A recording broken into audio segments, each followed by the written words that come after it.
I don't think it's going to be quite enough, as that Akantor has not been able to escape the spines. It looked like maybe it could at the last second. GG.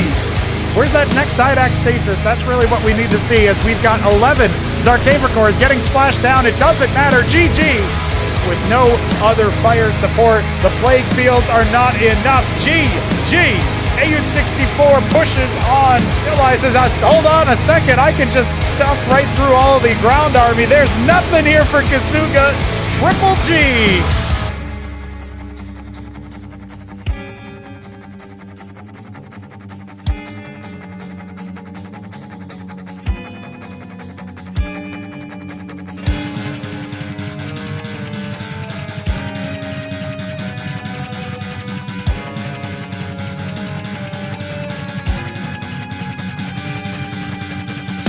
Still has more workers than his opponent, but now that is no longer the case.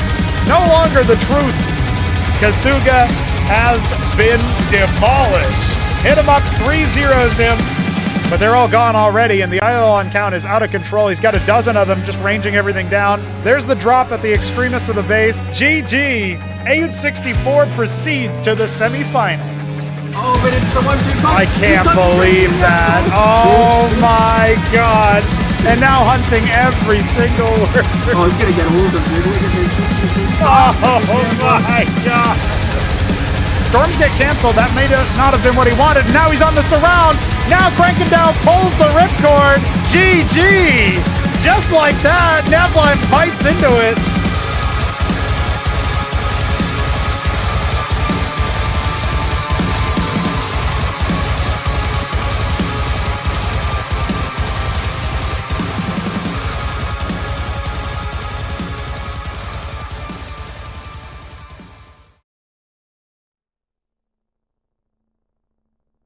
That is correct, ladies and gentlemen. We are about to get into not just the Elimination Series, but the first set of semi-finals matches.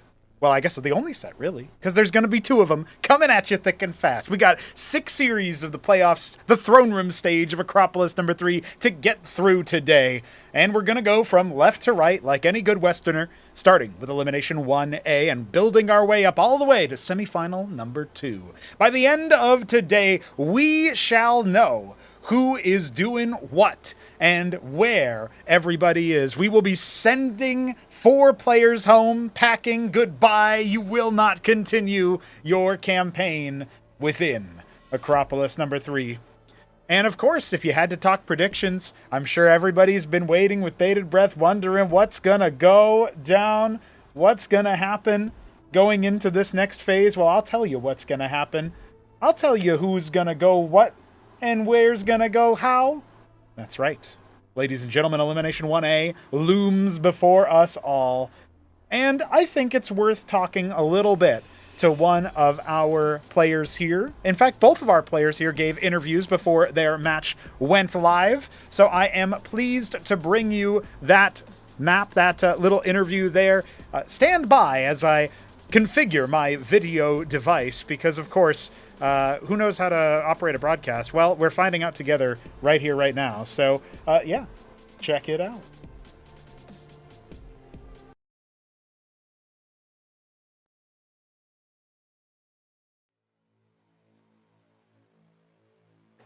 And joining us now for a pre-match interview, it is the Shambler.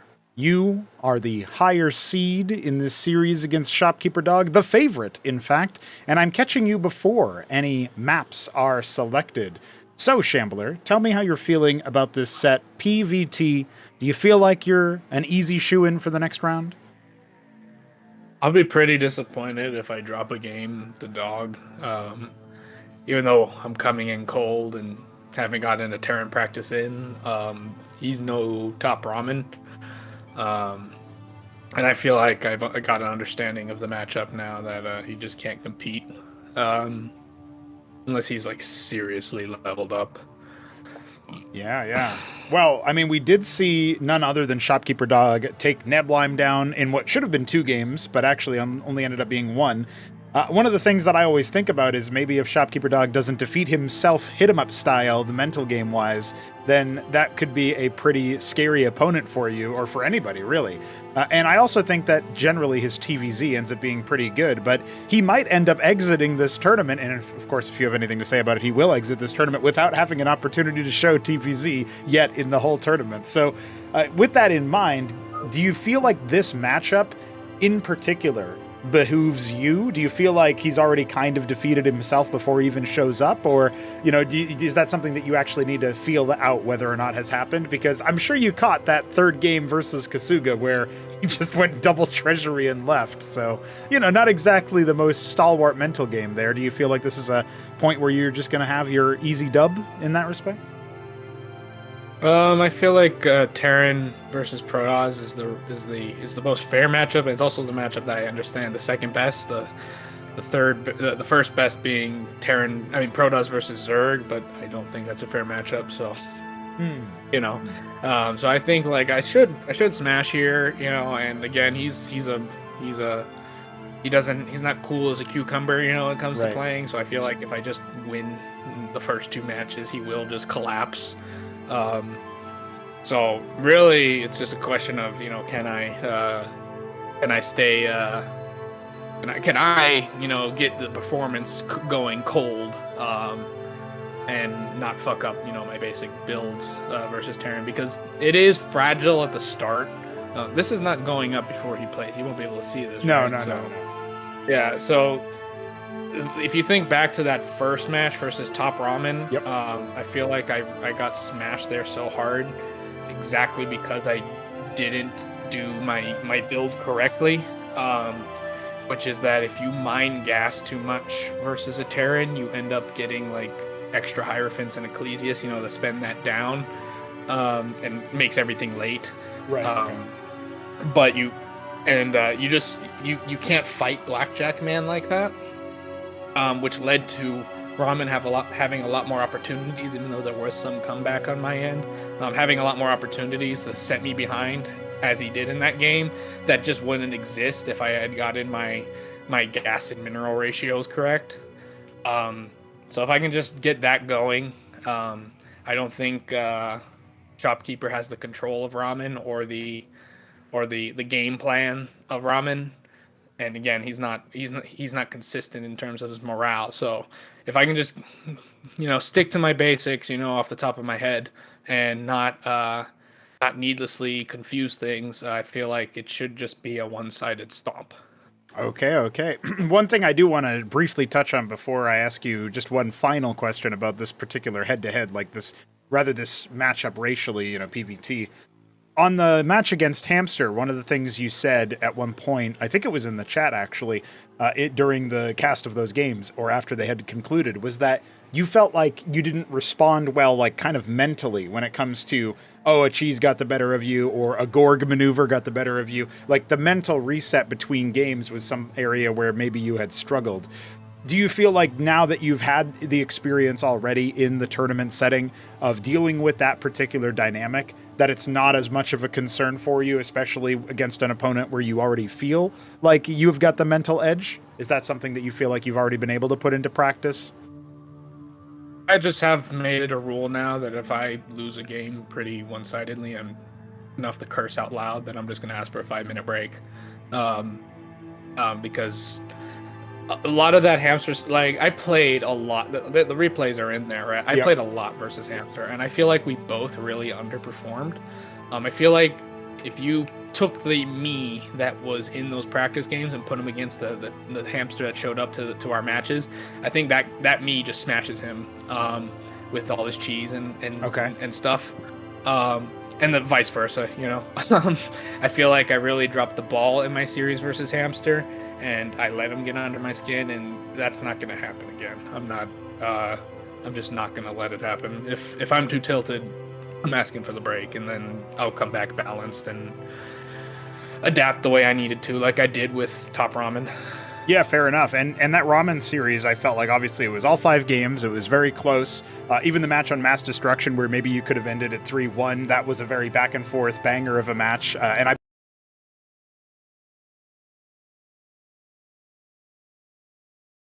And I believe that was actually after a hash, if I'm not mistaken.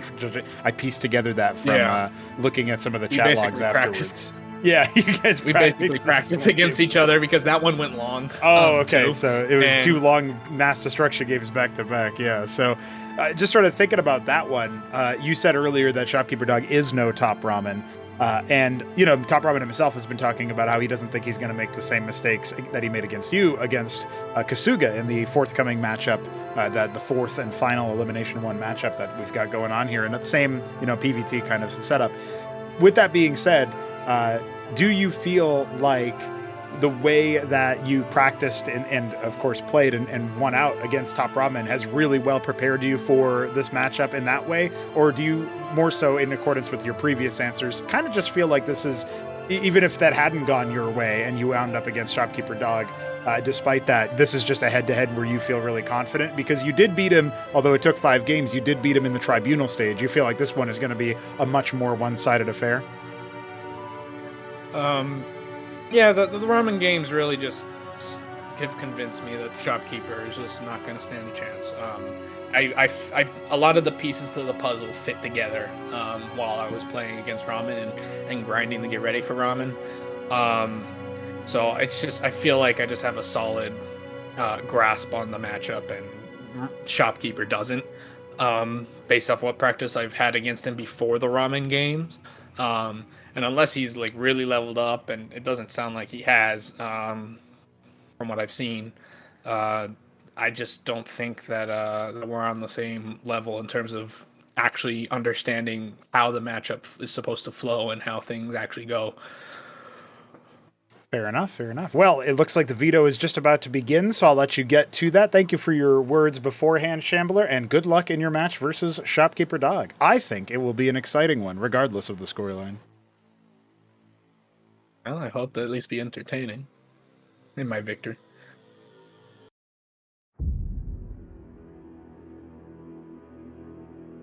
That is right. The Shambler hopes that it will at least be entertaining, and he thinks it will most likely be a one-sided stop. He'll be disappointed if he drops a single map.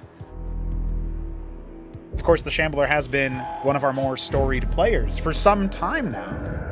And he is somebody who, in my opinion, has a lot of, you know, I guess you could say every time one of these tournaments comes around, he's got a lot to prove. He wants to show he can get back to that invite status top 4 minimum.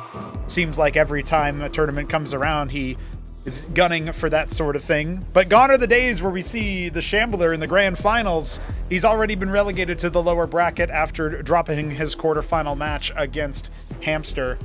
And that is something that I think is worth pointing out, right? We're talking about, you know, we know his favorite unit is the Durandal. Well, he's not even Terran anymore.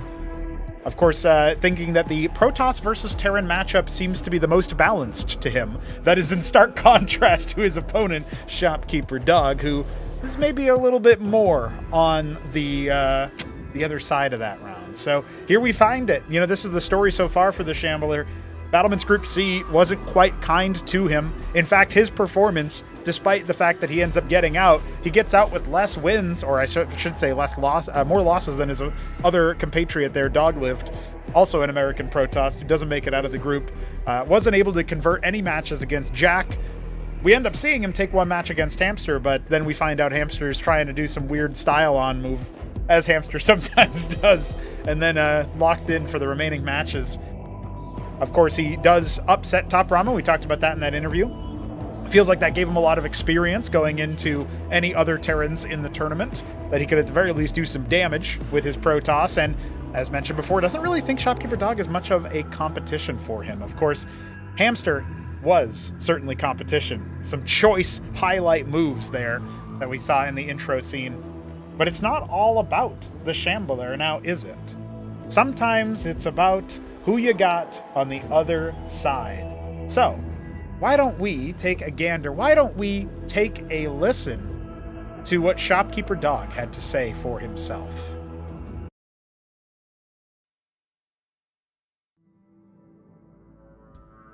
And joining us for an interview before Elimination 1A begins, but after the map veto has been concluded, it is Shopkeeper Dog. How are you doing before this matchup here against the Shambler? I know it's TVP, but it's the Shambler, so that should make it easier, right? Yeah, I'm doing good. Good, very good. Now, the veto has concluded, and once again, we actually see a series where the Protoss is picking Crisis Vector into the Terran.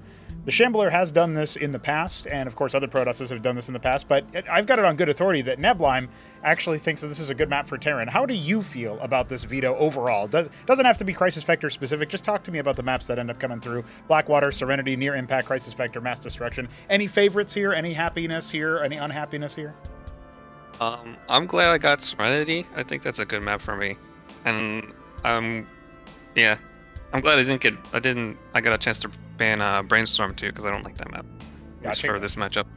Shambler has been known to pick that, although mostly versus Zerg, so also a bit fortuitous there. And he ends up vetoing Czech Stealer, but I feel like that's not a map you would ever pick, Dog. Is that true? I was actually thinking, I was pretty sure he's gonna ban it second round, so I was thinking about maybe picking it first, but I wasn't sure. Oh, okay. So it would have been a map that you were thinking of picking if Serenity was off the table. Yeah, I would have considered it. Right. This is a series where, and for your edification here, the interview here does not go live in any capacity that Shambler can hear. So if you have any specific prep that you feel like sharing before this set, you feel free to. You can also feel free to keep it. If you make it past the Shambler, you make it deeper into the tournament. You probably have to play against another Protoss anyway later, so maybe you want to keep your prep to yourself. But with that being said, Serenity is a map that we already saw HitEmUp versus Kasuga, a dirty phalanx spot, and I know that the other player against you here, the Shambler, is aware of that, but is that in your back of your mind like, hey, that's a pretty good move, maybe you won't realize that's happening? Yeah, I mean, I practiced that build like 2 or 3 times after I saw HitEmUp do it. But that's one of the reasons I think Protoss should just auto ban that map, because it's just like the close spawn positions and the back base. I mean, I'm sure he has something in defense of it right now if he lets it through. Of course, yeah. Well, I mean, that's putting a lot of faith in the Shambler, but maybe you're right. Obviously, I think looking at these maps, I mean, Blackwater Bastion, the starter, I don't know how you feel about 4-spawn maps in Cosmonarchy, but I do feel like, at least in this particular matchup, it might end up being a bit rough. Not that the Protoss is likely to do something super cheesy or super greedy in the early game that you can't punish. It's not like cross-spawn Nexus first or anything in Starcraft 1, but I do wonder if that just makes it a little bit more annoying to deal with. However, all the 2-spawn maps here seem like they could be a pretty good set for you. So in all honesty, this could end up looking 3-1 in your favor if the 2-spawn maps go that way and kind of just disregarding the 4 spawns that are in the picture. How are you feeling about Blackwater as the starter? I think that's a good Protoss map for him, but I think he banned it against Ramen. I don't know. I think he doesn't like the flat maps, but then I guess he decided to go for it on this map anyway. I don't know. Right, yeah. I mean, I interviewed him before the veto, so I didn't get a chance to ask him for his thoughts about the veto. I'm sure he would have shared some. But, of course, Mass Destruction as the potential decider here. It's a map that he ends up dropping to Ramen, but a very tight game in their round of 12, actually. So it does feel to me like it's a map he's played a lot of, and he's definitely very comfortable on. He kind of opts into it all the time. If it goes the distance, if we go all 5 maps, how are you feeling about Mass Destruction? Ramen said that he kind of likes Mass Destruction for TVP, but it's hard to attack into the natural. But I don't know. I don't think it's gonna go all 5 games. I'm pretty sure I'm gonna lose pretty quick. Never any real confidence from you, Doug, in these interviews, but that makes your victory all the funnier. So perhaps that will be where we find ourselves at the end here. That being said, I do think that Serenity is a great map, like you mentioned. I think there's play on Crisis Vector and on Near Impact. Of course, Near Impact being your pick, Crisis Vector being Shambler's second pick. So it'll be interesting. At the very least, we have, I think, like 2 out of the first 3 maps in this series, you've got a very solid chance on just in terms of the map. And then, of course, who knows what actually happens when things get going. So I will extend the floor for you if you have any final thoughts or words you want to share, and then I will wish you GLHF, or as you like to always say, GGGL in the lobby. Any final words for us, Shopkeeper Dog? Nope, just happy to be here. Hell yeah, brother. We're happy to have you, and I look forward to seeing the outcome of this match. Good luck.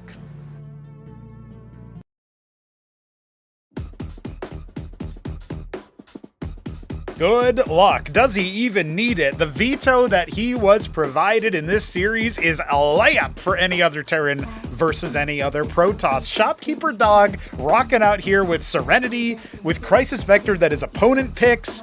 I can't believe that those two maps in particular make it through and that the Protoss is the one picking it. I mean, let's be honest, guys. That one is confusing. But maybe the Shambler has a secret plan. Maybe there's some secret sauce that we are ready to get into here, because Shopkeeper Dog, whose name is Dog in Korean, according to him, which I'm pretty sure is a troll. His favorite unit is clearly the Optecton. Makes a lot of sense. Again, that map veto, for you guys who missed it in the interviews, Blackwater Bastion starter, Serenity, map 2, Crisis Vector, map 3. We need more than that. Mass Destruction, Near Impact Decider. That is pretty interesting there. Oh no, I'm pretty sure it's Mass Destruction Decider. We'll have to change up that order. That sounds like good old Smarty renaming the files or whatever. Maybe he grabbed somebody's file from a different copy. We'll figure that out. I'm pretty sure Near Impact is map 4 if we need it. So there you go. Either way, though, the fact that we've got Blackwater, we've got Serenity, we've got Crisis Vector. I mean, those maps aren't terrible for Terran. I think Blackwater probably the most one-sided in favor of Protoss out of there. Ramen says he likes Mass Destruction apparently versus Protoss. We'll see about that one. Near Impact, a classic perennial map where I think like Terran has an advantage early on and then Protoss starts to stretch ahead later. We'll have to see what comes of it. But also, I was not expecting this to be the music that Dog chose, so I hope you guys appreciate the personal touch that we got going on here. Let's talk a little bit about his placement so far in the tournament. He is still fighting for survival in that Elimination 1A match, which we are about to cast. This is after he ends up exiting in second place, where really we thought maybe he could actually upset the apple cart and take first place from Neblime. There was a couple of moments there where it looked pretty good for him. He could have been 4-0 out of the picture really quick, depending on what ends up happening. Of course, it's a counterfactual you can't possibly run because Neblime would have picked something other than Serenity. But either way, Dog ends up 3 for 2, clears Smarty out of there, TVT, and obviously is able to best Neblime in one match. So ends up looking pretty solid, gets himself a nice higher seed, then ends up throwing it all away versus Kasuga, who I guess just gatewayed him. I'm not really sure exactly what happened there. Of course, that should have been a 2-0, not a 3-0, but technicalities are technicalities. Shopkeeper Dog throws away his treasury opener and then AFKs and then GG's. So that's a good move there in a tournament game. Now he's coming in here, and hopefully his mental holds so that he doesn't do something like that again. Otherwise, Shambler's just going to kind of waltz forward into Elimination 2A, where he will face the winner of Neblime versus Canoli, our second elimination match of the day to be cast. So one of these two players is going to be going home relatively soon, and I am very excited to see which one it will be. But of course, we got to make it through the first game first. First things first, guys. So let's get ready for it. Let's see what we got, and let's turn off this music.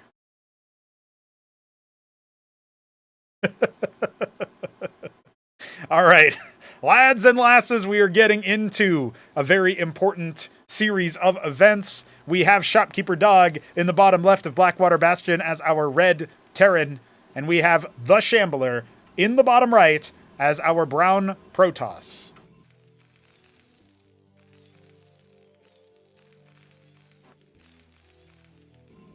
After all that ado, hubbub, everybody's starting off strong here with the words.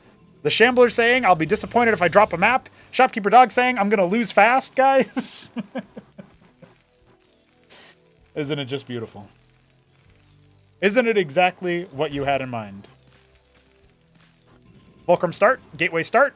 Nothing abnormal just yet in the matches. Shambler scouting the wrong direction initially, and Shopkeeper Dog is actually going to scout closer. Most maps, I would actually say scouting horizontal is faster. I think Blackwater is fairly even. Maybe a little bit faster on vertical, actually, because of its dimensions and the base placements. But I think it's fairly even, so it actually doesn't really... You're not really advised to do one or the other, obviously, depending on where you want to go. That's something that I don't think a lot of players have really properly, heavily mapped out yet. Nonetheless, Shambler has been able to show himself versus TopRamen, who most people would say is a better Terran than Dog, and Hamster as well, who is, you know, in pretty solid form coming into this. In fact, didn't drop a map in Battlements, was invited to this stage in the tournament, the Battlement stage of the tournament, fairly early on, because of the fact that he scored third place in Acropolis 2.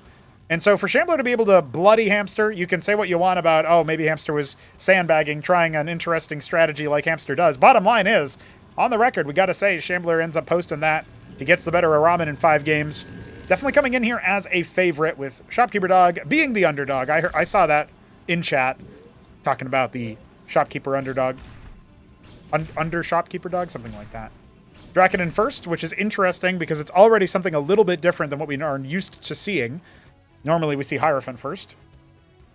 That's a little bit of intel there for Shopkeeper, as of course the Scribe has managed to make it all the way up to this area, and will now box scout last. Shambler has to think about that. What does that mean for him?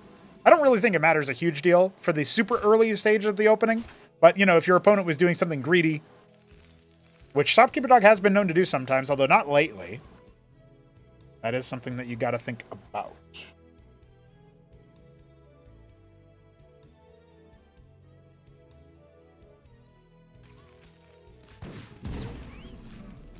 So how many vultures does Shambler think have been made? That's the interesting question. Is he doesn't really have intel on the first 2, but you probably wouldn't have the first 2 back out here, right? So scouts out that the Ministry was being made. There's a fairly standard, fair opener. Shambler will reactively go ahead and put down his own Nexus at his expansion, which I don't think this mine can actually see, but maybe just barely, but I'm pretty sure it can. I'm pretty sure he needs confirmation on that a little bit more deliberately. And maybe he'll get it with the vultures sort of jockeying for position further forward. We got double Hierophant in the queue. We've got one out on the field already. So Kasuga had tried a little bit more of a Hierophant-heavy style before. I think PvP it can be really good, but you got to watch out for the manifolds later on, obviously, and heavy hitters, Protoss lattice units, just negating Zealots, and obviously Zealots factor in to begin with. But Hierophant maxing is not a bad idea, in my opinion. We do have an embassy early on for Shambler. So Shambler is kind of leaning into... Oh, this is interesting. So very fast 4 Folk with 2 scrapyards already on the way, already pumping up blackjacks. And Shambler opting for Nexus into Embassy, so his military production is very limited. And remember, blackjacks are pretty good versus Draconins. When the Phalanxes come out, it becomes really difficult for the Protoss to harvest any sort of value from their Striders. I think you really need to start bombing out a lot of Zealots. You think about, obviously, air units, there's limited efficacy. I don't think Protoss has really made Stargates too often versus Terran these days, but might be something to think about. I just think the blackjacks are kind of like automatically negating the anti-air part of it, right? So a bit hard to make that work. He's going to go ahead and make a witness. He's adding a 3rd gateway. So Shambler not in terrible positions here right now, but yeah, there's a 3rd scrapyard, a 5th fulcrum, and only now do we see the Palladium add-on. So he's actually going to have triple blackjack production. This does negate a lot of what you might get out of, like, say, a 3rd gateway. Shambler is going to have a lot of blackjacks to deal with very soon, I think.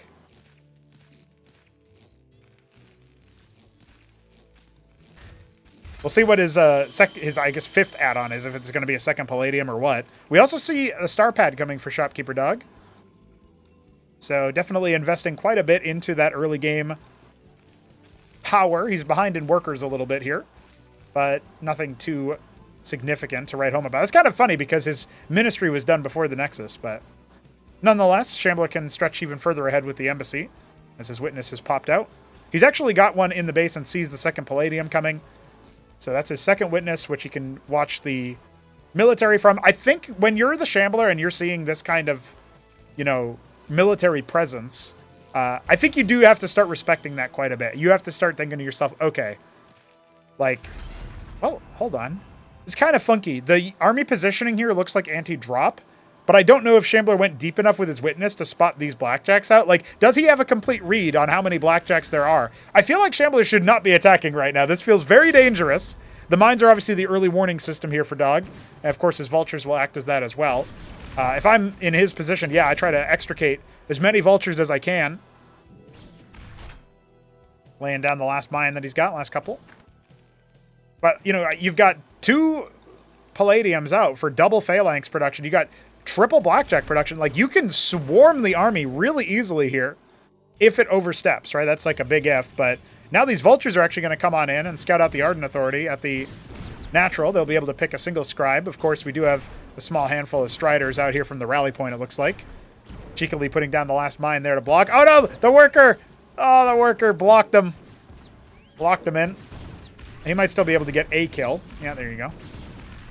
Somehow this other vulture actually stayed alive during that. If it was moving shotting, that would have been an extra kill as well. But at the end of the day, witnesses are being shown away. Shown the door.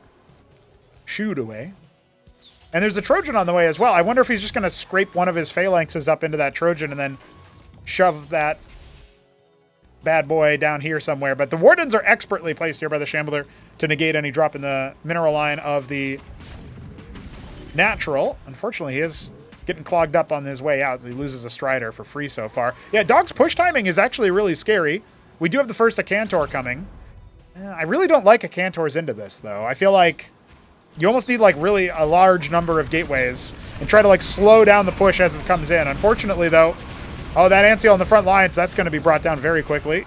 Good thing it's not versus Zerg. He doesn't need it for detection. Some of the Hierophants are very bruised, but Phalanx count still healthy enough. Yeah, 4 Phalanxes is no joke. You got to pull back before they actually shoot. And you can see the Trojan actually did end up unloading there, but the Phalanx just ends up getting hooked onto the Warden. So no joy there. Another dead Ecclesiast. Really losing everything that isn't a Strider. Also, he just killed one of his own Blackjacks for some reason. He's got plenty more where that came from, so maybe it's not too bad. Yeah, there's no third base coming yet for Shopkeeper Dog, so if his push gets held, 1,000 minerals and 500 gas in the bank, Shambler needs those pariahs out post-haste, and, I mean, if he had 2 being made right now because he put down another prostration stage with his float, that would be a different story. But as of right now, this feels like it's going to be a little bit too easy for Doug to crack through. He just needs to focus target those Acantors before the Blackjacks in the front don't, end up going down. Well, okay, his micro has been lackluster here. Is it still enough? He's got another Trojan there he can use to try to drop micro the Phalanxes as the Acantors get collapsed, but he's actually not even going to use it. And the Blackjack count is still pretty damn high here. So he's going to have no problems with those Zealots. He's just tank moding it out. He's got more units where that came from. Double Trojan in the front lines. There's aura to that.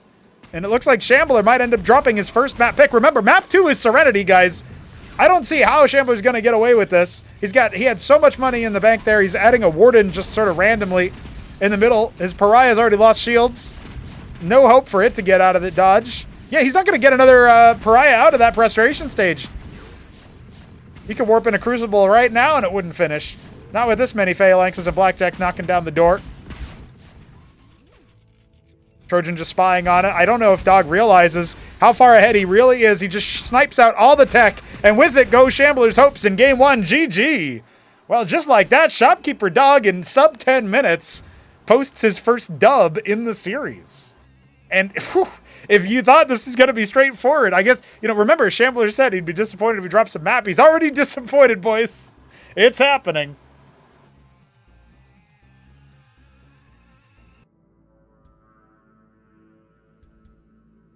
All right. Well, just like that, it looks like, well, it looks pretty damn good, honestly. I don't really know if there's easy alterations that can be made without changing the build order there. But remember, I mean, we kind of have to throw out everything that we would say about, like, adapting on a normal macro map, because what we got coming is not a normal macro map. It's Serenity. The dog is in him. Dog bros, let's go. Yeah, the chat is clearly behind him. So while we whip up the overlay here and say, hey, buddy, increment that score for Shopkeeper Dog. Is this AI? No, this is real.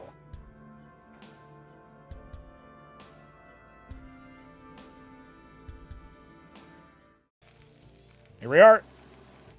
Map 2.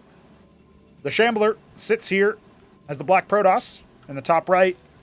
Shopkeeper Dog in the bottom left. This is the same spots that HitEmUp v Kasuga happened with the first ever Phalanx drop on this map in a recorded tournament match. Good God. Of course, Shopkeeper Dog is some kind of blue. I'll say Alice blue, but it's arrow. I was never going to guess arrow. Sorry, guys. Forgot about that color. So it's a gateway start. It's a Fulcrum follow-up here from Shopkeeper Dog, almost assuredly. He's already got his Vespine. He may have screwed up his build order a little bit. I don't know. Or maybe this is just... maybe he was super fast with the first round. I don't know. Or maybe I'm in speed mode. I'm on the edge of my seat mode. You know what I mean?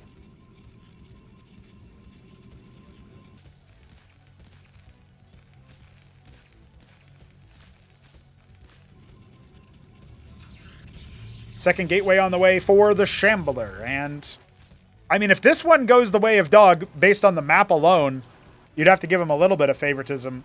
He could be on, you know, match point, series point already. Shambler does not want to have to fight back and reverse sweep Shopkeeper Dog. Not in a position to be like, yeah, let me do that. Remember, TopRamen beat the Shambler in the first game, and Shambler struck back and threatened series point first with 2 in a row. Oh my god. There's a bully in the mineral line. Get him! Legionnaire's out. So this is one thing that you can do with Serenity, obviously, with having it provide a little bit of a shorter rush distance. You can go with the Legionnaire open. Would have been maybe a little bit nicer if it wasn't scouted first, so there could be less prep for it, and suddenly it just rocks up and surprises you. But nonetheless, third gate on the way. No expansion shenanigans here from the Shambler. But Shopkeeper Dog may decide for his own ministry. Now, he spent down his money pretty deeply already, so we know that it's going to be at least delayed to 3 minutes. If it's coming that fast at all. But Shambler is not moving out with his Legionnaires, which is interesting. Instead, the Mason will reveal that they're still at home. You can see just the presence of one Legionnaire that was scouted there puts Shopkeeper Dog into a spot where he doesn't actually want to leave the base yet. Now, when the Legionnaires are revealed to still be at home, this follow-up scout from Dog actually does give him a lot of information. Then he knows, okay, you actually haven't even started to move across the map yet. Now, we do see, wisely, Shambler leading with a single one of his Legionnaires, making sure that we don't have any mine connections that are going to stun the whole group. And now we've got a defensive anchor, more mines from the second round of Vultures, and scrapyard production. So a little bit of a risk, but I love that he's already put down an anchor, and preemptively he's just going to use the Vulture mines to slow things down.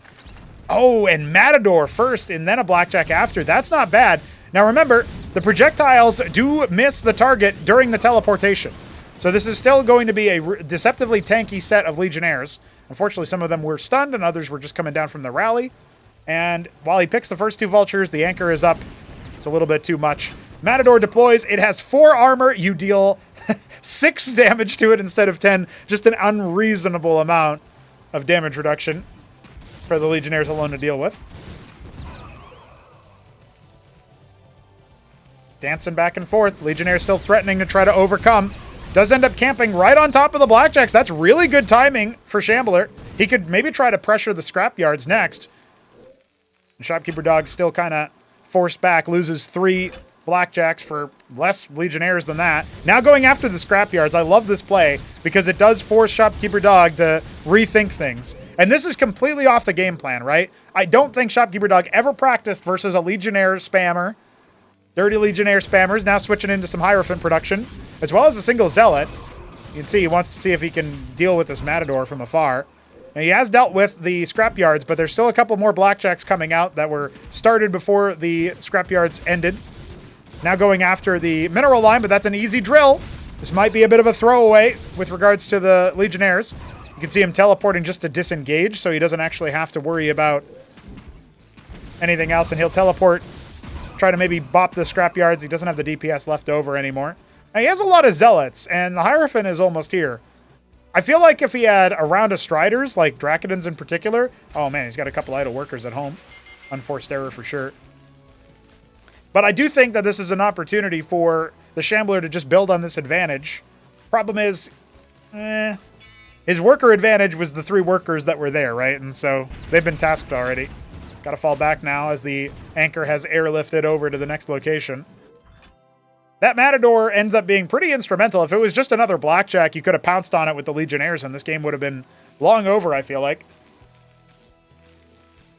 Hard to know how it would have progressed from there.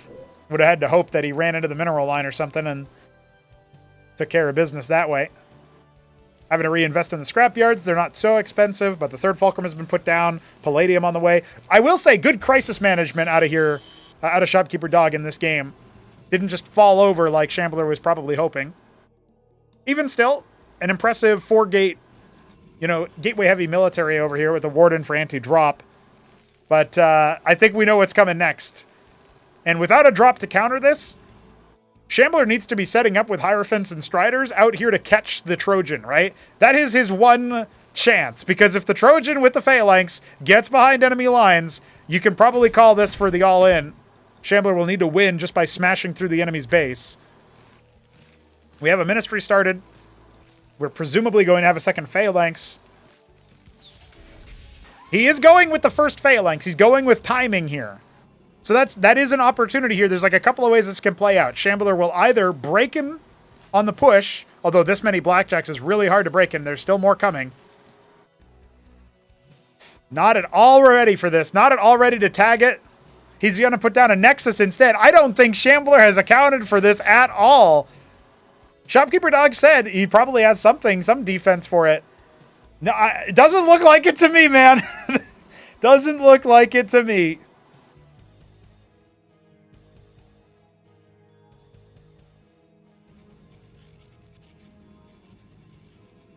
Read 'em and weep. The Phalanx is deploying. And here we go. Boom. Just one kill for now. Yeah, what do you got, buddy? There's nothing here to shoo away that Trojan. You can try to transfer over to the natural. I don't think it's going to work. He is actually going for it. I thought he was going to pull the scribes and just send him into the mineral line of the enemy. Now his force is going to get pulled in. They weren't on hold position. He's going to go for it. I think Shambler's lost a little bit of composure here. Drops a bunch of his army. There's no hope at stopping the Nexus now. And as soon as Shopkeeper Dog gets wise to the fact that the Nexus is up at the natural, he can just grab the Phalanx, drop it here, get vision of that, shut down the mining there. There is nothing to do. The embassy is not anywhere close to finishing an envoy. It only just finished now. Oh, God. Cliff advantage. Only good enough for a couple of hits. Ay, ay, ay.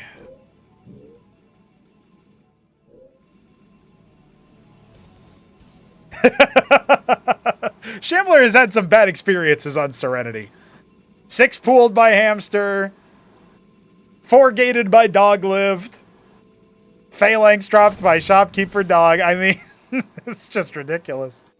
Maybe he should veto the map no matter what race he is, no matter what the matchup is. It has not favored him. I think Ramen beat him on this map too, but I can't quite recall if that's true.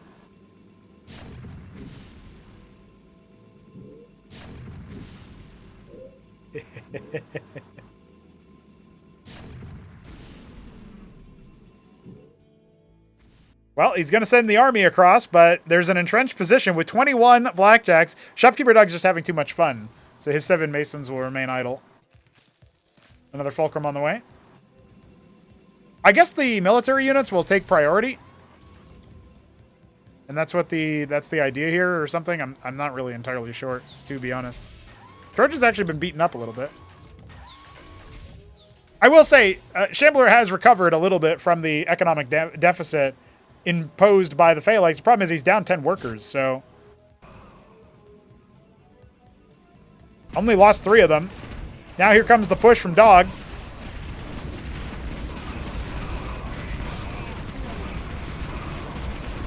Yeah, with no Striders here to speak of anymore. With mostly Hierophants. No Dracodons on the front line. I think he had 1. Not really an easy way to kite back versus the Blackjack.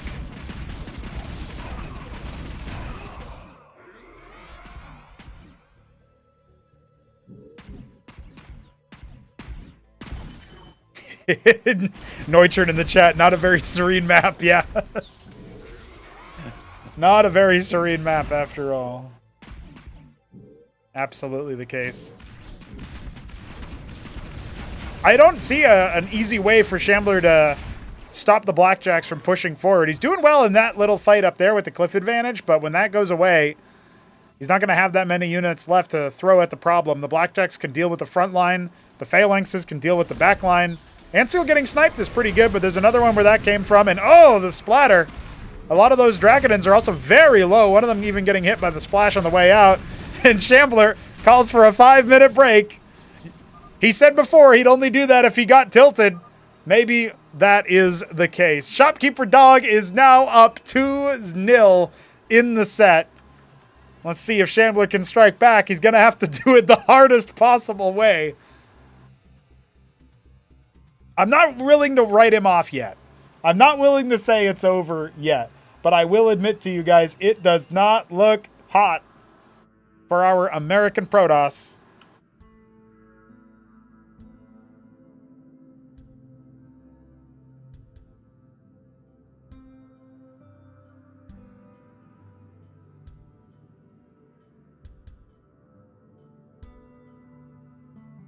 We'll just sit here and stew in the Terran music because there's sirens out back, so I'll just mute for that.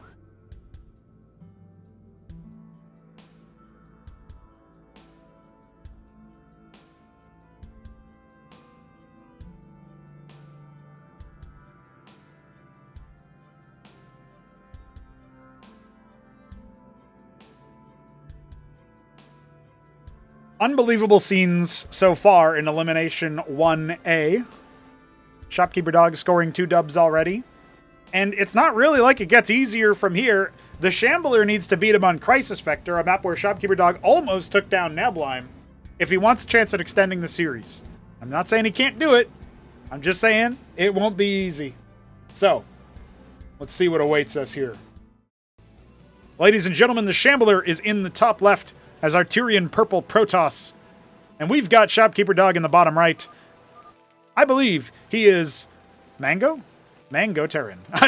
Wow, Shambler is apologizing for his overconfidence. I did not expect that. I'm going to be honest with you guys. That's not how I thought that would go. Been giving some respect to Shopkeeper Dog's name. And now Dog just needs to keep it together. 1 out of the next 3 games go the way of our Terran player, and he will move on to face the winner of Neblime versus Canoli, which we will discover together right after this series.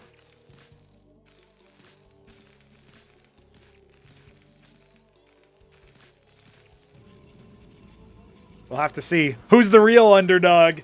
Is it really Shopkeeper Dog? Shambler did have veto advantage in this series, and it is worth noting that because he was, of course, the higher... he was the lower seed coming in from Battlements, but the higher seed in this series because he made it past TopRamen. And so when you win one series, you go down to the lower bracket with a veto advantage. The same is true for TopRamen versus Kasuga, which we'll get to in 3 series from now. No spoilers. But Kasuga is the upper seed coming down from the second round of the playoffs against HitEmUp in the quarterfinals there. And TopRamen is the lower seed, despite the post-Battlement seeds being Ramen's favor. 7 versus 9. All right, the Legionnaire is out. Looks like that might be the early... It's actually a little bit of misinfo because we've got a Zealot coming after that. But he likes how Shopkeeper Dog was forced into a bit of a negative spot there.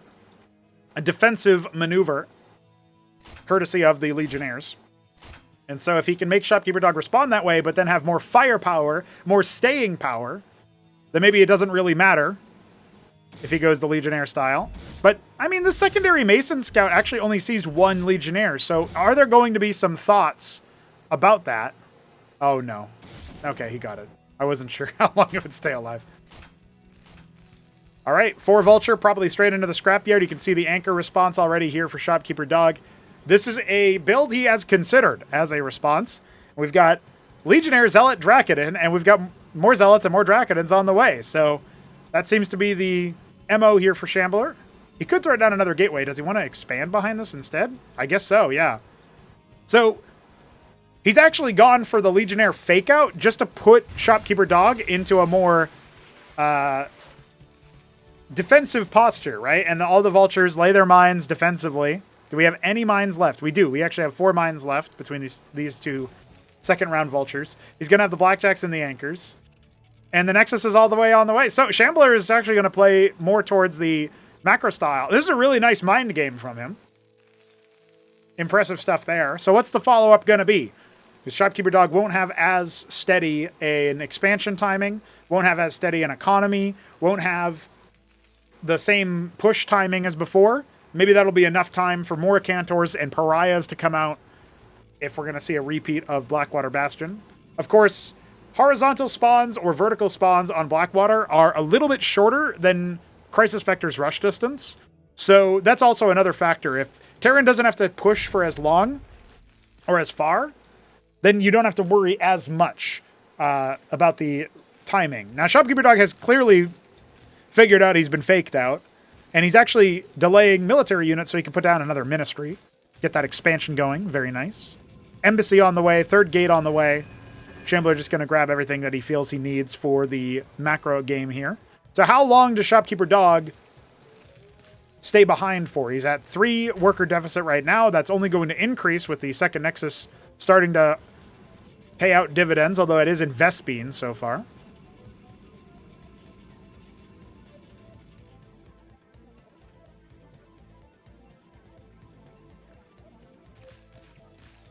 Third Fulcrum, unlikely to be anything but a Palladium.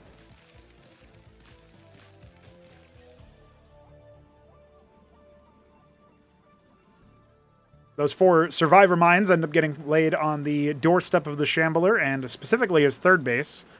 This one's close enough to actually spot the Nexus, so Shambler's macro goals will be revealed if that's where he wants to go.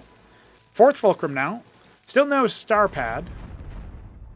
The manual detonations are in. Shopkeeper Dog does not want to deal with them in the future. Might be the only time I've actually seen somebody use those manual dets. That's, at least in a very long time. But doesn't he know if he kept them alive and then detonated them over the witness, it would have revealed the witness? Asterisk, I think. I'm not sure. Unconfirmed. Somebody try that.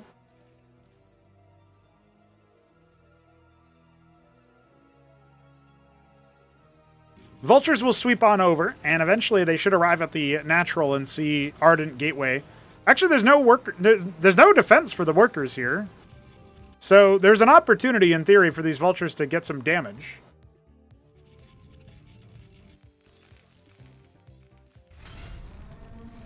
There they are. Big worker transfer coming in to try to pull them out. They actually get the drill off. Now, vultures are really squirrely, though. We've already seen 5 workers go down. Shopkeeper Dog well on his way to equalizing. Remember, worker count still favoring Shambler here. Picks the Ecclesiast as well. Man, these are cost efficient, huh? Not a single warden. Oh, shutting down the mining. Clumping up. Oh, no. Man. All of a sudden, this just got a lot harder. The Striders all came back home to uproot the vultures. They're going to deal with a Zealot as well.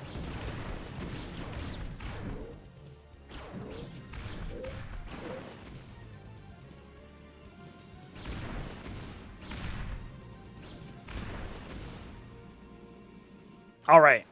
Still a healthy worker line. Shopkeeper Dog might have slipped some macro or something because he was dead even on workers and now he's still behind 4. But that's still pretty good. I mean, you're going to be happy about closing the gap there, denying mining time, that sort of thing. Also, crucially, he does set up his second Palladium, keeps his Phalanxes going. Star pad on the way, about halfway complete, so we know we're going to get some Ant Seals, maybe a Trojan. I mean, we don't see any defenses over here, and Shambler probably doesn't want to invest in them after losing a little bit of economic tempo. So you could think about, Phalanx drop spots. If that's what you want to do.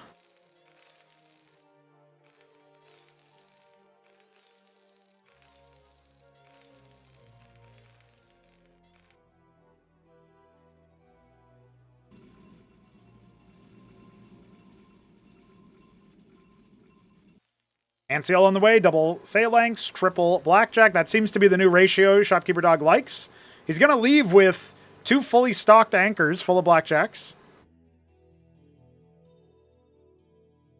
They might get intercepted earlier than he wants, but they're going to be a great little sponge of damage. You can see them falling back, and Shambler trying to bust them before the Phalanxes get deployed, but he's actually pretty successful at breaking down some of them in terms of the red. He has no idea, or maybe he's clicked on them with the witness. I was going to say he has no idea that the Blackjacks are here. They are a delivery vehicle. It's like a present you unwrap, and you wind up seeing Blackjacks. Okay. Behind this, the Acantors have been started. There is one out in the middle of nowhere, which should probably be evacuated ASAP. And we have the prostration stage in the main base this time. So that's a little bit of a plus. That artisan should get out of dodge. It's going to get resoundingly dispensed with as soon as Shopkeeper Dog moves over there. Instead, he's flying over with his burning... Oh! Oh, you got him before they could get into safe territory. Bye, Blackjacks. That's like blowing up a Trojan there. No survivors.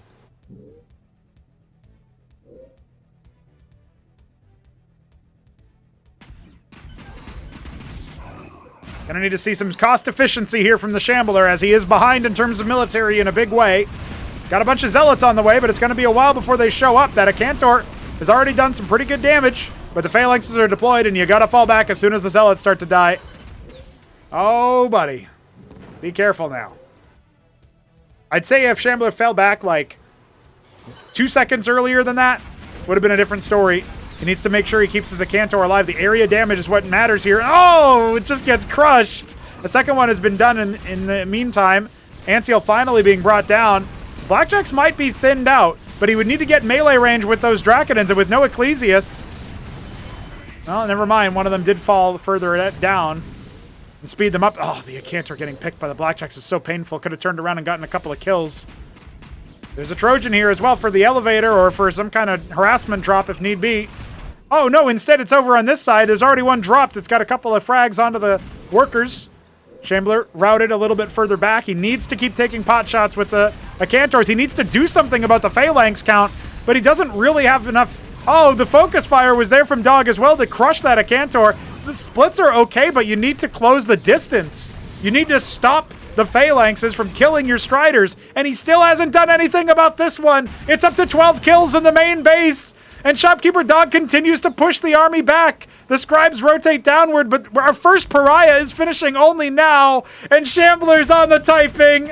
Shambler has been routed. He didn't expect this to be his exit. But Shopkeeper Dog has just done the unthinkable. He has won 3-0 GG. I can't believe what I'm seeing, folks. I can't believe what we have just witnessed. But that is a wrap.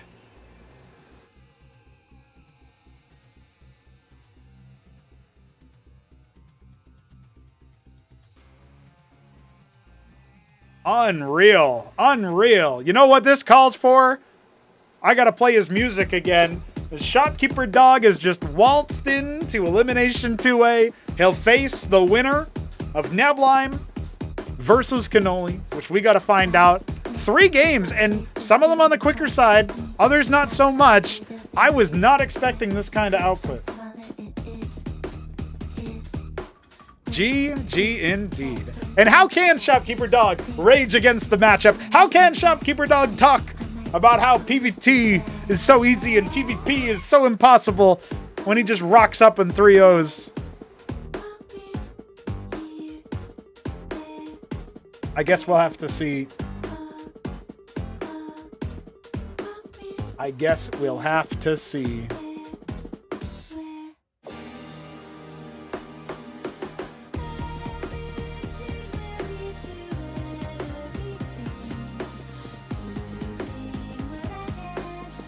I think it's about time that we jump in to an interview with the Shambler, if he is ready for that.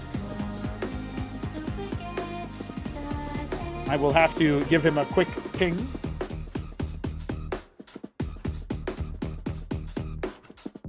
And I'll have to change out the music. Oh, what a bummer, guys. What a bummer. I can't believe it. I'll just prep the overlay real quick. Although Shambler is immediately ready, so oops.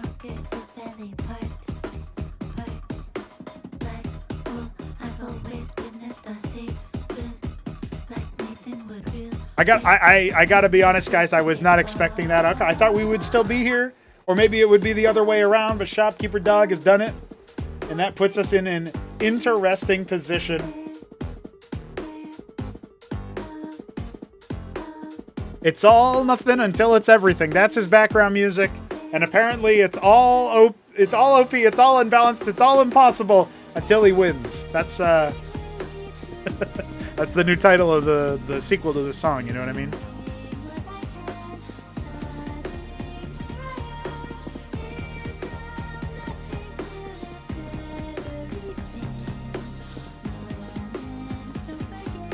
I gotta say, I am very impressed with Shopkeeper Dog. He's made it happen. He's made it happen. And in the way that he did it, too, it didn't really show a crazy amount of innovation, of different strategy. It's definitely not what I thought it would be. And yet, here we are. Looking at the Shopkeeper Dog era, man. Wild.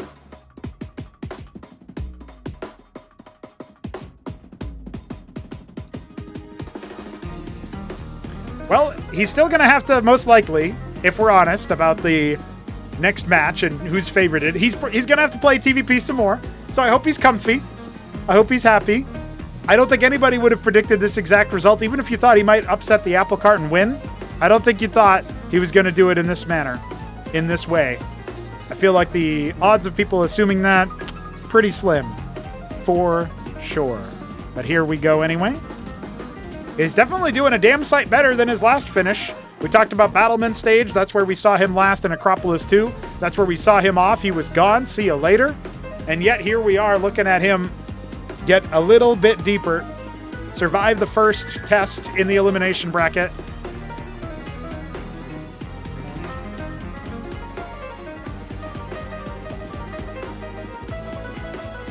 Against his most hated matchup as well. Can you believe it?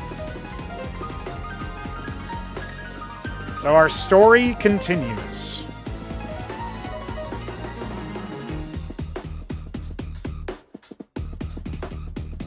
But that's not the full story. That's not everything, because we've got to talk a little bit about somebody's story who ain't continuing.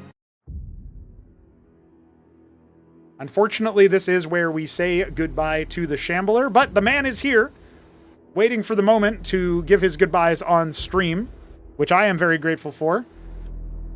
You know, you guys know I like to not be spoiled about the outcome of this match. I was definitely not aware that this was the outcome. So, no surprises on that front, I suppose. Or I guess all surprises, I should say. No surprise that I was surprised. Does that make sense? You guys can tell me.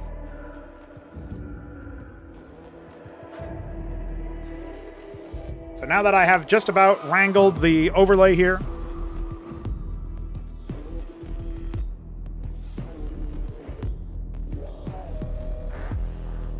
we can get about ready to welcome the Shambler.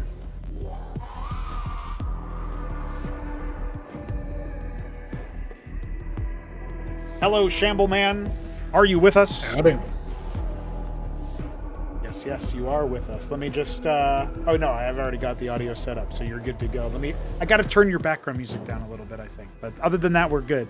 So, we have seen your unfortunate demise, and as you said in the last game's chat, unexpected to Shopkeeper Dog. I guess I just gotta ask you more open-ended questions here, because while we can point to specifics about each match, you claimed rust at the end there. Do you think that's what went wrong? You were just off your game in that sense? Not practiced? I came into it cold, and I think that was a big decider of the fact of how I responded sort of poorly to a lot of things. Like I wasn't as willing to throw things to the wall when I realized that he was doing something different in terms of going for more blackjacks and phalanxes than he usually does. And you see the hesitation in the second game in particular. I think if I was in, if I had gotten some practice games in versus Terran in general in the days leading up, or at least like a practice game the day of, that you don't see me fiddling around and running back from a couple blackjacks worth of DPS with 8 Legionnaires. And you don't see me, and what really killed me in that second game as well is that I, for no reason at all, switch from Legionnaire production to a bunch of shit on gas, pumping slow Striders and Zealots when I have the actual advantage and had just finished sniping the scrapyards, and I knew that once you snipe scrapyards, you just start picking things off and you bring them down to nothing and you win. And for whatever reason, I just it's a bit of a panic move, and then he gets back into the game when the reality is I should have just kept up the pressure constantly, and at that point, without the scrapyards producing more matadors, there's just nothing he can do. And I just totally dropped the ball in that regard. I don't think I dropped that game if I was given a chance to warm up into the match. That said, I'm not particularly salty that I lost, because I don't think I was in the mindset to adapt to more blackjacks than normal. Except maybe in the third game, I don't know. It goes longer if I warmed up, but I'm not that upset about losing to him than I thought I'd be. So it is what it is. I think I'm a player that in general benefits more from having that chance to get warmed up than, like my base play without getting in the zone is a bit lower than maybe with other people. Maybe other people are just more statically where they are, and warming up changes not that much about them, but that's just a feeling on my part, so nothing really to back that up. But yeah, it was definitely a surprise for me. And I wanted to at least get the show off some PvP in this tournament before I made my exit, which is a bit unfortunate, but I can just play somebody, maybe Neblime or somebody, and try and smash that out to show how I developed in that regard. Well, yeah, you did post up a couple of matches versus Neblime for cast, and I was like thinking, oh yeah, well, when Shambler defeats Dog and Neblime defeats Canoli, which I'm still predicting that one to happen despite this upset, I was thinking, yeah, it would be a great preview, and here we are talking about a very different result. You mentioned that you're not that upset about losing to Dog. Maybe you thought you'd be more starkly, responding emotionally or something to the outcome. Looking at his play, I mean, there were some adjustments from the last time I saw him do the Blackjack Phalanx style, which is sometimes synonymous with the Terran Cabal, as I like to call them. Shopkeeper Dog, Aoud, and TopRamen. Aoud maybe to a lesser extent, because I feel like he plays around with all sorts of different things. But when they stick with their default mech build, it's Vultures into Blackjacks into Blackjack Phalanx with the push. And Dog did end up making some adjustments. I thought it was interesting he goes for the third scrapyard before the first Palladium to get more Blackjack kind of meat in that first game. And he also went really fast into a fifth Fulcrum. I don't know if he just optimized the build a little bit better or something else happened on that first map, but he just had a much bigger army than I think most Protosses would be used to in that situation. I thought his response to the Legionnaires as well on Serenity was pretty interesting, and I also thought your mind game was excellent going into Crisis Vector, where you build the one Legionnaire, and then look at that. He makes the anchors, right? And he delays his scrapyards a little bit, delays his ministry a fair bit. He's kind of cutting workers to make sure he gets all of the military he needs to hold on. And, you're right to observe that Serenity itself, even despite those efforts that he does, which sacrifices his economy and his military, feels like that even despite that, he still barely held on. If it wasn't for the Matador purchase, he'd be over immediately. And there were a couple of things that you could have done, like you mentioned, to change that up. But clearly, he makes some adjustments, and he had some kind of flowchart stuff ready for stuff that you might do. So I guess maybe in that sense, he must have gotten some time to prep that we didn't see. And even still, I mean, I don't know if you stayed around to listen to his interview either, but he was fairly not confident, which I guess is what you expect from Shopkeeper Dog. But yeah, I was all, it's gonna be, just a write it off, just filling out paperwork sort of thing. And then he's like, I'm totally gonna die, bro. And it's the exact goddamn opposite. Right. He made some pumping out the blackjacks was a good optimization from him. And I have countermeasures in mind. Like immediately in our chat, we were talking about it once it was all made. Oh, okay. And then the idea started flowing. I was like, I think I can actually really smash this with this and that. Like maybe going for Cantavis, because now that he has less phalanxes, maybe he can get away with more Cantavis man, and he also has no healing. So all you need is a couple good storms, and basically the idea is that you take Strider army, right, like normal, and do that sort of engage and retreat thing that I was doing in all the games, except this time introduce the aspect of actually having splash instead of having slow Acanors that can be caught off guard. You instead have a semi-mobile Cantavis, and you just storm and slow down the push so much that eventually then you can collapse like normal. There were other things we discussed as well that I wanted to try, and I actually said in our thread, hey, do you have some time to play some games right now? I would like to test these things while they're still hot in my head, and he turned me down, and that made me saltier than the actual matches. Because I was like, God damn it, I just want to scratch the itch. Right, yeah. But yeah, it's I don't think he made some optimizations, and I wasn't in the mindset to adapt on the fly because I was cold, and so it was kind of like a double whammy in that regard. I don't think that if like we were to play a best of 5 right now, or a best of 9 even, I don't think he takes it. I think this was a bit of a fluke, kind of a perfect storm for him, but you know, sometimes that's just how it is, and you gotta deal with it. He won, good on him. I'm gonna come back and smash every Terran in the face again, and regardless of anything. So it's just something I got to keep my mind out for and grind away.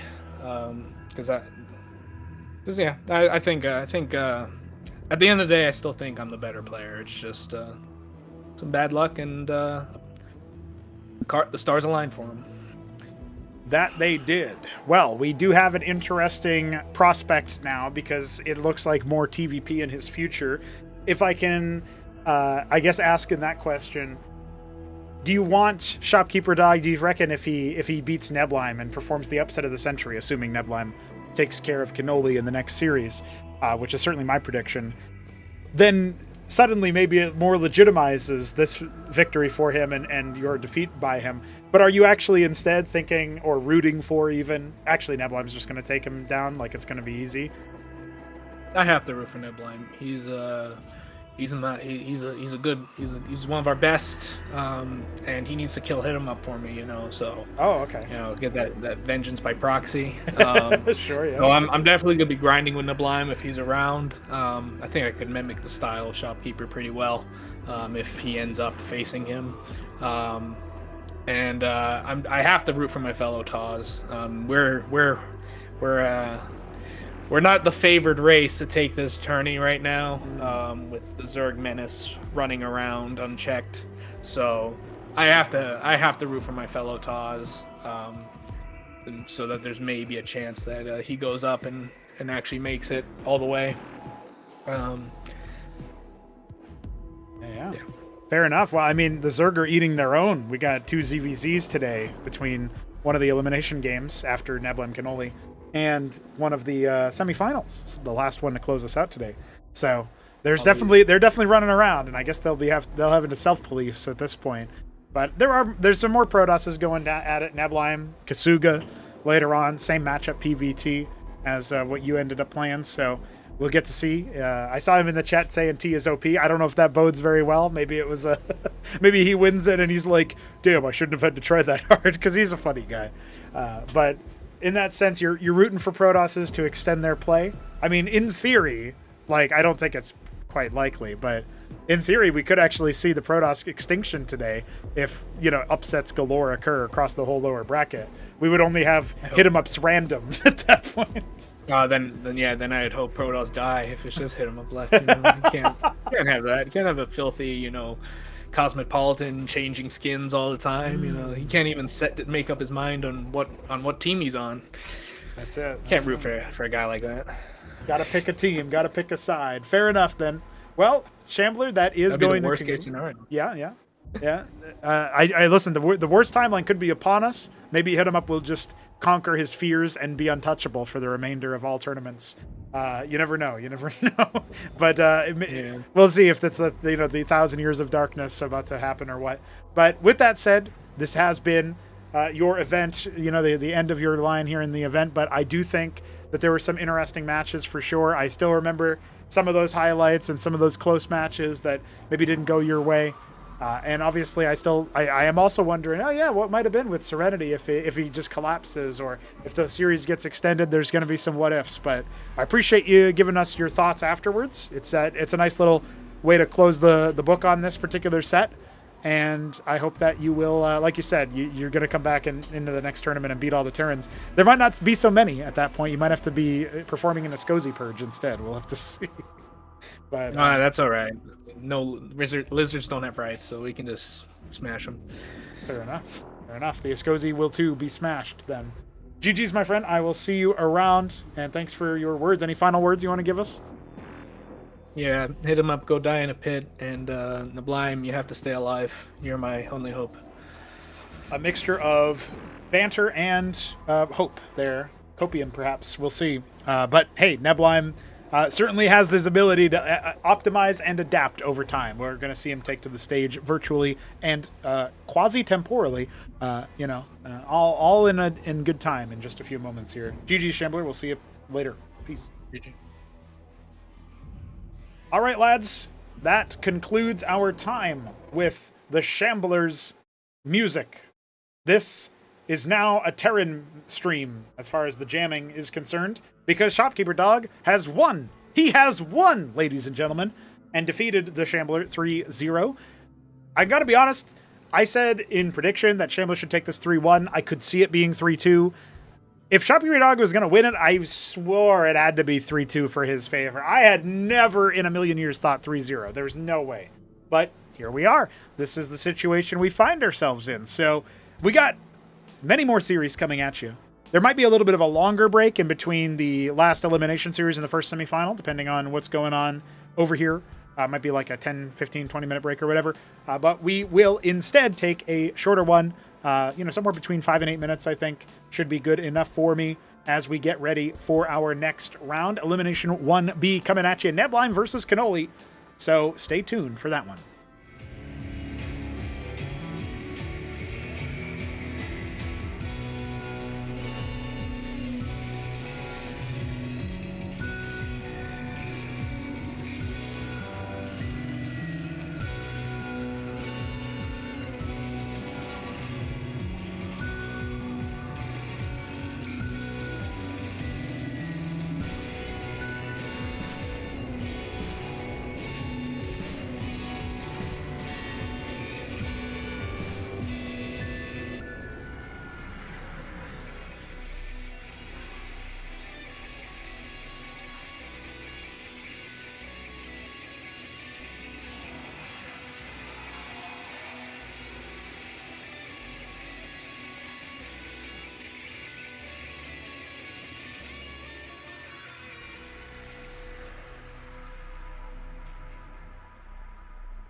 Ladies and gentlemen, I hope you are prepared to talk a little smack about Neblime versus Kenoli, our next tournament match, our next elimination match. One of these two players will be going home, and I know which one I'm betting on. It's Neblime to push forward, with Kenoli to push backward all the way out of the tournament. That's what I think here. But we will find out in due time. We've got Mr. Darcy. He is out here with his stats and his fancy music from XCOM and his fancy avatar made of text for Jakulangski. Probably sent that to him, I don't know. And he's Protoss. He's a cool guy. Let's talk a little bit about his accomplishments so far in the tournament. This is the story so far for Neblime. Making it past some Terrans in battlements, including Shopkeeper Dog, who was victorious just moments ago. Then 3-0ing Art of Turtle, PvZ. Then being 3-0'd in the same kind of matchup, but against Krankendau, a very different player. That has cast him down to face off against yet another Zerg. The third in a row, Kenoli. Certainly a player who has a particular style to him. We'll have to see if Kenoli has what it takes to become epic enough to defeat Neblime. The absolute scenes that we would have. The absolute scenes that we would have together if Neblime was dropped by Kenoli, but I just can't see it happening. Not after how he pushed Krankendau in at least one of those games, not after how he defeated AOT 3-0 and did so with some strange and experimental strategies. It doesn't seem like it's possible, guys. But you know what is possible? It's possible that we listen to some Kenoli music.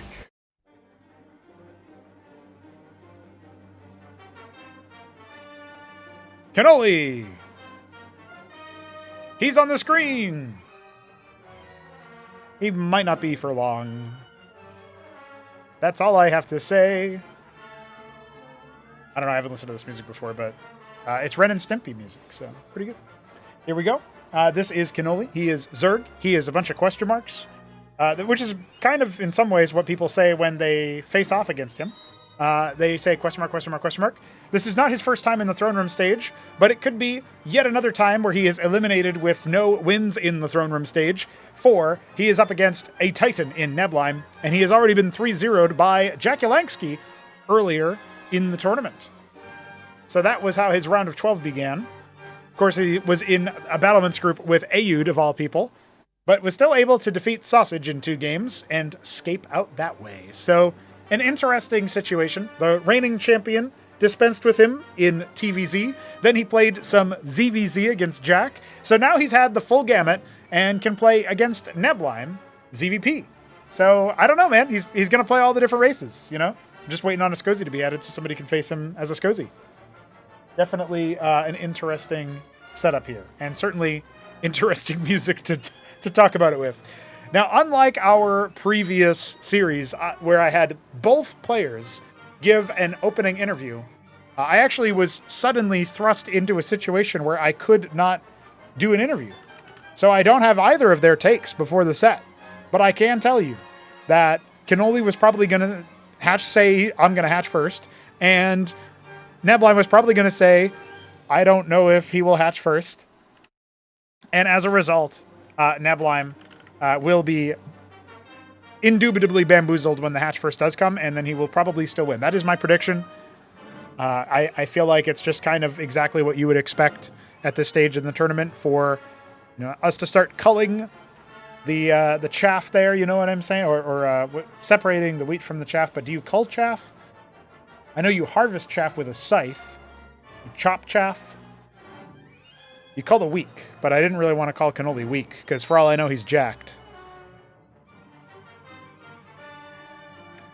Nonetheless, we find ourselves in the interesting position of staring down the barrel of some interesting matches. Kenoli versus Neblime. Neblime versus Kenoli. And what maps do we have to start things off here for us, ladies and gentlemen? I bet you're wondering that question because I just asked it. Well, we start off in a very interesting map to try hatch first on. We start off on Serenity. I hope nobody is thinking about hatch firsting on Serenity, but this is Canoli we're talking about. Of course he's thinking about that. So let's jump straight back in and let's talk a little bit about Mr. Kenoli, Mr. Neblime, and actually see them take to the stage. Get on to the lobbies, onto the battlegrounds. Let's go Serenity for map number 1.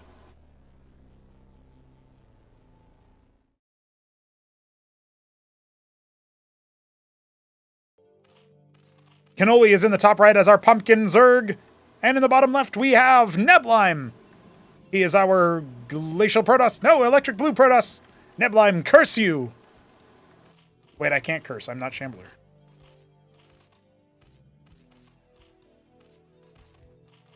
So, Kenoli is not interested in Vespene harvesting. He refuses.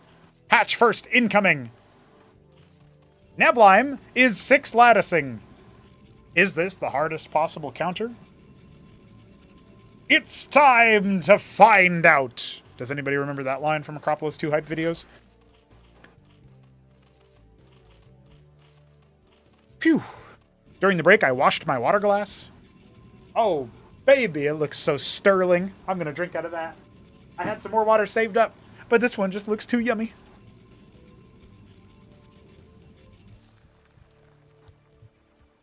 I spy with my little eye a Hatcherosk. A Zerg Hatcherosk, no less. The audacity.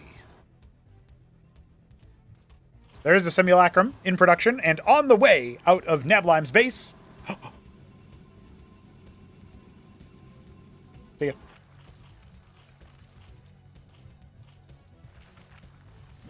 Let's see what happens. Pool's on the way. I feel like the sim is going to get there well before the pool is done on a map like this. Oh, the pylon is out. Wait, we're going to see a Warden. Oh, the 6 lattice into Warden. No way. Pararilla Rokors is starting. There's Kager there for it. He's going to have 3 workers on that pylon, but the sim is here. You're going to have to burrow that, my friend. And then, of course, the pylon revealed it. The pylon was standing on top of the Droleth, of course. All right, here we go. Sim's already started to split. Oh, that's the cardinal sin, isn't it? The cardinal split. You got to just sack the hatch at this point and hope that Neblime doesn't cancel that Warden.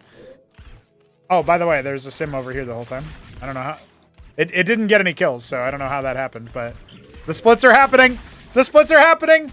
Guys, Neblime is splitting the difference. All right. I think we're stabilizing. I think we're okay. Wait. No, the splits. Guys, no. Oh, no. No.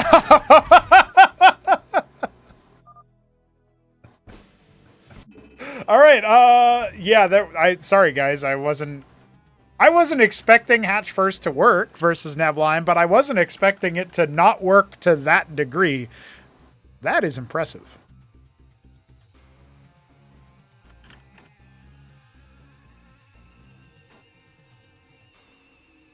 It's a Protoss victory to start things off here, which is pretty much what we expected. I don't think the future games will go quite like that, guys. I have a touch more faith in the possibilities here.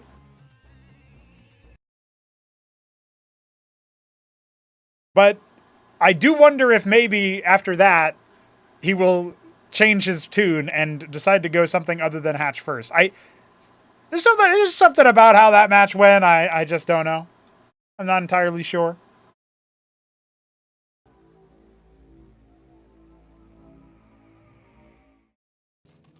Well, here we are. Kenoli in the bottom right is a Pumpkin Zerg. Neblime in the top left is our Ultramarine Protoss. And Protogo updating the overlay.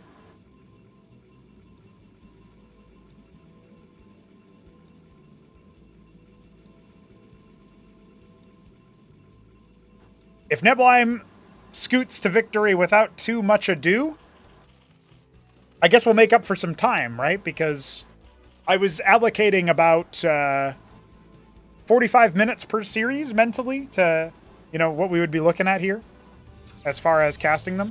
Now, that's totally blind. I have no idea. Like, I get a full set of replays, right? Like, I was rattling off replays and stuff earlier for... Oh, my God, the pylon block. This is StarCraft 1. Oh! Oh, this isn't StarCraft 1. What the hell?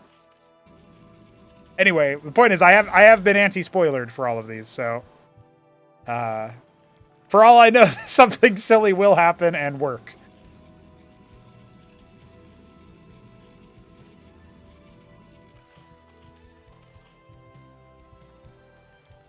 Dude. Kenoli's a madman. He's mad. He's crazy. This is unsanitary. This isn't safe.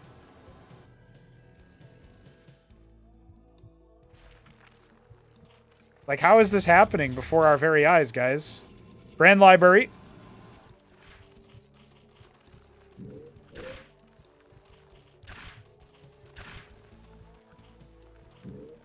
I mean, he does like a macro hatch anyway, but I guess he'll just use this to defend.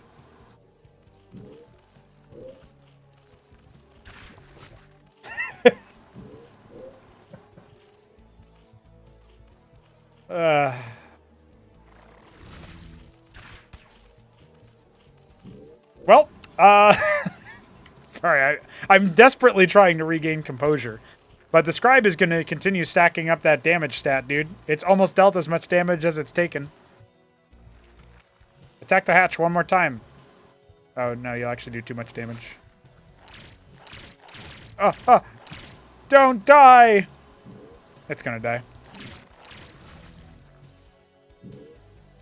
It's not going to die! Neblime is piloting that Hierophant. Neblime is that Hierophant. You think about it, when you die your first time to Crank, and then you turn into a twice-bound unit, right? Oh no, he's giving the game away. You can't just burrow right in front of his face. I guess he didn't know that, because burrow vision range is very low, right? But I guess you also can burrow right in front of his face. What are they going to do about it? Atreus. Cantavis, probably. Ooh, can we see a Storm drop? We almost never see that anymore. And we don't have a Hydrith Den yet for Canoli, which is what he's going to need to follow this up and deal with the Grand Library units. But he also doesn't know that a Grand Library is on the way. Instead, he's going to go for that Larvosk, which is exactly what we expected. An embassy was made, so I do believe that there's going to be a witness on the way at some point soon, and that will invalidate this little delay tactic that Canoli has employed. Yeah, there's the witness on the way now. One day we'll be able to click here, and it'll just center us right on this. I'm telling you. The future will eventually be upon us. That Hierophant, very low.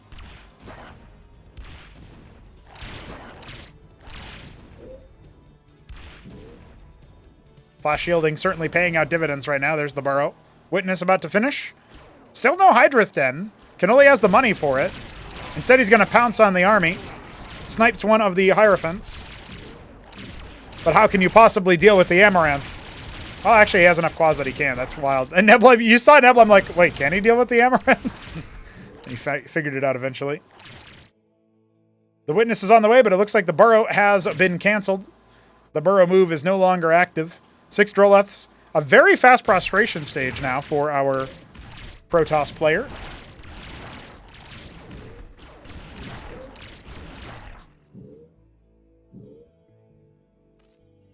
And it looks like the pool-based approach has been abandoned. Another Larvosk. Not harvesting any gas, obviously. It's he's just not going to build a hatch. What am I witnessing? 7 pairs of Zeths on the way.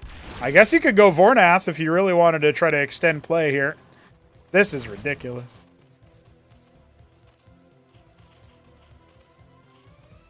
Well, if he just techs to tier 2 and then waits for me to implement the Agroleth, then he can make that, right?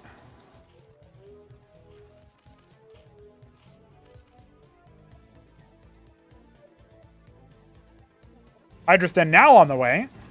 10 workers as well. And he puts the extra hatch down. Where? I saw it. I see it. What? What? What? Control C. Control V.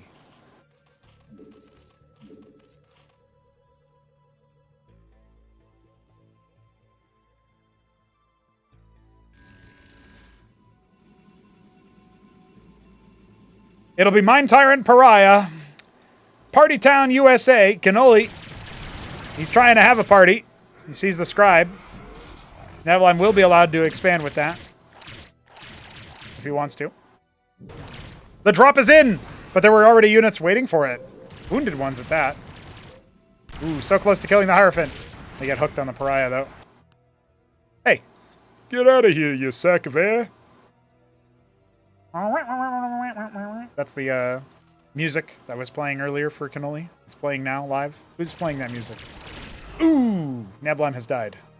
That's the hero unit. It's over. Canoli wins. Zethquaz alone versus profane mechanized heretics that are about to become malefactors. I thought it was going after something else for a second.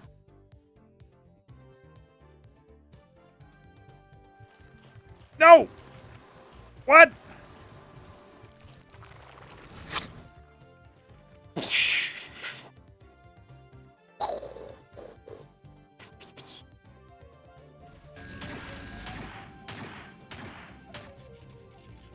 Well, there's still only one base eco for Neblime. I know he's got like one artisan over here getting gas. That's about it, though. A little bit of a split here.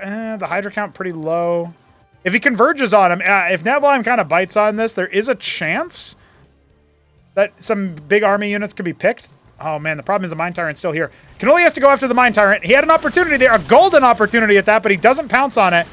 Needs to target that Mine Tyrant. Surely he's played enough games against Sausage to know that's the big heavy hitter. You can't break through the Pariah's shields any other way, and now all those Hydras are going to start turning tail.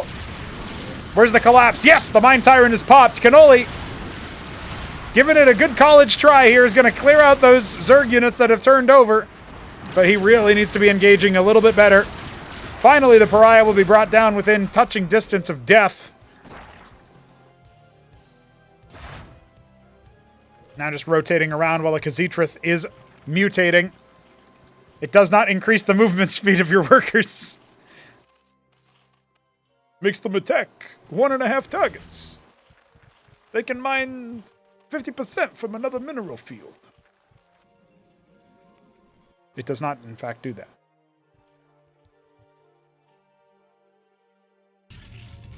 Man, if somebody ever showed somebody this game as their introduction to Cosmonarchy, well, I hope you showed it to them with my casting, because then they would at least know this is not normal.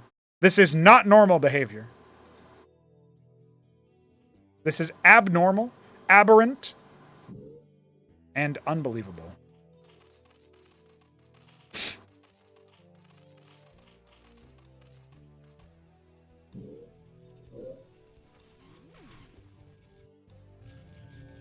Canoli is making 20 Hydralisks. Canoli is clearly a god.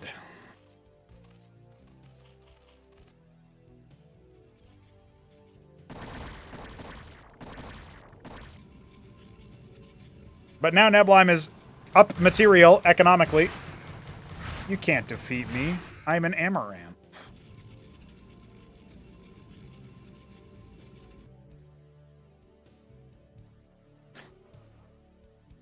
When Hapsea first saw that Amaranth was a unit you could make, he thought it wasn't even spelled like that. He thought it was the booby streamer. And I was never more embarrassed about a unit name. People say that, like, Ultracore or Istratholeth is a bad unit name. Let me tell you a story. Oh my god! Ah! He kept killing it. He didn't want it. It was profane. Hi. It's time to subscribe on Twitch. What is he going to do about that? Oh, okay. Just evacuate. I can oversaturate this base some more.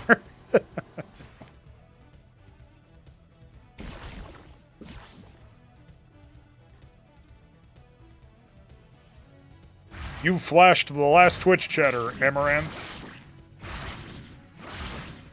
Take a ride on these Droleths, why don't you?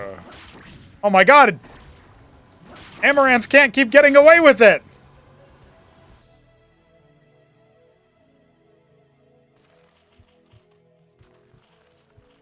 Tier 2 on the way.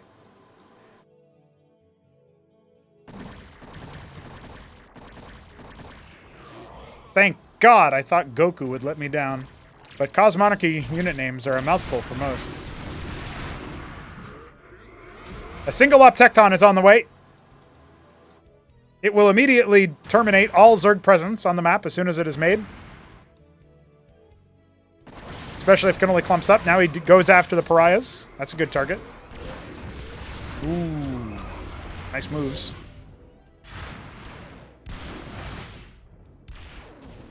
Could have maybe gone after the Mine Tyrant there, but didn't want to do it.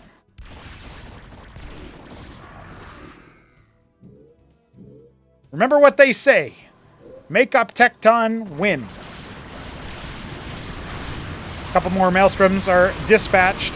That Pariah is actually going to be brought down to the combined might of all those Hydras. And there's a lot more where that came from.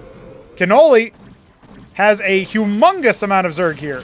And I think Neblime might have goofed a little bit too close to the sun. Is he actually going to drop a game to the Zerg? Is he going to let Hatch First, misplaced Hatch First, beat him? Surely not. Surely he's got something in the tank.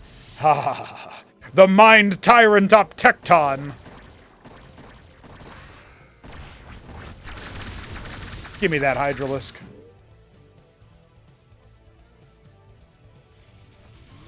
Well, he doesn't know it yet, but he can come up here and try to depower some of this stuff, or at least pop it before it actually goes. Oh, they're getting cramped. Oh, they're getting clumped up. That's not where you wanted to go. Ah, yes, all of my Zerg units now. If only the third base was a little bit more open, huh? If only it was out there in the middle where he had gone for it. Now he can try to go into the main base and just kill him that way, but... I mean, he's got double up Tecton Malefactors. I don't think he's going to be able to get through that. I think he's made a grave mistake. Kenoli, my friend. Kenoli, no! You had so many units, and now your opponent has so many units. That used to be yours.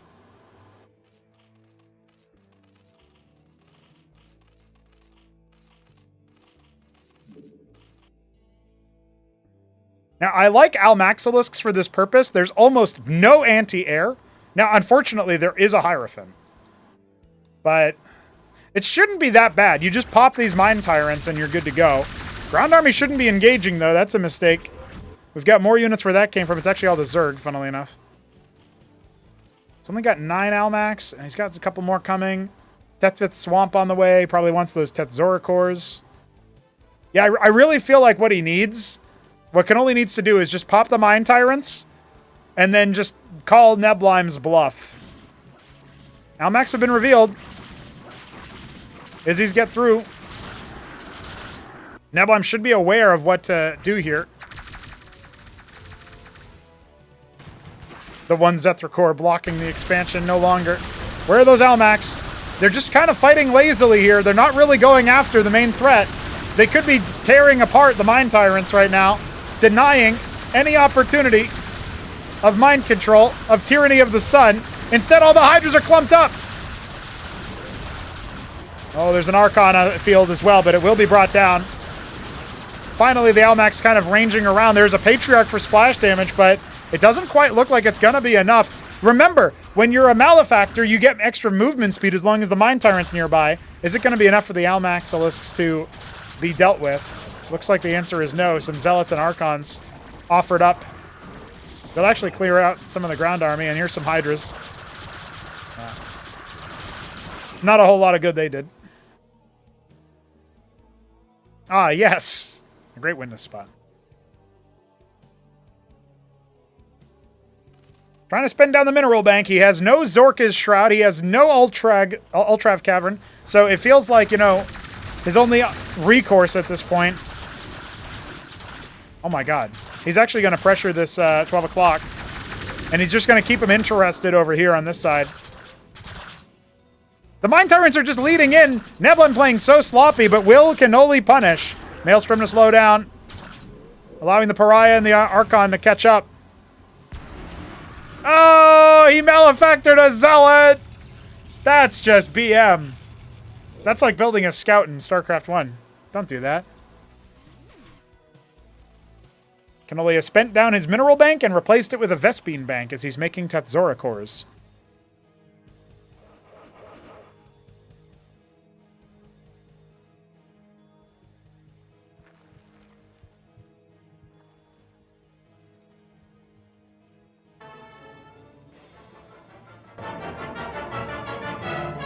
That's best I can do.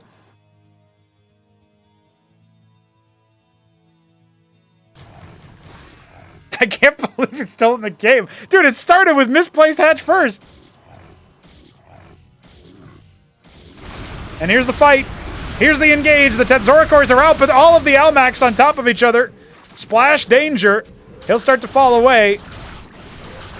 You can't control a unit if you can't actually do fatal damage to it. And the Almacs can absolutely run roughshod over this army if they're given the opportunity to. Oh, he could have surrounded him and boxed him in with the generator. But he's not quite enough. I don't think he has enough Almacs. I think a lot of them ended up dying there.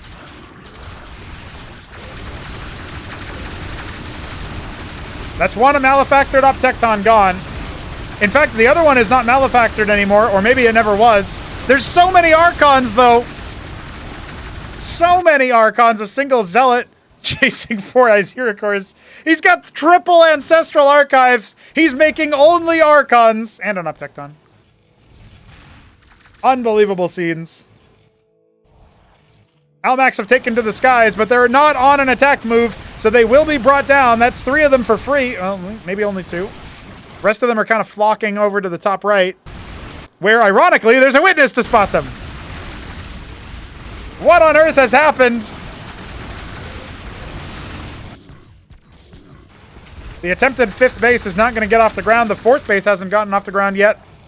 All the workers killed by a single Archon. Now, here comes the attack. Well split preemptively. Going to take care of 12 o'clock. But there is a 3rd base. There's a 5th base on the way as well. That's now going to be the 4th as this Nexus drops. Neblime going to be up, material up economically yet again. He's up in terms of military as well, but there are some Scorchriths. With the Khazitrith, maybe they can still be enough to deal with this. But Uptectons can deal with the ranged units. They can siege down those towers. And look, the Almac's taking so much splash damage. You've got to be so careful with them.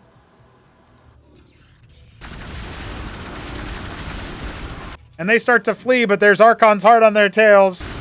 Oh, no. The ground army has collapsed. And the Archons descend. Archon Patriarch for the win. The Uptectons, not necessary.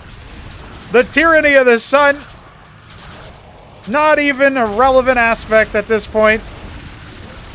And though there was a lot of room for Kenoli to squeak this win out, it looks like Neblime is going to come away with the victory after all. My God.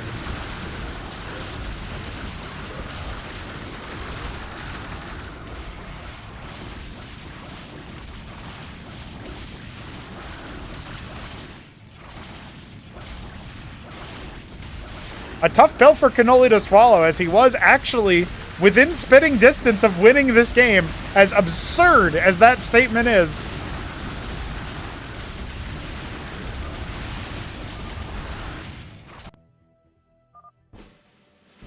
I can't believe it.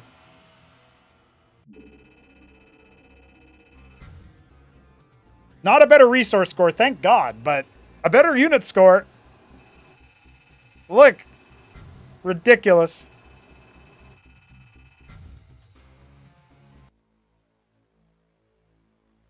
And just like that, Neblime is 1 game away from facing Shopkeeper Dog in Elimination 2A. I cannot believe what I am seeing.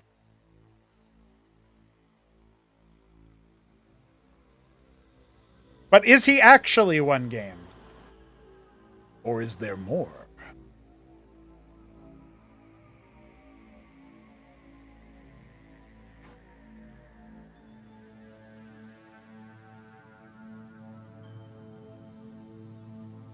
What I know is the answer will come to us through a hatch first.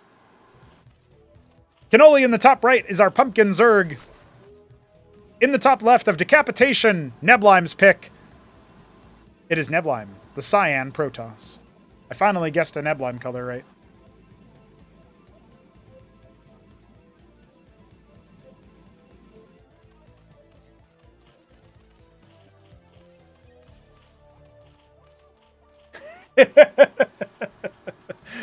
Ay, ay, ay. Well, double scribe scout. Neblime wants to know where the hatch first is. He's gonna find it. Oh, he's gonna find it. He's gonna find it. He's gonna block it.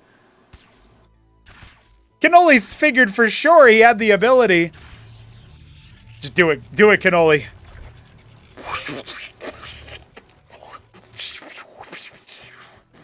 He doesn't even leave a gap. He doesn't even leave a spot.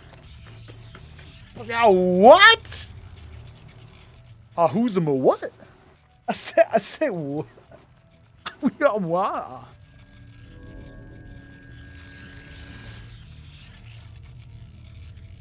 Excuse me. What did you just say?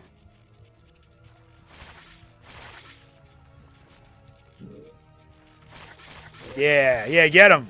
Oh, yeah. Yeah, no 6 lattice this time, bucko. You went for a gateway. Oh, my God. The scribe is killing the really real core. Hey! Oh, that was a good move. You should do that again. Yeah, just come over. Yeah. There you go. Make him go around. Then he can wrap around. Oh, my God.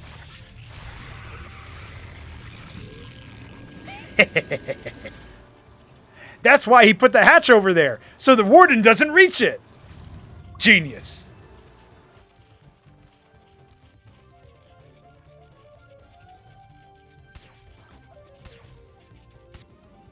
Really Rokors refresh their death timer by one. They get 1 time to life every attack that they hit, so you can just use them somewhere and have them attack something.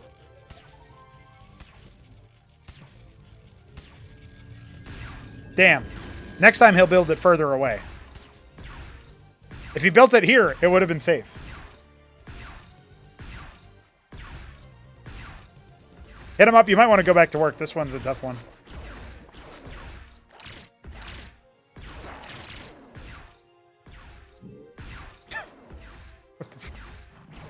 Yeah.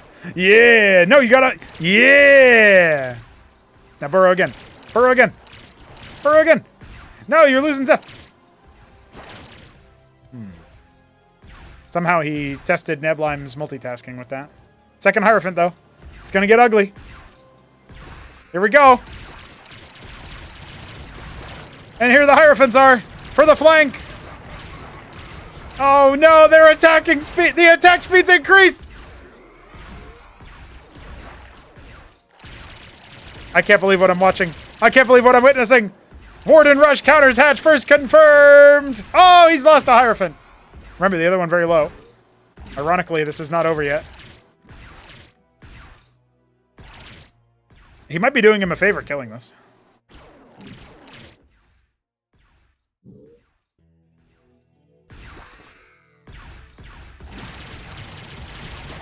Well, he's given the Hierophant the runaway.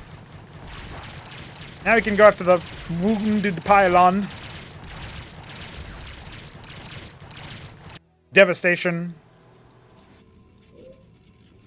Across the nation. It's vagrant time.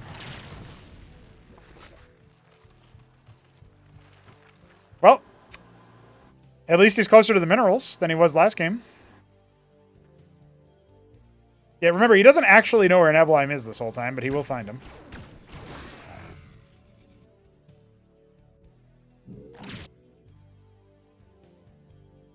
The Quaz Patrol is headed for the top left.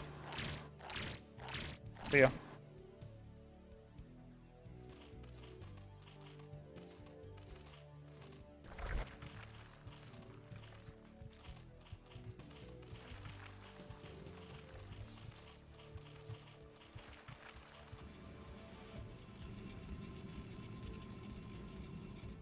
Some Kabbalists are on the way, but a little bit later than we thought. I guess he wants to hold the idea of the Kabbalists to the, just sort of like, oh, I have Rogue Gallery, but I'm only making Vagrants. Wink. Maybe that's the idea. Vagrants are also pretty good at, like, insulating you versus some kind of rush. You got to get through their HP bar twice. And they do dish out a lot of damage. Kind of a forgotten unit for Protoss.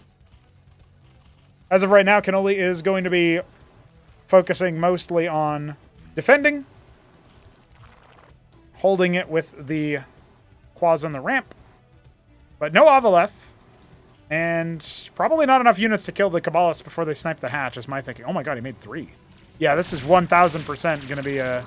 Oh, nice pick there. But this is easily Kabbalist victory here.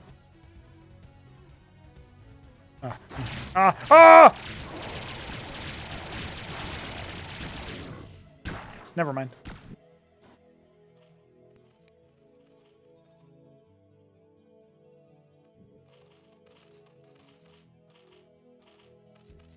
So he's not going to go after the hatch at all. He's just going to go after the mineral line. There's no detection here. Delicious. I don't know if you want to leave him unmonitored here. Front gate's also coming down. These circuits were not ready. 2 easy kills, layups there as the workers pivot away. Oh, so many quads. He'll be able to hold this attack, but at what cost? 2 Avaleths on the way for the detection that he needs. But that's what I was worried about here for Canoli is the Larvosk snipe. Somehow he only gets away with 1. I was sure he'd be able to snipe a couple more of them, but he wasn't microing. Busy doing other things. Neblime actually does not have a Nexus over here. So that's interesting.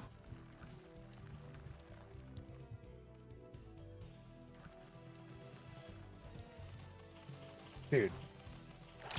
Oh, that Kabbalist ain't getting far.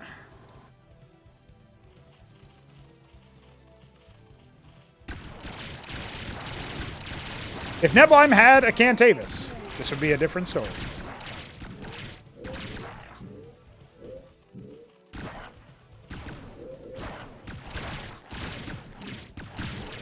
There's more Quas in the main base here, but Kenoli using his burrow magic again. He has so many minerals, he could throw down a couple extra hatches.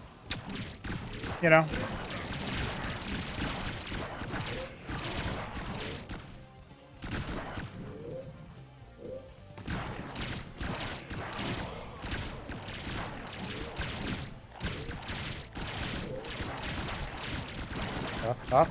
Not quite able to finish that Vagrant off. Ardent Authority coming for Neblime.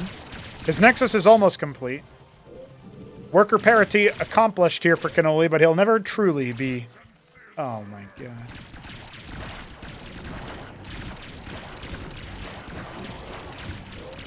I can't believe what we're seeing today, boys. Oh, nice mineral line. Hydrith. On the way for Canoli. Definitely needs that ASAP. Could have gone for Bactyls in the last game, but decided to go for Tier 2 instead. Maybe cost him some tempo. Despite that, the pure Quas army is actually winning. We don't have any front line here. In theory, you could have the Vagrants be the front line, but actually they're not so good versus Quas.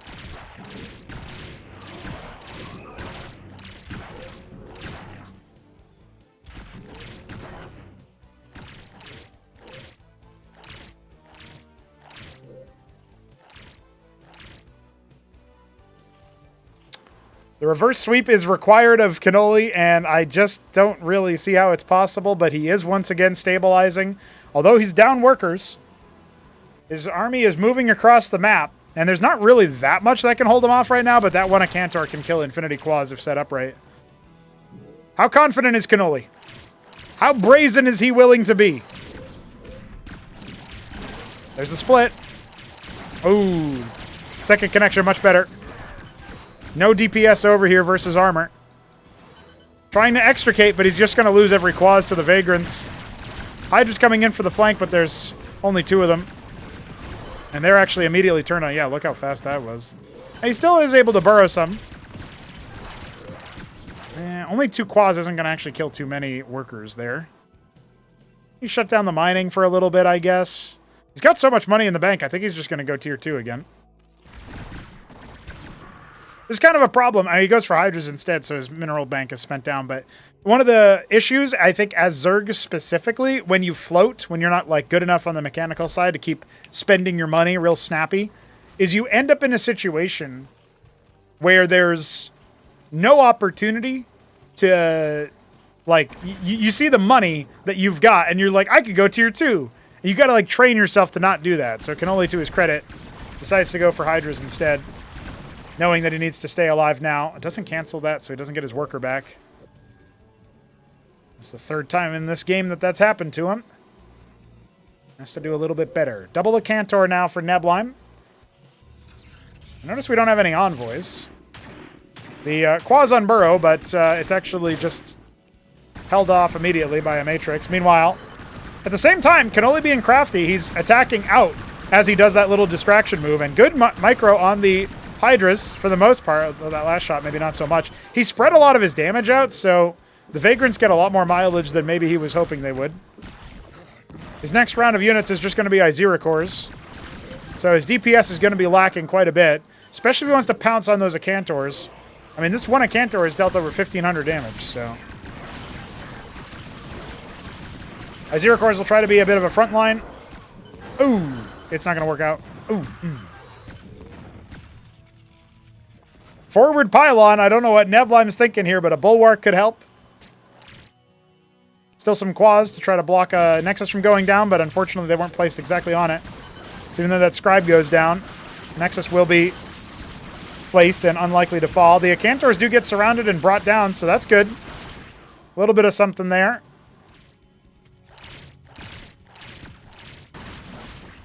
Pylon gets blown up. No opportunity for a static defense structure to be put down there.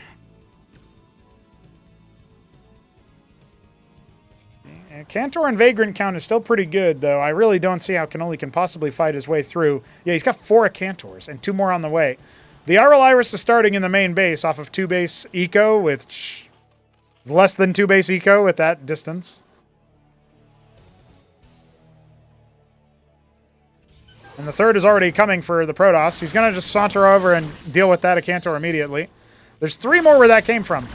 If Canoli can realize where the Acantors actually are, he can just go for a crippling move here if he wants to, but instead his Hydras are all stacked up together, so he's going to fall away and just see what he can do as far as eco damage is concerned with the Iziricors. He'll be lucky to kill that Matrix.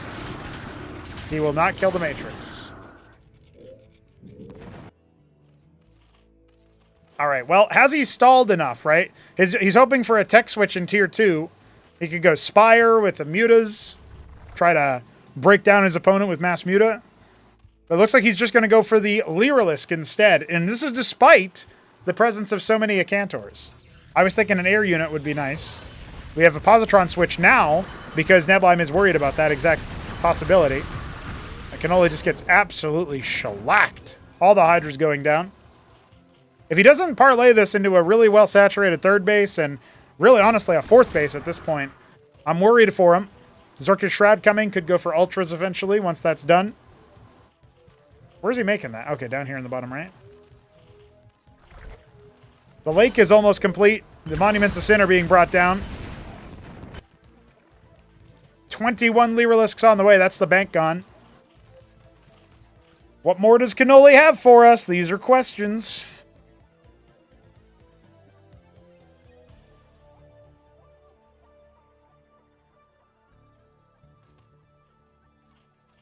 Good grief.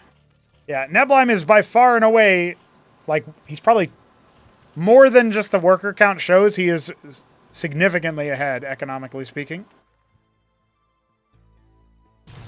The fourth base is on the way. Scribes can deal with that Zeth by themselves, honestly. Engagement away from the Acantors. Not exactly what you want. But now Neblime has a witness, and he sees that there's no air units to worry about. Split has to be good here for Canoli. He's going to have to micro out of here, and you can see just how little he can do. I feel like the Lyralisk was the exact wrong play.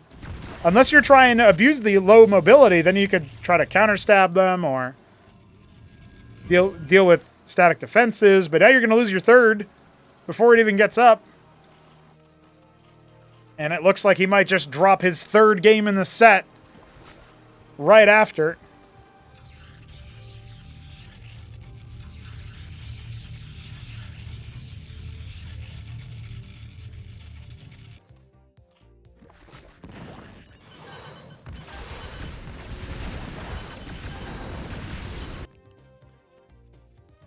Zorius Lyrilisk, that's the comp Kenoli wants.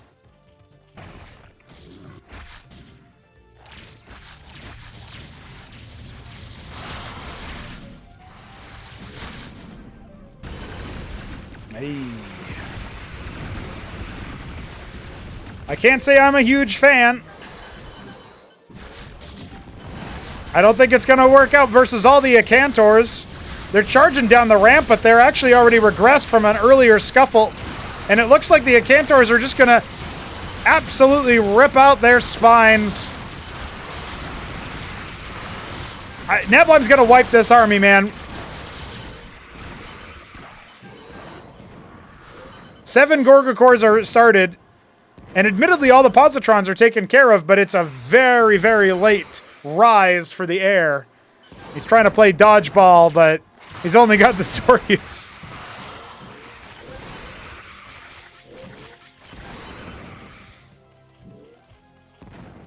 Buying time as the Acantors crawl forward. They're going to egg camp. That's 3 Gorgs gone before they can even hatch. Nobody expected Acantors to counter Gorgacores, but here we go. And there's that hatch. It's going to be brought down finally. Goodbye to your economy. And only 4 Gorgs. You might eventually say goodbye to the Acantors. They even turn on their friends, but I mean, what are you going to do with 1 base and a slowly depleting mineral line?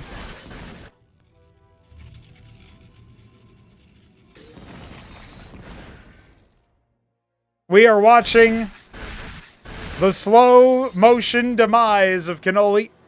We are watching Neblime stumble forward, but without dropping a map.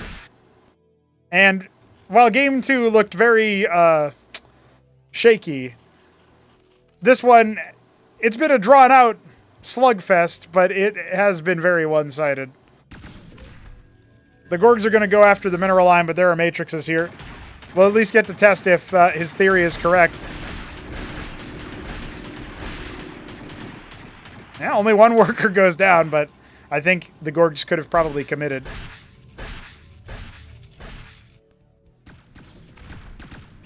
The end of Kenoli's tournament life is going to go down. It's just going to be a little bit more drawn out than what we thought. He can't even get out of his base area. GG.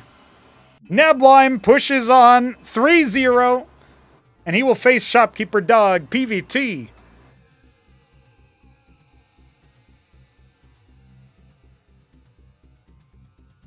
You know what that means.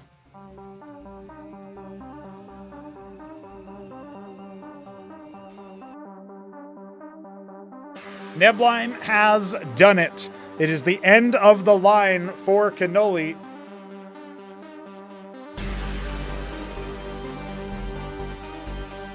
We all expected Neblime to make it through here. I certainly did. I was not predicting a Canoli upset, but I know a lot of people were hoping for memes. You got your memes, guys. You 1000% got your memes. But we can enjoy a little bit of repose. As Neblime, second place from the last tournament, the last Acropolis, has managed his way through the first round of eliminations. Man, it would have been such a shock upset, no matter who his opponent was, if Neblime was relegated to terminal velocity here super early. If he was gone, I just can't imagine that that would actually work out. There's no way. How could that be? Well, now we know it ain't. It can't be because it ain't.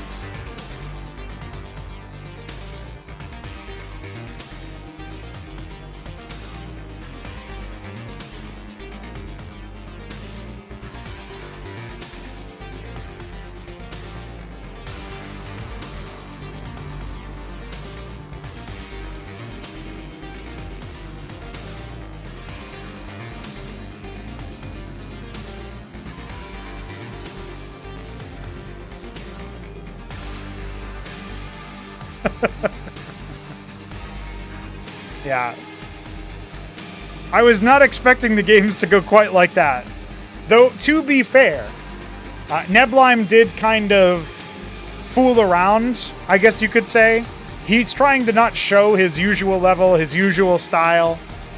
It's a little bit harder to do that versus somebody like Shopkeeper Dog, I feel like, because Dog's already tasted Neblime's blood. We are set up for an exciting conclusion to that little rivalry.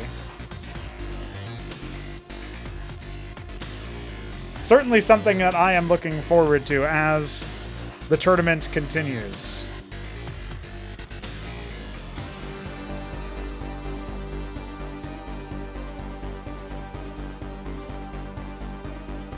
That is it for Canoli in Acropolis, number 3. He makes it into the Throneroom Stage yet again, but that is also, yet again, where his story ends. Bested by players like Ayud in Battlements, Jakulangski and Neblime in Throneroom Stage. He had a bit of a murderer's row, let's be real. But he was not quite able to rise to the occasion. It will be the end of the line for him. 9th to 12th place is where he finds himself at the end of the day.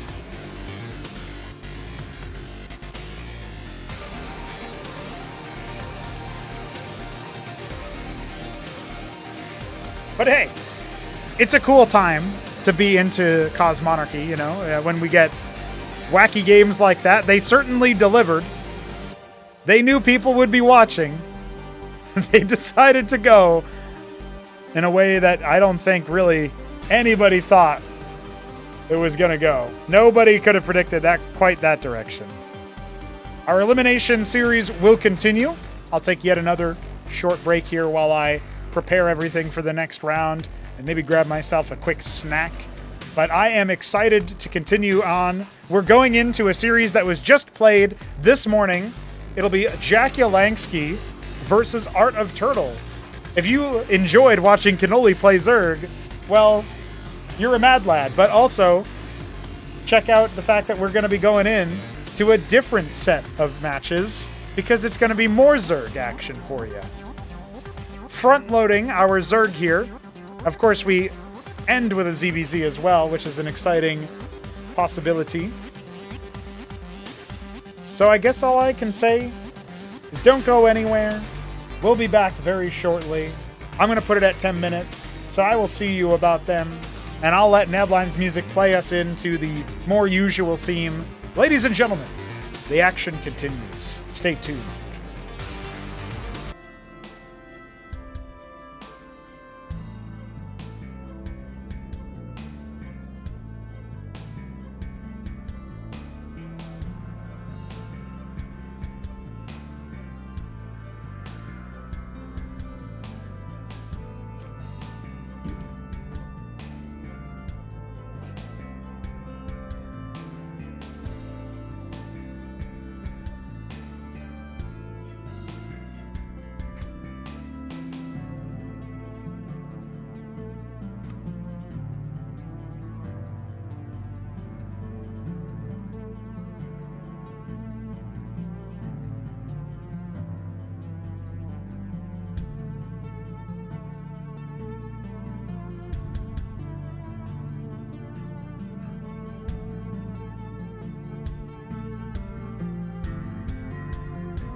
Ladies and gentlemen, it is just about time to talk Zerg.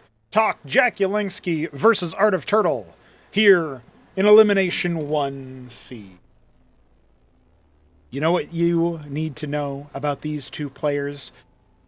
Once upon a time, Art of Turtle defeated Jakulangski 3-2 in a qualification game for the Throneroom Stage. I believe it was Acropolis, or no, it was Battlement Stage. Acropolis won, I want to say Gauntlet Stage A, upper bracket. And Jack had to take down Taco Cake, a Swedish Zerg who's no longer super active, all the way back then. That was the last time these two met in series play, to my memory at least, and it was certainly an interesting time. They met in groups before, and since, but never again in series play. Not in a best of 5. Jakulangski now comes in as the favorite, having gone the distance with Ayud 64, a 4-game set for the reigning champ to dust him off, but it did, result in a little bit of blood shed for our Venezuelan. So now Jack, our Filipino Zerg, is about to lay the smackdown against AOT, or at least that's what he hopes for. But without me saying anything else, we can hear from the man himself, Art of Turtle. And joining us for a pregame interview just before Elimination 1C begins, versus Jakulangski, it is Art of Turtle. How are you doing this early morning, sir? Morning, Pro. Just had my coffee, slowly waking up. Feeling pretty good, though. That's good to hear. That's good to hear. Obviously, you're going up against it for your tournament life. The same is true of Jack. I guess I should ask you right up in front of the gate, are you surprised to see Jack here? I mean, obviously it had to be somebody from the quarterfinals, but it feels like maybe Jack has been on such a hot form that it's kind of bad luck to draw him so early. What do you think, though? I'm not going to say that I'm fully surprised. I figured Ayud would be quite a difficult challenge, considering he's the previous winner. But I will say this: it has been great watching his run all the way up until this point. How he had been dominating so far has been a really good case study for how somebody who was quite inexperienced worked his way up. So I'm not going to say I'm fully surprised, but I am going to say it's been a really good challenge for him to manage how far up he's gone. Yeah, I kept waiting for the time we'd see Throneroom Stage Jakulangski, and he's here, but he also was able to pretty easily best Canoli in ZVZ, and he did take a game off of the reigning champ as well as looking pretty competitive in some of those matches. Now that brings him to ZVZ versus you, and there's so many ways we could go with this, Turtle, but I think the first thing that I gotta ask you is just generally, how are you feeling about the matchup? You almost take a game off of Hamster in Battlement Stage. Obviously, you saw a little bit of Jack's ZVZ, but it was versus Canoli, a very different style, and maybe just generically, you could just say a player who's a little bit worse off. So, talk to me about prep, head-to-head, but also just generally everything ZVZ. Are you confident going into the series? In Brood Wars, ZVZ has always been my best matchup, my bread and butter, what I had understood the most. When you approach ZVZ, it's not going to be anything like how you can just kind of make a handful of units. You actually have a secret, another resource that you're going to have to manage the entire time, because how you use your larva is going to make all of the difference in how this matchup is going to go. Now, we can get a lot more larva and it'll become negligent, but from the early game onset until about the 5 to 6 minute moment, that larva management is going to be everything in this matchup. And so because of the fact that you're so used to it, so consistent with the Brood War style ZVZ, which, by the way, I do find it really funny. A lot of people feel like you can't necessarily be so consistent with it. I think comparing that to Cosmonarchy ZVZ, there is a growing narrative that it might be the best mirror, that people are really excited about it. I think a lot of those people just watch, though. I don't know how many of those play the matchup. So how are you feeling about the Cosmonarchy ZVZ? Do you think that there's enough of a translation there that you can leverage a lot of your skills from Brood War? I think from the beginning of the game, my skills will definitely show up in terms of how my army is going to manage. But the moment that we get into 2, 3, 4 bases, it's going to be a completely different game because there are just that many units that you're going to have to think about. There's going to be much more of a different play style. Hamster kind of threw that out in the first game that we played, where I felt I managed the early game fairly well, but he was way, way better at working into that 4, 5, 6, hatchery Larvosk production. Right. Interesting. So that's where. Yeah, go ahead. Yeah, that's where it really, really differs in the whole ZVZ meta when you compare it from Brood War to Cosmonarchy. That multi-base gameplay can really get out there for you.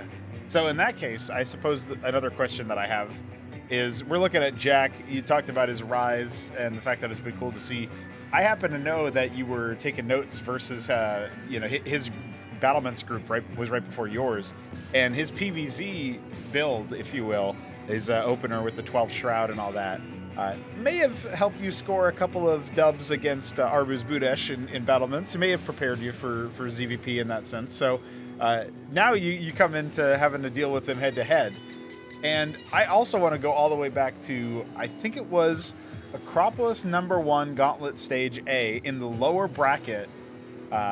You faced him, or maybe it was the upper bracket, actually, upper qualification. You faced jakulangski and beat him 3-2. It was a 5-game series at ZVZ all the way back then. If it was a banger, if it was an extended series then, I could only imagine what it's going to be now. But do you still think that you're going to come out on top despite the fact that he's had this rise? I think that his skills have grown to the point where I feel pretty even about this. I feel that there's going to be another 3-2 type of situation going on. Very exciting. I'm not going to say that I'm not confident in the way that I'm playing, but I am going to say that he has risen to a greater level than what he was back in Acropolis 1. And I can't even think about, how we played during those 2 periods, because I felt back then I had such a huge advantage, and we went the distance all the way through. I also remember playing at 2 o'clock in the morning. I think it was in a hotel, yeah. Yeah, it was like, I was in a hotel in Los Angeles. So, we moved the clock back 3 hours. Now it's 5 in the morning for you instead. So right after the 4th of July, the classic move. Would you say conditions have improved? Is that an improvement still? Yeah, it's definitely an improvement on me. I feel a lot better playing earlier in the morning, especially since I always wake up at 4:30 anyways. So there you go. I'm already pretty cognitive, ready to go. I've got my plan set up in the back of my head. All right. So, but yes, I definitely say that in terms of timing, this is a much, much better time for me. I hope that falls suit for him as well too.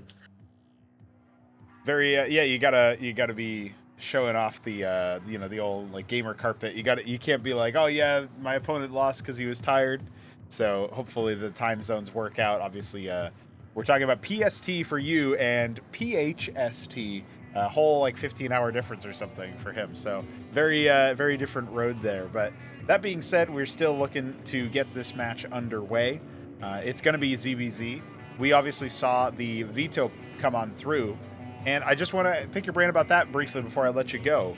Obviously, we see some very interesting maps get vetoed, funnily enough. Mass Destruction and Brainstorm, the first rounds.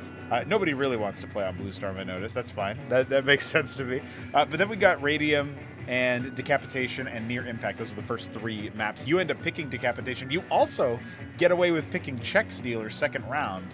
And then we have Serenity to close. And the reason why I wanted to really linger on your map picks, which are 4 spawns, and Serenity as a closer, is because Serenity is the shortest map in terms of rush distance. That could be 6 pool heaven. Then you've got, Decap and Czech Stealer, which are obviously very different maps in their construction. Czech Stealer a lot more flat, Decapitation a lot more with elevation and such. But the clue that I'm seeing here is that you end up opting for 2 4-spot maps in ZVZ. So I feel like if this series goes the distance, if it goes where, he wins his map picks, you win your map picks, Serenity is just such a chaotic way to close out the series because of how close it is. But what were your thought process behind the 4-spawn picks here? Decapitation, first off, I really want to know if he's going to do a type of drone scout type thing. I want to see if he's going to be looking for what's going on inside of my base. I have a plan on decapitation, and I hope I get a chance to show it off, but it requires a little bit of time. And with that being said, if we get cross position, I'm going to be very, very happy to see it go. While Czech Stealer, on the other hand, is complete opposite. Czech Stealer actually has a way, way quicker run time to get to your opponent's base. And there's not really anything obstructing it, and so it really does act more like a two-player map than any other two-player map there. So that's interesting, and of course it's also very open and very flat, but until he gets to the actual choke where you got to deal with 3 places. Of course, I'm still waiting. Maybe we'll see it in this series. You know, one of the thoughts that I keep thinking about is, hey, that neutral circuit that spreads the K-Gra, the creep everywhere, even inside your base, that you could use that yourself. You know, it's not like they have vision from that neutral thing. Let's see if they're scouting out. Anyway, not to put ideas into your head or tell you what to do on your map. I'm sure you got your own plans. That's just something I keep thinking about. Like, you know, somebody could probably put a proxy K-Grid there. With all that said, AOT, we are looking at, of course, you end up vetoing Crisis Vector, second round, he vetoes Kingo Valley. Any thought process behind the 2 maps you ended up banning? Just wanted to get some of those 2 spawn maps out of the way so that you could do your game plan that does require a little bit more time? Yeah, the Brainstorm pick, I think that's an obvious one. It hasn't worked out very well in terms of my game plans. I haven't been able to do a very good job of traversing my units around. Well, the Crisis Vector ban is actually to try and put people off their game, because that's one that's been very popular as a pick more recently. You probably have seen it almost every single series. So I figured let's get that guy out of the way and get other maps into the rotation to try and throw your opponents off. Not as much of a one that people practice. As you notice, most of the time when people are practicing, they just go straight in the order of the maps. And so it goes Brainstorm, and then Crisis Vector, and then all the way down to all the 4-player maps. And so you'll know that those are the ones that probably get the most amount of attention. I'm going to try to subvert that and take that away ahead of time. See what you have going on in your... Right. Yeah, in the chaos. In the chaos, thriving in the chaos. I'm really liking that thought process. I'm really liking that idea. All right, Turtle. That does bring us to the start of the series. I am very interested in seeing where things go. Good luck, sir. And if you have any final words, feel free to leave them here with us now. Nothing much. Good luck, jakulangski, and I hope we throw out some good games. That's what I'm saying. I hope to see some very good games indeed. All right, GG's, my friend. Good luck. GG.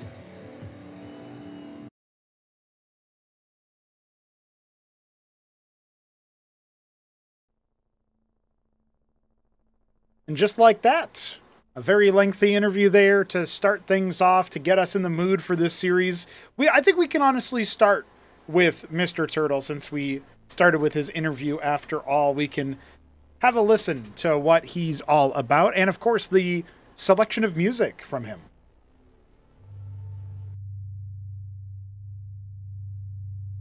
Mr. Everett has been active in the chat all day today, and he has been, shall we say, gaming. He did some gaming even after playing this set versus Jack for the tournament. Remember, these are elimination games. One of these players has to go home.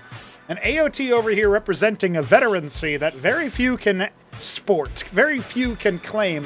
Has been around for quite a while in the Starcraft 1 scene. Now he comes over here for his 3rd consecutive Throneroom Stage. You can't separate AOT from what we've got here, what we're cooking up. You simply can't separate him from the Throneroom Stage. It's just the way that it goes. But let's be real. The road has been a bit rocky. Not able to capitalize on Hamster ZVZ, then ends up getting drubbed by Neblime 3-0. No opportunity to find victory in that set. And Neblime himself, even despite 1 or 2 of the games going maybe a little bit closer, Neblime saying, oh yeah, I wasn't really that worried about it. The hell? That's impressive stuff from Neblime, but also a sign that AOT comes in as an underdog. He's going to be going up against Jack, who's, as said in that interview, has been on a tear, on a run of form unlike any we've seen from the man himself. But let's see what he's bringing to the table then, shall we?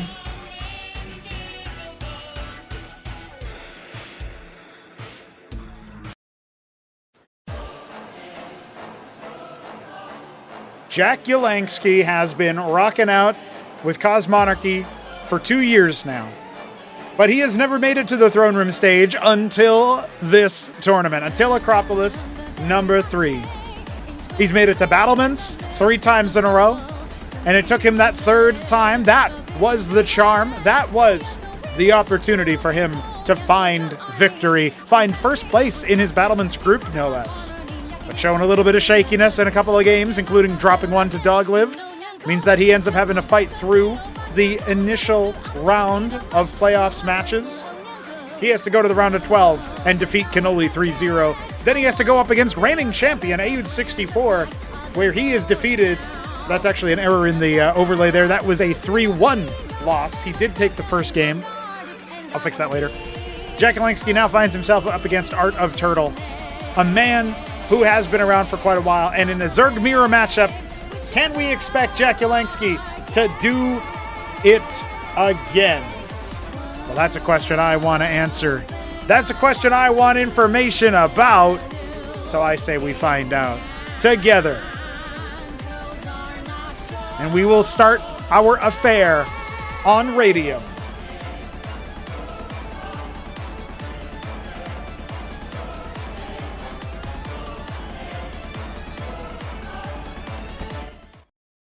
Just like that, we are in the series.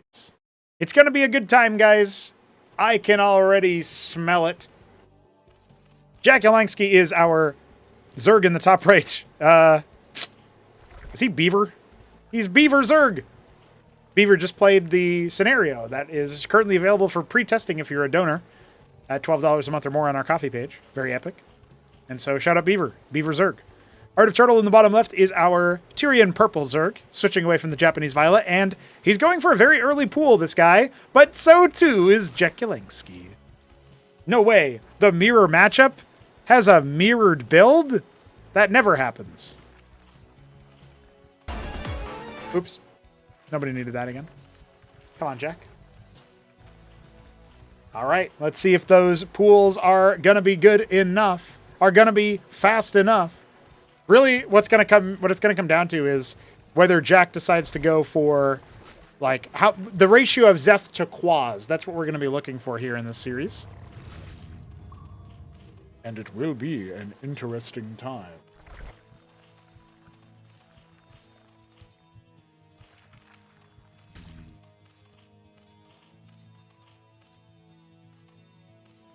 So Larvosk on the way now. Definitely an interesting situation for Jakulangski to be in, as he is the man with the veto advantage. So he ends up opting for Radium. It's a map he's fairly comfortable on.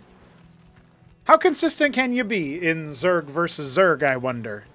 This is actually a matchup that we only saw Jack play against Kenoli. And Kenoli does not play the way that other Zergs play, obviously, so we'll have to see who's going to come out with the victory. It's going to be 6 Zeths in the mineral line very early on, but Jack already has some Quaz out. As long as he protects them. Oh, they jump straight onto the Larvosk. That's going to be critical damage dealt to the infrastructure. But look at this on the other side. Jack has gone in with only 2 Zeths and done the same thing. Oh, bamboozled, and he keeps his Kagrant alive.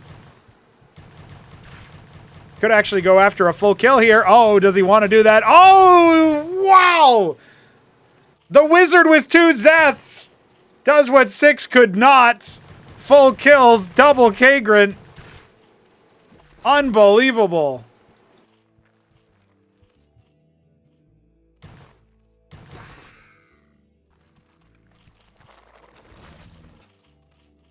Well, just like that, I think we got ourselves a very exciting result on our hands.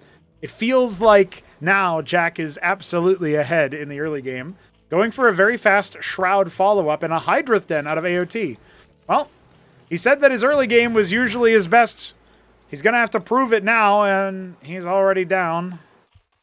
quite a bit of resources, quite a bit of material, and that amount of quas you cannot deal with just Zeths.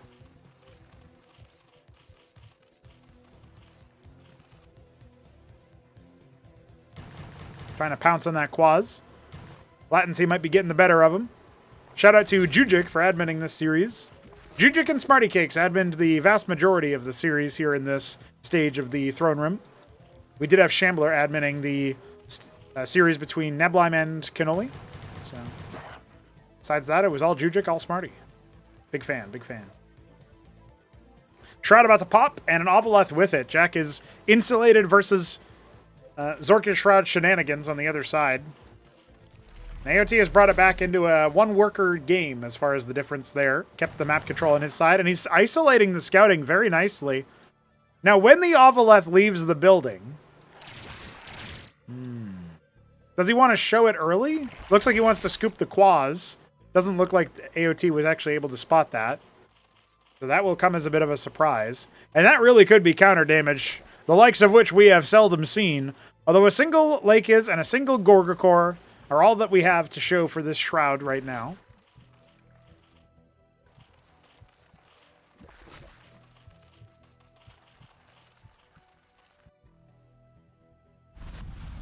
Lakis will help hold down the fort if the Zeracors get a little bit testy. In fact, does AOT want to commit to this? He does, but all of his Zets have gone kaput immediately. And although the quas actually fall away... oh, well, hold on. The Lakis might actually be in some trouble. Needs to unburrow to displace or something. He's just going to end up getting killed anyway. Remember, that drop is still there in the natural for Jack. Well, AOT, maybe he has got a little bit of pizzazz to his early game after all. Now, here's the drop. He has no units at home. We got to watch out for that. You can't burrow as well because the Ovaleth is a detector, and that gets cleaned up without any counter damage on the other side. Hydras have hatched. That's going to be his option here, but honestly, quads are not bad versus Hydra. They just need to focus them down. In these kinds of small engagements, it's quite possible. However, at the end of the day, pretty easy cleanup there. Neither player losing too many workers to their harassment / assault. And the Iziracors get scouted up with a Gorg. That's funny. Could borrow those Lakis. Jack is going to lose a lot of quas here to this push from the Iziracors. Really showing some stuff here, AOT is. Lakis just simply don't deal enough damage, it feels like, to really get going. That being said, most of these Iziracors are very, very low. And once again, doesn't look like any damage will actually be dealt by this attack, but it's delaying mining. It's not nothing. Killing a couple of quas here and there, and certainly putting the fear of Iziracor into Jack. The Gorg now going to swoop on in. The Hydras are on alert for it, though. So I don't really think you're going to get too much damage dealt.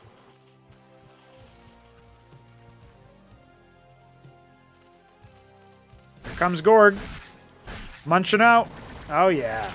Immediately pounced upon. The burrow is good. Far away from any structures. And the quas lead it. That's a dead Gorg. Meanwhile, the army sighted. We're going to have Jack move across the map now.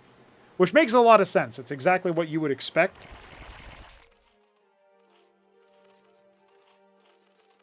Six quas out of the Ovaleth. And it will actually scout out that the Lakis are here forward, but you can't really engage that. Especially with the quas coming on down. We got 4 Zoryus as well to assist in the push. This is going to be an interesting maneuver. Jack doesn't have his Ovaleth here, though. So he can't quite see up that ramp. He's got to be careful. He hemorrhaged a lot of quas on the approach and hasn't gotten any counter kills. His Ovaleth all the way up to the other side of the map. What's he making in the meantime? When just another lake is. His Zoryus are about to pop. Iziracors galore for AOT. The Hydra and quas defense. That's going to be it.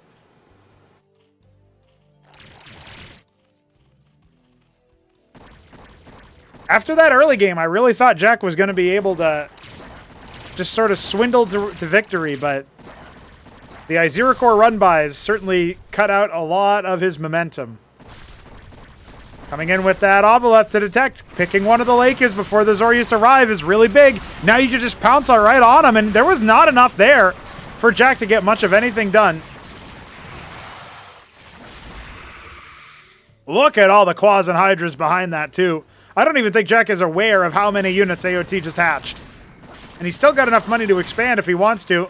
Sending the Droleth down, looks like he does. Not really showing the breadth of the army just yet. Not sure how intentional all that is, but it's very crafty if so. Yeah, it really feels like Jack is in a tough position.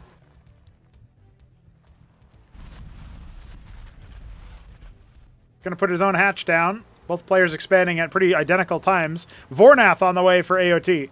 So if you go for the Hydra, then you typically spend less Vespene than your opponent until you start factoring in ski back. Those Lake is not able to stay alive. Needed to be able to deal with this Ovaleth somehow. There's the burrow on the Quaz. That's not what you want to do, my friend. The fat fingers strike, and the Lakers are absolutely sundered. This one is over. AOT about to post up the dub. After such a catastrophic early game, there is nothing left for Jack here. And I think we're going the distance, lads.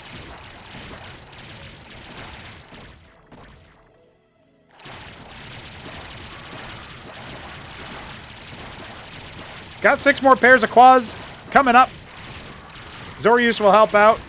There's no more reinforcements on the way. Jack doesn't want to call it quits. He hasn't lost any economy.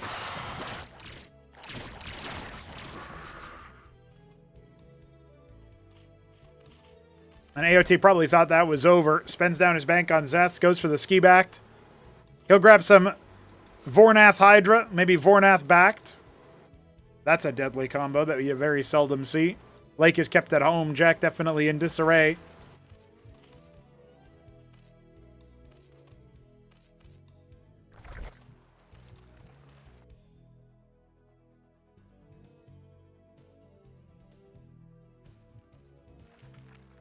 The Zeths are going to scatter across the map and occupy those hidden bases. AOT wondering what Jack's got up his sleeve that he's still sticking it out. That's going to be a Khaz'trith almost assuredly.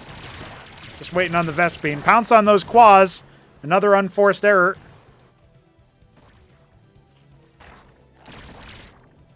There's more Ovaleths where that came from. Oh no! The Lake is dead to the cliff advantage. The drop is in, but Hydras are hatching at the same time. You're going to go after the Larvos, the production, and again the target, but it's only going to be good for 1 kill. Sure, you can say that's worth it. But remember, AOT had the worker advantage for some time now. Jack only now starting to catch up, and no opportunity, no chance for breaking. His hatch not saturated on the natural side.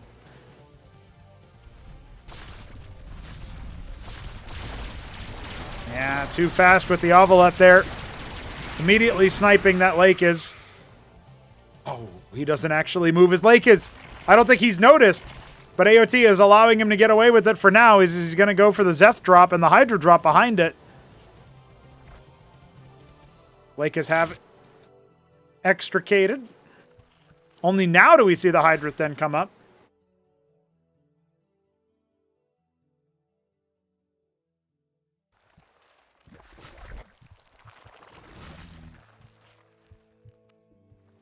And with the static detection afforded by the Khaz'trith, you can kind of get away with not having an Ovaleth here. There's also a Khaz'trith. There's a second one? Oh, no, never mind. That was for Jack, I guess. Or I'm crazy and he canceled it. Either way, this drop is not going to accomplish too much. He's trying to get that Lake is in there, but there's no hope for that one now. Even if he gets it in there, what's it going to do? Die as it burrows? But the drop on the other side could do some serious damage.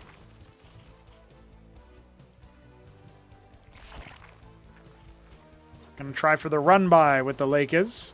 At the same time, the Zets and the Hydras. This is a pretty deadly attack force to have in your main base at this time. He's going to go ahead and get the Lake is burrow off. Ovaleths are here, but they're going to be on the auto rally.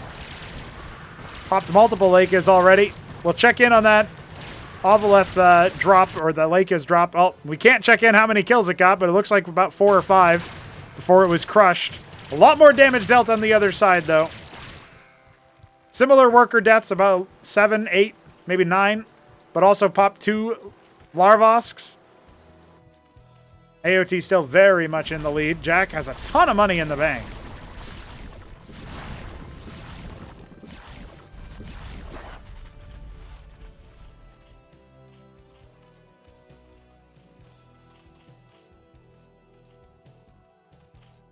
Looks like AOT might be saving up for tier 2, banking that Vespine, grabbing a couple of Bactyls.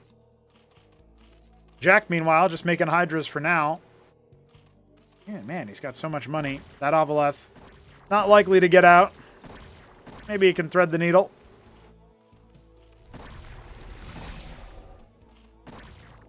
Vespine cap done and dusted. The geyser actually was evacuated at one point, it looks like. Now going into 7 Skithra cores. Okay, so that's what AOT was saving up for. The win now button wants to be pressed.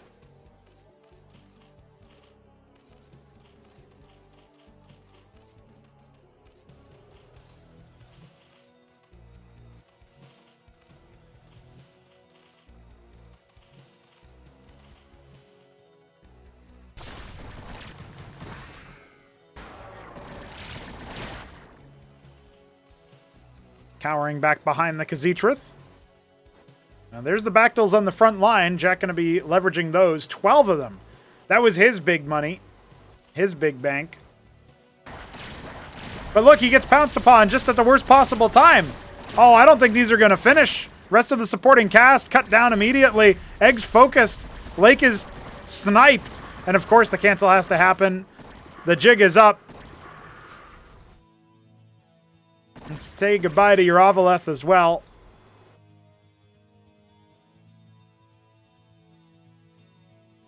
Remember, those skits have been building up this entire time. He's got 11 of them and 8 more on the way.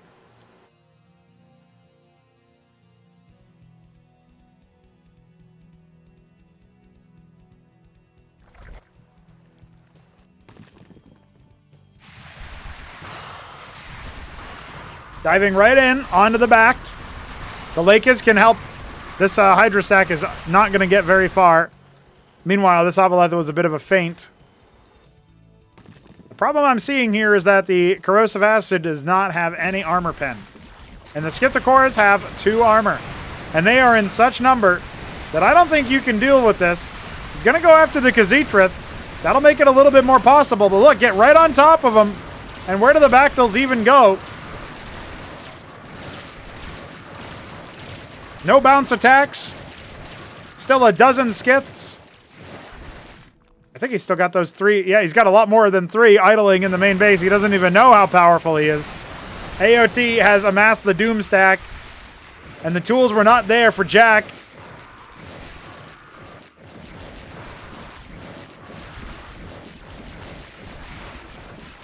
He's going to make his own set of skiths, but I think we know who has more, guys. He may have just reminded him that he has these. Yeah, they get added to the control group. We're talking like 24 skiths are moving across the map right now. A little bit of chaos just from some rallies being sent over, but he's going to have to scramble some defenses, trying to get more anti-air in a good spot. If they can wail on the anti-air for some time, it might be enough. Dude, there's just so many. I can't foresee this working out. He'd have to have a magical time where they're not attacking the skiths and the AoE damage can help him out. Linking up with some Hydras. Insult to injury. Remember that third base. It hasn't been mining with a tremendous amount of workers, but it's still contributing. And now flying on over. The skith count slowly stacking up for jakulangski. But there's 22 of them.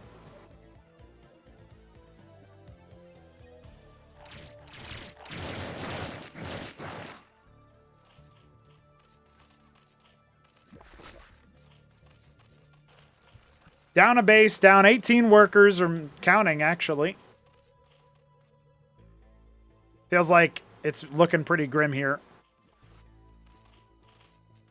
Even if Jack clears these skies, he still just resets the board, and even then he's still behind economically.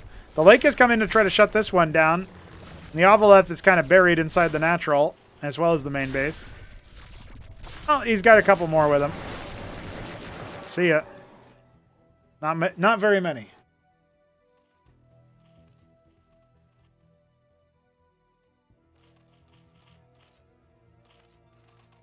They decided to go for the Skith Wars. You know, way back when, and in the Ascension days, we had Nath Wars. Then we had Gorg Wars. Now we've got Skith Wars, apparently. Saw a little bit of a premonition of this in Battleman Stage, Hamster versus AOT. I chalked it up to a bit of a silly game. 35 versus 16 Skiths. Some Gorgs as well for good measure. I think this is the jackknife. Goodbye. Instantaneous deletion, buddy. Don't get any ideas. I'm the one with the Skithra cores. I'm the one with the air stack. Do not look to the skies for your salvation. You will find only corpses floating up there as asteroids.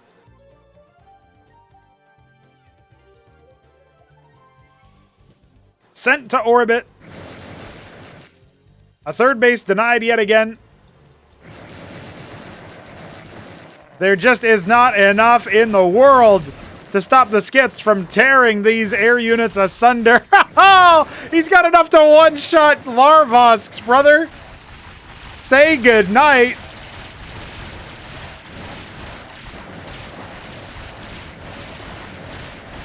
Unbelievable scenes as AOT will take game one. It wasn't exactly the cleanest of games. It wasn't exactly the quickest of games. But it was a game. And AOT did win it.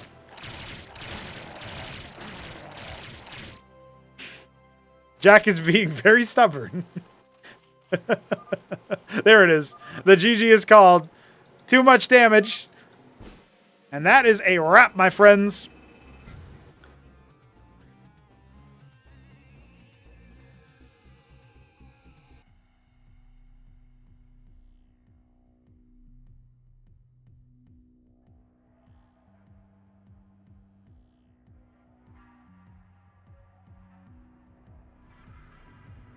Zerg? Here? The answer is yes. And AOT has secured his way to a 1-0 start. Up next is his map pick of Decapitation, which he said he was looking for cross spawns on. Do I need to tell you guys? The odds of that are not very high. Art of Turtle is in the top left, the Tyrian Purple Zerg. Jakulangski in the top right, the Celadon Zerg. So it is not cross spawns, but Jack is scouting very quickly.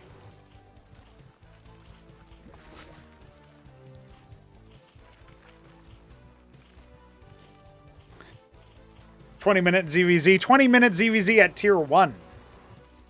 You know what Jack could have used if he had gotten to tier 2? Cagralisks. Plague them some bitches. Whew. Or, you know, Cycralisks would have actually killed everything, but I will never miss a chance to tell people about the Cagralisk and the fact that it plagues. It's even HitEmUp approved. Wink.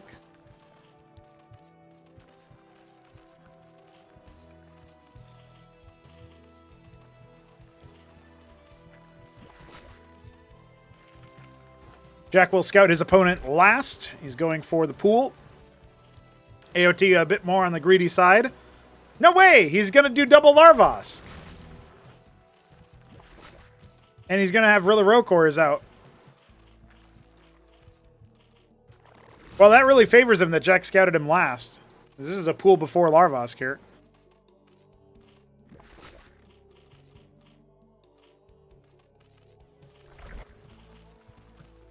Well, if he sends the Quaz out directly, he might actually be able to do some damage.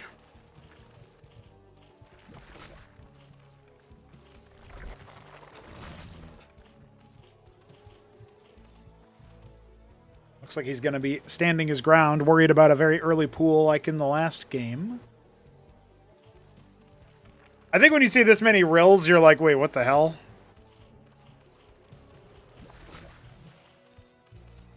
All right, he sees the pool timing. When does he press the go button? The answer is now. 8 Quaz. 4 more on the way.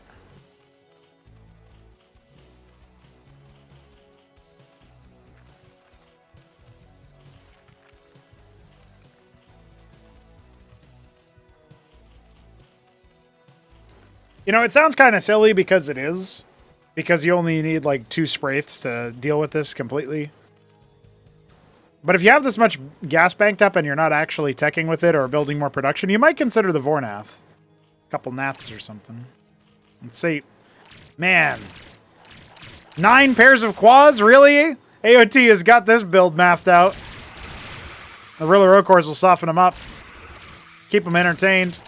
And suddenly the math does not add up. Boxed in, all the quads, committed to the fight.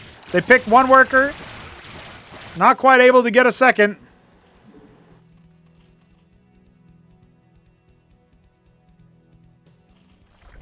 Well, that's a military swing. Zorka's Shroud on just 2 production structures is also dire situations now.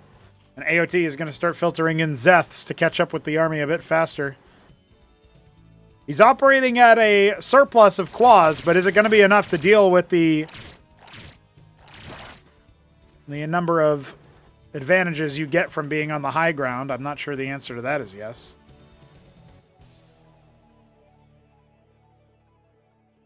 But Jack has not been building more quads. There is a chance here that AOT can break him. He's got way more units coming. Only now is Jack considering making more combat units. Ooh, AOT could really go for the jugular here.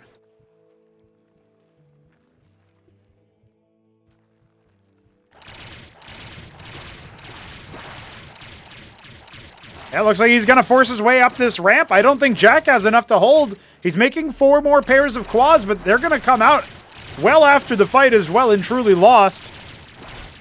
Turning that Kagrant that was meant to be a Larvosk into a Circuit is a sure sign of the times as Jack is going to start to fall. No way AOT is threatening series point already. 20 minutes? How about less than 5?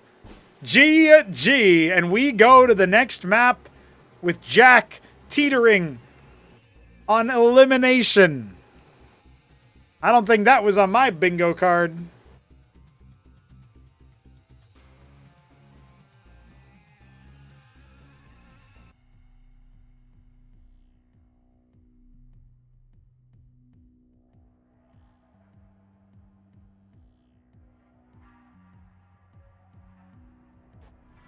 This is not how it's meant to be. Jakulangski is the chosen one. He's supposed to survive long enough to defeat Neblime, spiritually, if not literally, in the game.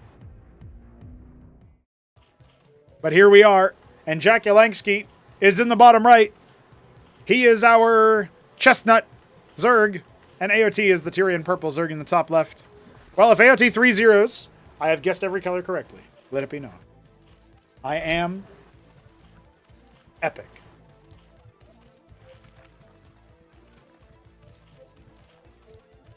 I am also very loopy after all this casting, and we're not even halfway done. Once we're done with this series, it will be all the way, halfway. Halfway all the way. Jakulangski scouting up this modified, visually upgraded near impact. Very cool. He will confirm the Larvosk opener here. Full Larvosk as well, no pool. It's been a pool first for Jack. Back at home, he's struggling a little bit. Okay. Kagrin on the Extremist makes a lot of sense. Only 1 pair of Rilla Rokor is going to take a while to break that down. There's 2 Drolats pinched off as Zethrakors. I like that a little bit better on this map. Forcing a cancel is a good move there. But Jack keeping the Drolath around leaves it as an opportunity. Still scouting, still maybe looking for a spot. Remember, the Rilla Rokors, if they don't actually land attacks, they don't steal 1 life back. So they got to stay on the Kagra to keep their life going. Otherwise, they will time out. Oh! Oh, the sauce! You don't interrupt pathing of non-Rilla Rokor units with Rilla Rokors. They only collide with each other and structures. Never units. Now suddenly there are Zethrakors. That's going to be another dead Larvosk, but it does come at the cost of all the Zeths. He puts down his Drolath. He's not going to be able to get that one off, unfortunately. Ah, a Hatcherosk and the Circuith is the follow-up. Honestly, this isn't too bad for Jack. That really slows down the rate of development here for AOT. I think any advantage he got from going for the fast Larvosk has been negated by that opener. Plus the ones at the court. It will announce the departure. And a Zorkish Shroud follow-up here. Jack playing a little bit with fire. I mean, if the Quas get into his base, he could be in for a world of pain. But there's only 8 of them, and the follow-up is going to be a little bit meager. No Vespene mining for AOT. Wants to throw down his expansion ASAP.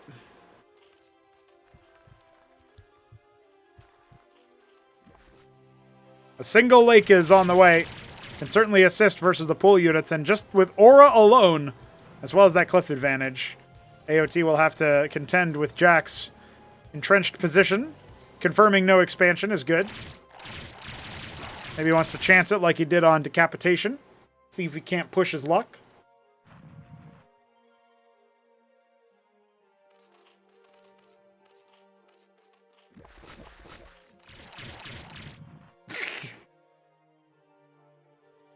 The burrows are pretty good.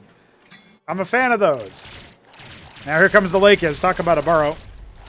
Gotta hightail it out of there before you don't have no tail no more. Hydra's Den on the way for AOT. Ooh, baby.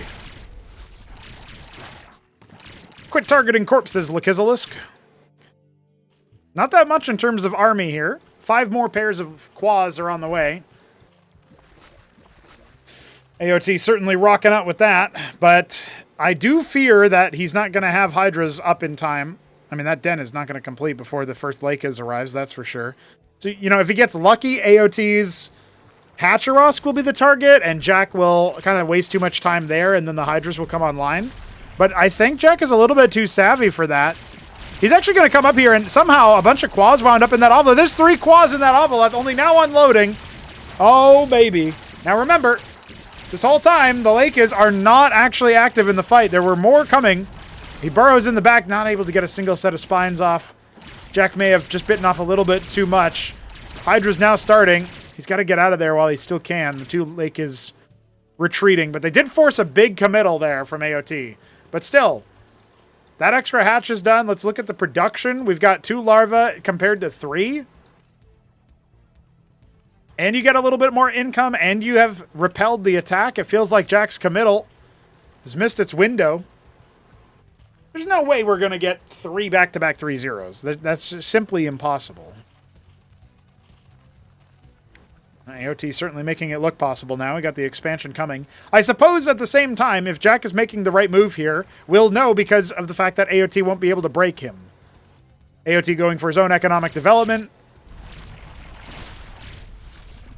Maybe thinking about a drop, yeah, but it's maybe a bit too telegraphed.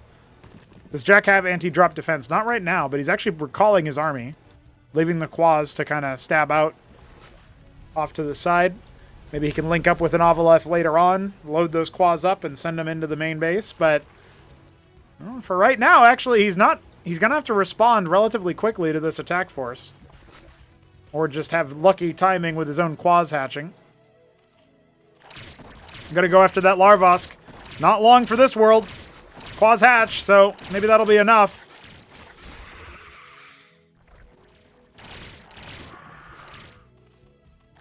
None of the units survive. The Quas try to get in for a scout. They see nothing, really. Once again, back down to 2 production. Alright, production isn't really the best for either player, but the fact that Jack has reset, despite getting his hatch up, and he still only has 2 larvae, I mean, that's rough. Not really able to scale very much, it feels like.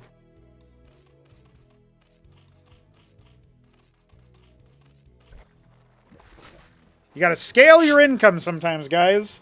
You gotta scale it. And that's why we need you to donate on coffee. Hydra's roving the middle of the map, sniping scouts.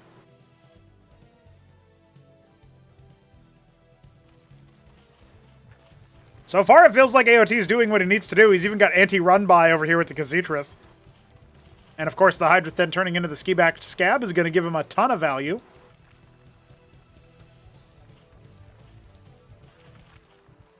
Starting to see some macro hatches come out for Jack. He could go for another one if he wants to. Instead, his workers are making out.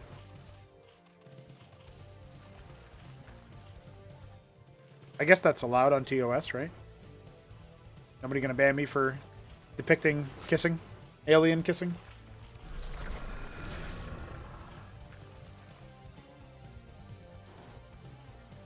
The 6 claws drop for Jack. Might be able to do something here. Fortunately, Azorius is sniped immediately. You can't really doing... Yeah, I don't know. This seems like a really big whiff from AOT. Didn't realize how deep that was.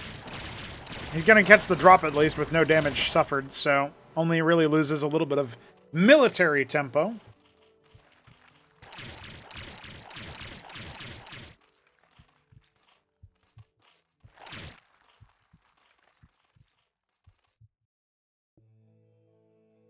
He's on course to actually just completely intercept the Savaleth, but Jack does wisely dive away.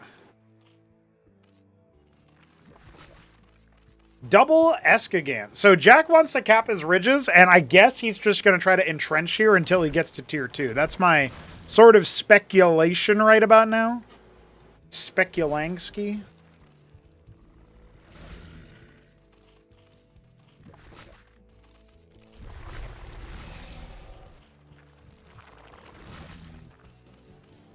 At the same time, he's going for a ski back. Maybe he just wants to power on. AOT goes for his own ski back, and it was scouted. So I guess Jack is worried about that Skith storm that happened on map 1. That's how Radium concluded in favor of AOT. It was a long, drawn-out affair, and it required the Skith storm. Jack might want to do the same thing, but use the fact that he's got the ridge caps to his advantage. On the other side, AOT is just opting for a double Geyser base, right? Which... Oh, he's making double Khaz'it. I don't know if I like that. It doesn't stack, but I suppose it's redundancy. All right, 12 skits get started. Jack is thinking about that. Wants to go after it. Thinking about his third base as well, moving over towards 3 o'clock for that one. Ovaleth does get sniped this time. I don't think he was able to tell how fortified that position is, but he's sending Quaz out anyway to confirm. Oh, he doesn't take the double gas base. Oh, never mind. He does. He just double expands. Jack is a funny guy. He will sometimes be on 2 base for the longest time and then be like, I need to expand twice. Which, you know, can be good if it's... They both aren't found. Big amount of resources. Attack moving the Hydras. They'll clear the Claws. Will the Skiths turn around, though? I hope not, for Jack's sake. He's got a lot of tempo with them on the other side of the map. And AOT doesn't really have that much on the defense. If he had a bunch of Hydras here with the Khaz'it, I'd actually say, oh yeah, he can do something, but he's got nothing. There is no anti-air. And now he's going to stack up all of the Droleths. Oh my god. Yeah, Jack is wily enough to know, I just need to target the pool from some creative angles.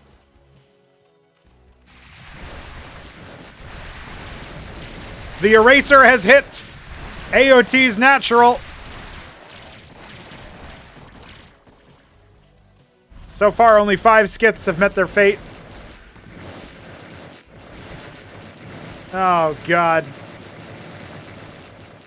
Well, you live by the skith, you die by the skith, and it looks like Jack is very much ahead now.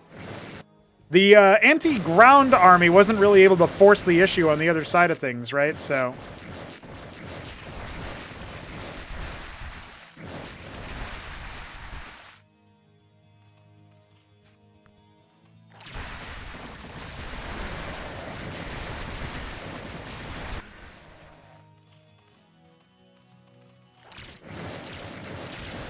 Man, so many workers going down. This is heartbreaking for AOT, as he definitely had a bit of an economic advantage, a tempo advantage, but now look at him. Sending Lake is haphazardly slapdash to the other side of the map, but we've got great saturation on the 3rd base, the 4th. Still waiting. The Skiths still killing. A third of his enemy's workers. That's all he's got left, and so many of them are burrowed. Maybe he can get a little bit of counter damage here. Those are some good spines. He'll shut down this base, but if only he had gone here instead. Maybe a little bit more value. Now the skits return home to reunite with the rest of the flock. Again, an air unit killed by a ground unit that only attacks ground. I can't believe it. Hey, 2 Zets in the worker line. Well, if AOT can stall this game out the way that Jack had stalled Radium, maybe there's a chance, a glimmer. He's pushing across the other side of the map, and this is not a fight that the skits will win. He's got to reunite. He does not have that critical mass of 35 or whatever it was skits, and even that army wouldn't get too well. Oh my god, AOT's pushed into the natural, dude. Is there any way? Well, with the help of those Lakes, maybe? And no, it doesn't even look like that's going to be enough. Is AOT actually going to salvage this situation? Hydra's pushing in a big way. A lot of them are very wounded, though. And now here comes the skits cleanup. He did so much economic damage. Brought this back into a potentially even position. The problem is, Jack's still up by 20 workers. Some of the workers for AOT are still burrowed. More like 30 workers then.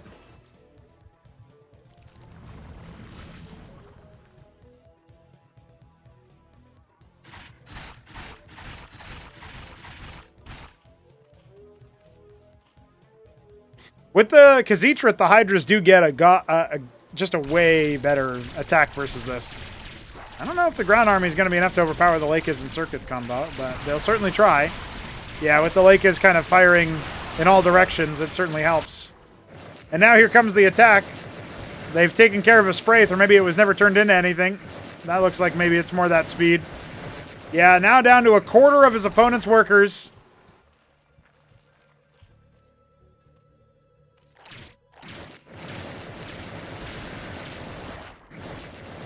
Ay, ay, ay.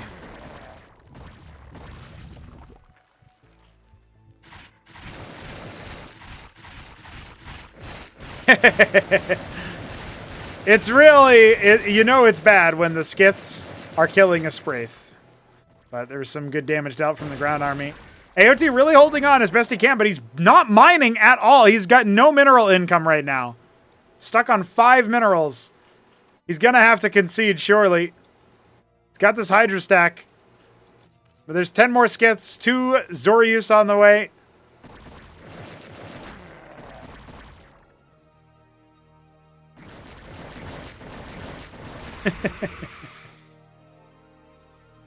It has been chaos. And I don't even want to say controlled chaos. I think just regular old chaos here. Big burrow. A lot of those Lake is not able to quite get enough, but actually AOT getting baited into the fight when he had no business even winning it. That's a lot of dead Hydras. And the skits have once again hit 9 o'clock. I don't think those workers are going to evacuate. Not in time. Hydras zone away. Best they can. Ay, ay, ay. There's 5 skits for AOT. If he can get a favorable fight, he can use the Khazitriths with them. That can be a comeback mechanic there that we didn't really talk about on Radium because there were no Khazitriths for Jack. But now Jack is getting tier 2 while bossing around the workers that aren't even mining for AOT. And his ball of ground army should be more than enough to finish the job here. Both of these Zerg players are very much the stubborn lot. They are not interested in conceding before they are banged to rights, without a doubt dead.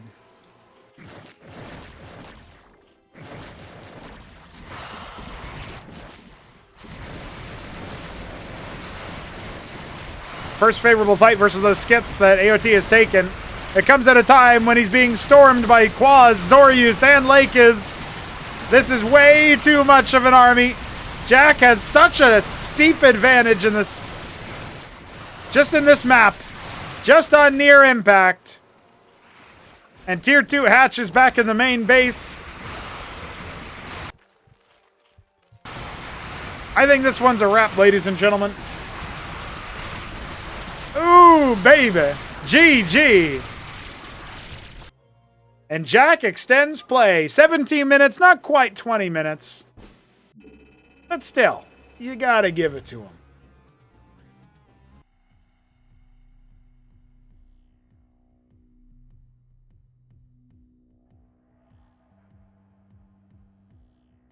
It was a really good try from AOT's side to see what he could do there to make it happen. I am genuinely impressed. I feel like if it hadn't been for that counter push, that would have been over so much faster.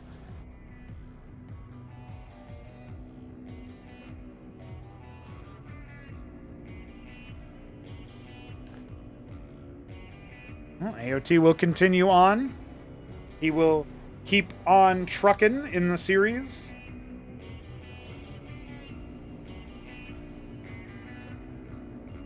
But it gets a lot more interesting, gets a lot more tricky. We go to Czech Stealer for the 4th game. And that, my friends, that is anybody's map. It might be AOT's pick, but Jakulangski can certainly threaten for it. So let's see what he's got. Jack is in the bottom right of Czech Stealer. He is the Asparagus Zerg? No, Russian Green Zerg. AOT in the top left is Tyrian Purple Zerg. And he is double Droll Scouting, guys. Oh, Jack is double Droll Scouting too. What the hell? All right. Pool first from Jack. No gas for AOT. I think he's going to do the same thing, just with a little bit more eco. And guys, 9 pool. 9 pool counters 6 pool. So hard. And that's exactly what we have here. Jack decides to throw in everything he can. But AOT remains composed. Shout out to D. Schlango. Welcome, sir. Hope you're enjoying.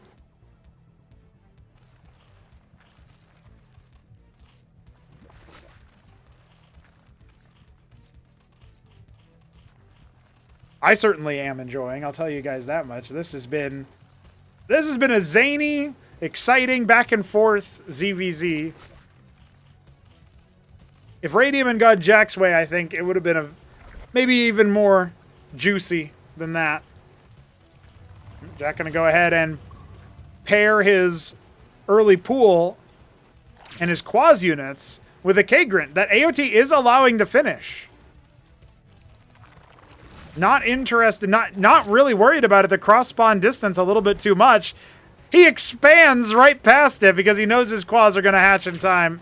He'll even bring a couple of Drollouts. Oh, but has it hatched in time? I think without those Drollouts, this would have been a really dicey situation.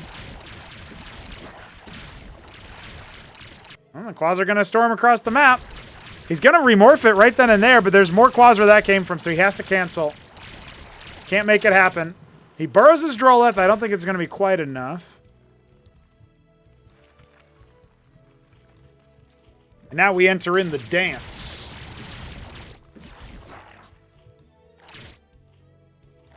Jack doesn't want to waltz no more.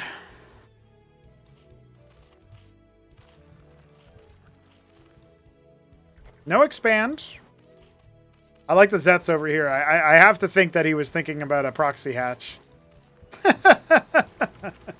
That's just, I don't know if that's true, but that's just my personal headcanon about that.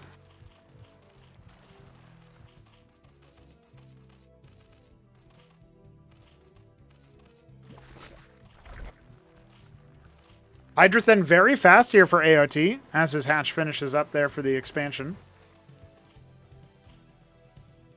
I don't know when we're going to see Jack expand, but he's going for the Zorkas. Remember, he had the less economic opener, but you can come back from economic deficits pretty fast in Cosmonarchy.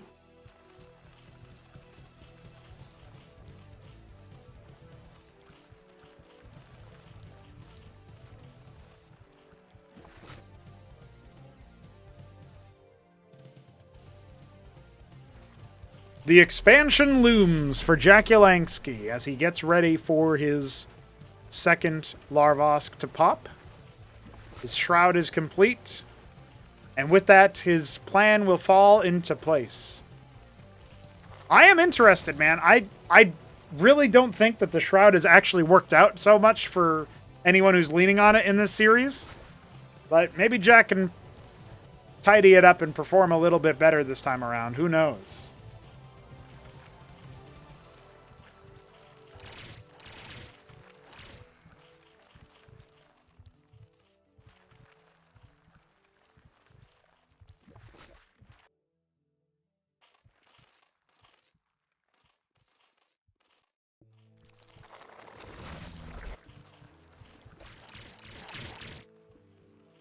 Oh, that quaz actually gets pretty deep. I don't even know if Jack noticed. Now he's going to go ahead and send some interrogators. Get him. Oh, man. If AOT gets up here and actually scouts that hatch, he will. Wow. That's more value than he definitely should have gotten there. He sees the expansion timing, but he doesn't actually know if there's not one up there, too. So probably can guess that there isn't based on the other factors that he scouted there. Looks like AOT wants to go straight for the skiths, or at least that's what he's threatening with this very fast ski-backed. And the Ovaleth will scout it. So Jack has to come up with some kind of counter to it. And this is with AOT building a Khaz'trith at the front gate.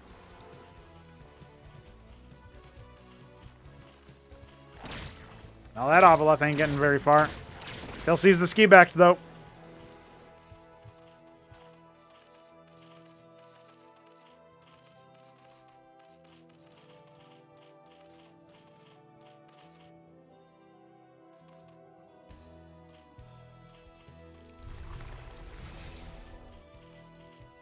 Eight pairs of quads are about to pop for AOT. He's definitely leaning on the pool units just as these little chaff pieces that he knows he can riposte an attack. He's getting a huge force multiplier from the Khaz'trith, giving him those extra attacks on other units. Super useful in ZVZ, as you might guess. Well, Jack is going to take the faster third base, though. What do you say to that, AOT? Your timing is just as his is finishing. 3 Gorgakors are leaving the building, and we actually don't have any skiths yet. The Quaz Hydra can be enough to do some damage, and there's no real structures or anything for him to bounce off of. Remember, he lost his Ovaleth earlier, so the Gorgs can't use that as detection to kill the burrowed workers.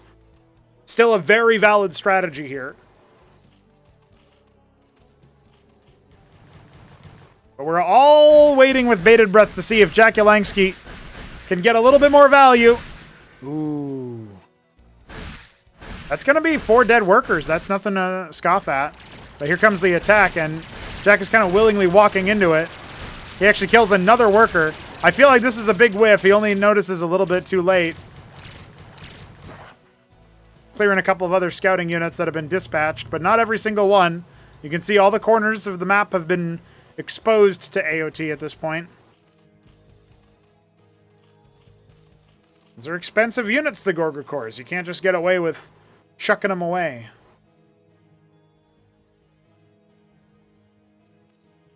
And now the Skittercores are up. Anti-air on the Gorg, not very good by itself.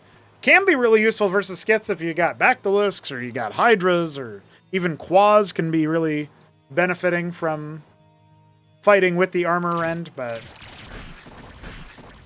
a great split of the Hydras and good micro as well, preventing the Gorgs from finding their usual value. They all die without even so much as scouting the Skithracors right now. Has Jakulangski flown too close to the sun? The Skits are now going to reveal themselves. And the Gorgs, they're going to start to split. But you just simply can't do this. It might be a tickle fight, but AOT has more tickles. And Jakulangski falls to the floor. But he's got 11 Skiths coming. And Jack is going to be given a little bit of an opportunity here. AOT taking some time to actually move across the map. You can see preemptive movements here from Jack. He wants to pressure the air units to stay with the homies, stay with the base, while his own skiths start to come online. Begun the Skith Wars have.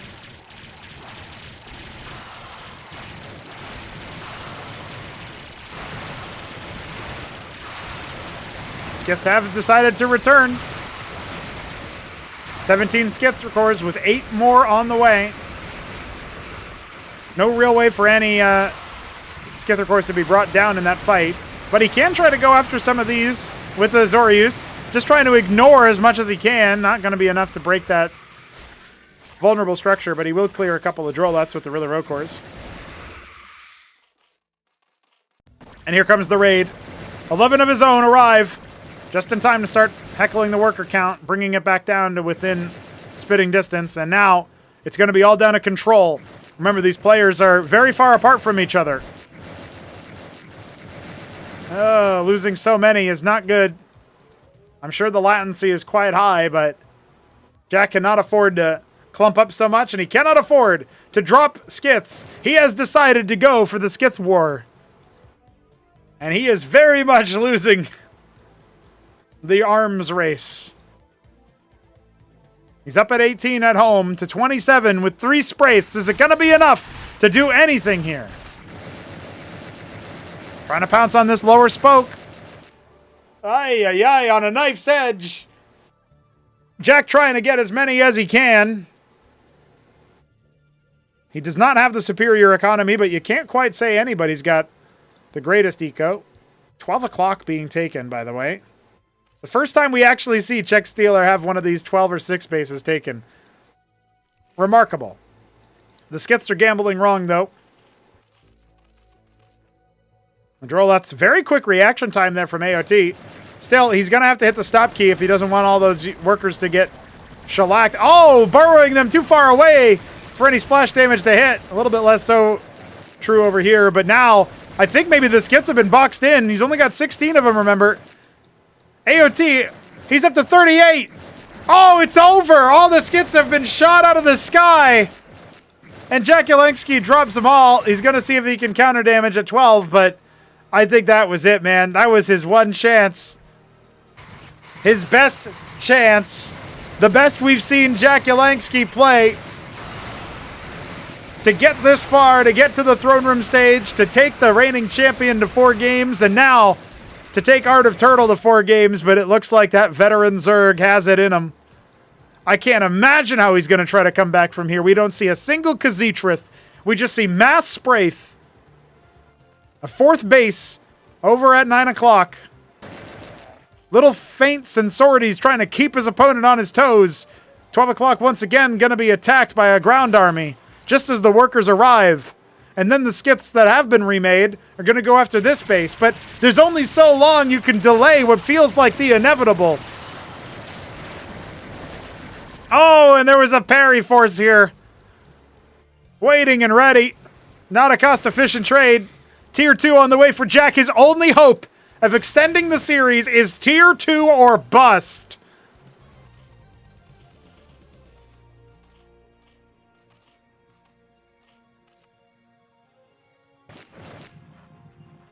Burrow in the middle of the map, just to lie in wait, just to see if you can't spy where he's gonna go. Oh, but not clumped up properly. Scared to versus the other Skiths. Iziracor is gonna try their best, but there's so many of the things. He's up to 39. 11 Hydras on the way to reinforce the ground push. You might have survived for the Iris to finish, but what are you gonna make out of Tier 2 at this hour? At the 11th hour. Trying to escape. 43 Skiths. And only 4 remain for Jack. Straight into the Ultrav Cavern. Oh! The Calcure Lake. He wants to go Calculusks with Oxylcesi and see if he can't skip that intermediary step. He's going to need to get those laser beams of death online. And he's going to need a hell of a lot of time to do so. Here comes the push. So many Skithracors. His Iziracors have done their best. But I don't think that's going to happen. I don't think that's going to work out, man. At best, he's going to have 6 Calculusks online, ready to fight. His sprites are only going to hold him off for so long. No Khaz'trith. No splash. AOT's actually biting on that. It's pure aura preventing him from smashing that base at 3 o'clock. The neck can be snapped. The vertebra have been weakened. But does AOT notice? Does he sniff it out? A ground army will pound that area instead. Let's buy some time. And it's not what I thought at all. He's not going for Calculisks. He's going for Zarkavrakors. But the Skithrakor is a nimble beast. He's going to need to get the jump on him. He's going to need to pounce on him. This is everything he has as he loses his 4th base. The eco advantage once again taken by Art of Turtle, up by 25 workers and counting.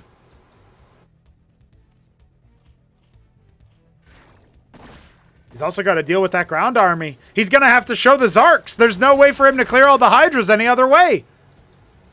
And look at that. They can be focused down. The rest of the army not engaging. One of them already dropped. Tier 2 revealed. Calculisk's now on the way, but I feel like you need way more than that, buddy. The Skiths have roved about. The Hydras still fighting. Backed into a corner, but they've got reinforcements. The Zarks go for the jugular. See what they can do up here at 12 o'clock, but that's where the enemy air stack is. Oh, look at that, though. He blows up so many with so little. Small investment, but a big result. Dropping him down by 20 Skiths all of a sudden. You live by the Skith, you could die by it. The advanced workers clearing things out at 6.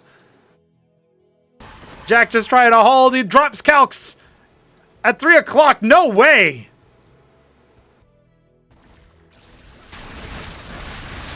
Calculists revealed.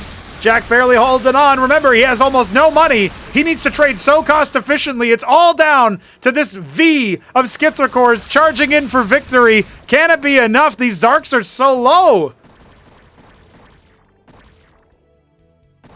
Even if he clears all the Skiths, can he deal with all the Hydras? Look at the force amassing at Jakulangski's doorstep. He's trying to set up another base at 6 o'clock. He has no money. His coffers have run dry. The sprites are pulling the attention. Forward Kagrant. The Zarkavrakors held at an arm's length. They go for it. They go for it, but it's not enough. The Skithrakors turn around and snap the neck. He does. Art of Turtle clears the deck, and Jakulangski, he is eliminated. A glorious bloodbath. 3-1 victory for Turtle. The veteran survives another day. Triple G, it's over.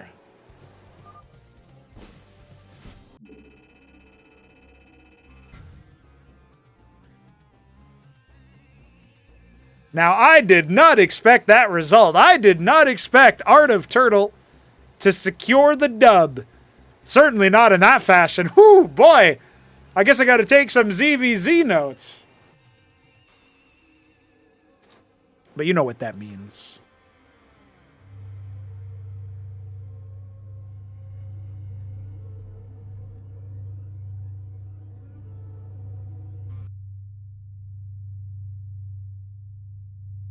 Art of Turtle has secured victory. His story continues. And here he is, making it past Jakulangski. That was not what I had in mind. That was not what I thought would occur. But here we are. And I'll tell you one thing. AOT is not invisible anymore. He might have been 3-0'd by Neblime. He might have had a hard time in the Battlements. But over here in Throneroom, he has tasted victory. And now he goes up against the winner of our next and final elimination match of the day, which will be Kasuga versus TopRamen PVT.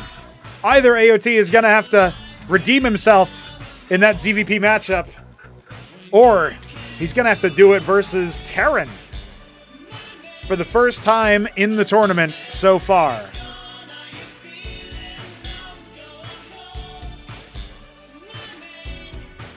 But when you have an elimination match, man, I gotta say, it's not without a sacrifice. It's not without a little bit of a sour taste in your mouth.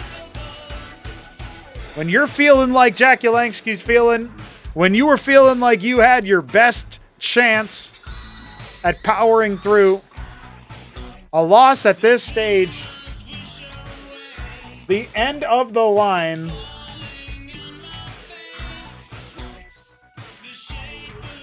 Jakulangski falls. It's 2 back-to-back 3-1 losses where he had a chance in both series, he had a chance in both games, but it was not enough.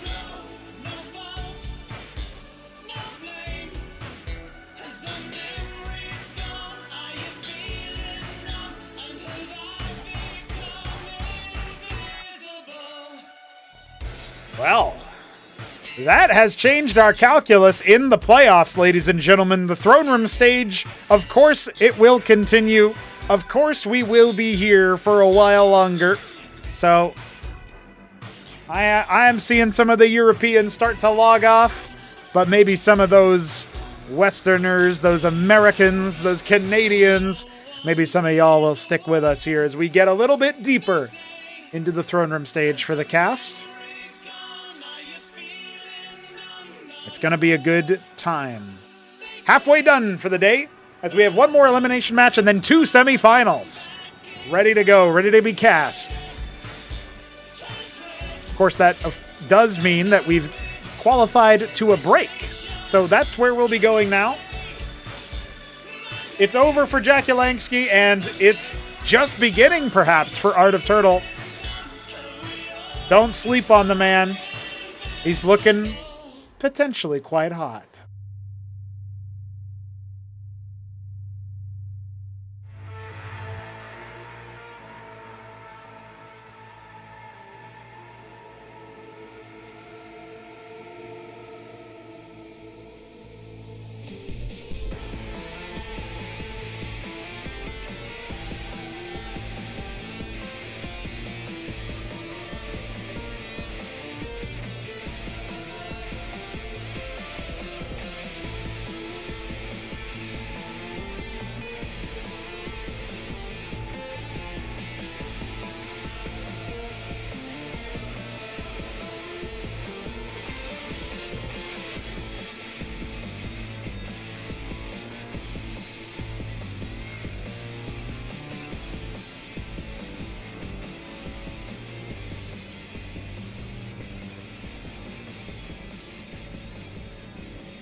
Hello, ladies and gentlemen. We are gearing up for our final elimination bout of the day, but not the week, as Elimination 2A and 2B will be played pretty soon after the conclusion of this stream, I think.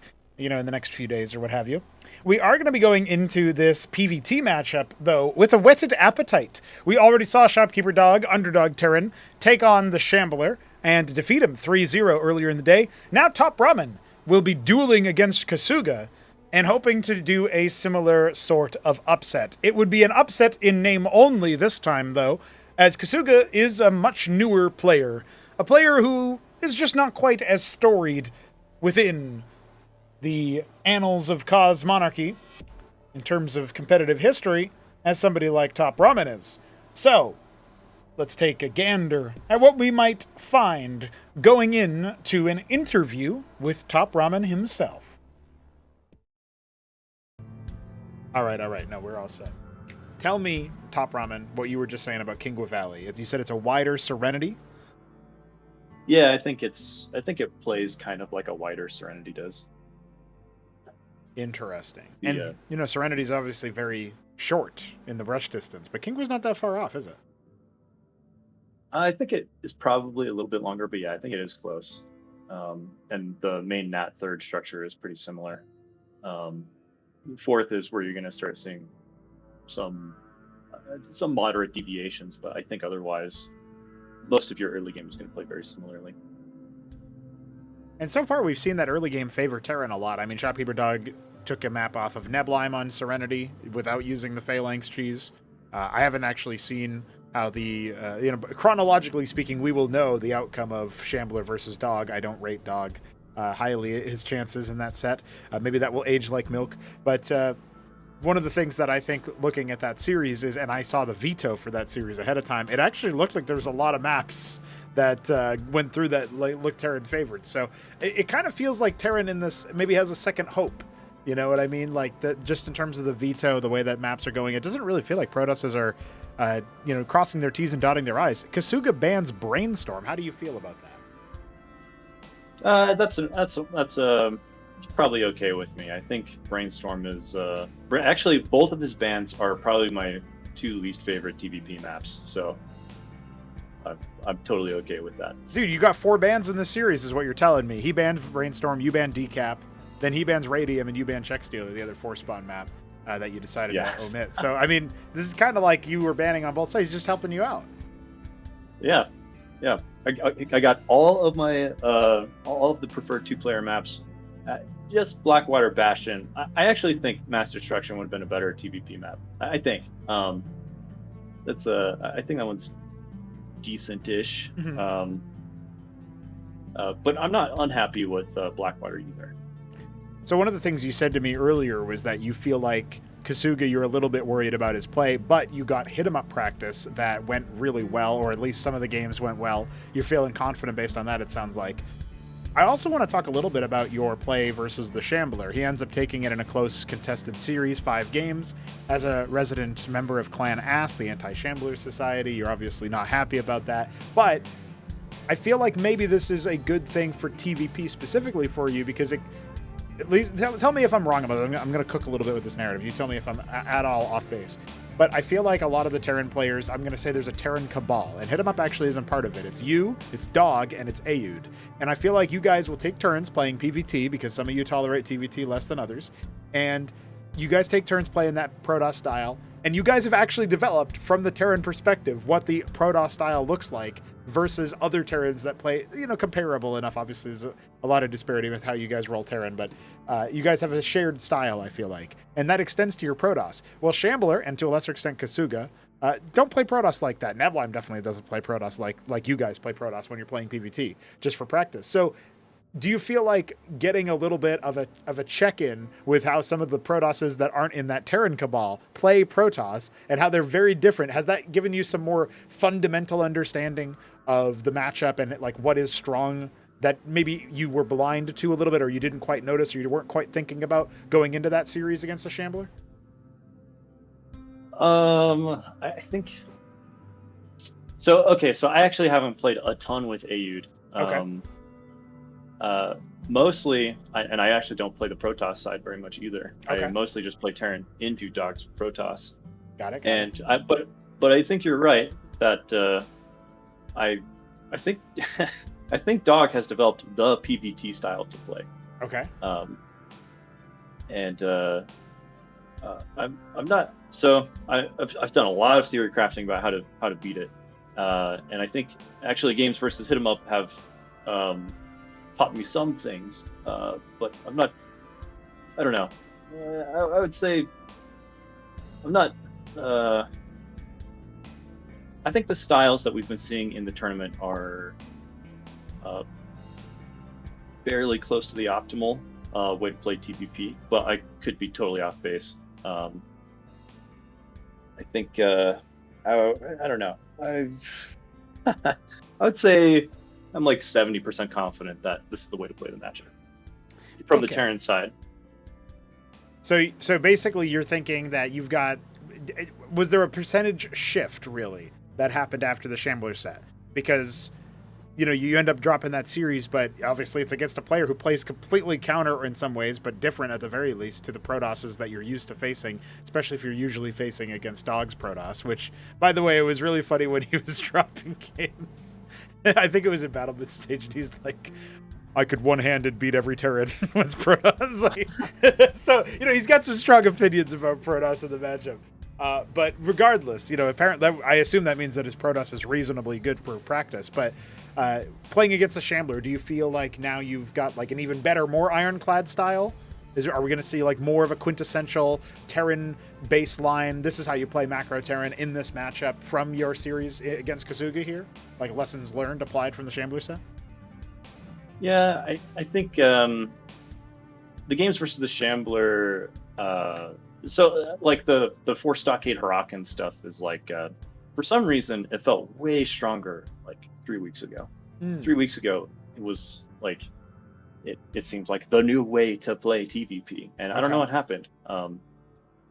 We kept it under wraps for a long time. I was planning on playing through battlements without revealing it, so that I would have an edge when we got into Throne Room, but then in practice it just stopped working for some reason, and it's not like we changed styles massively. We kept doing the same thing, and then I thought I would try it versus the Shambler. I mean, like honestly, after the first game on Serenity, I thought I was just going to style on Shambler, like, oh, this is going to be a super easy set.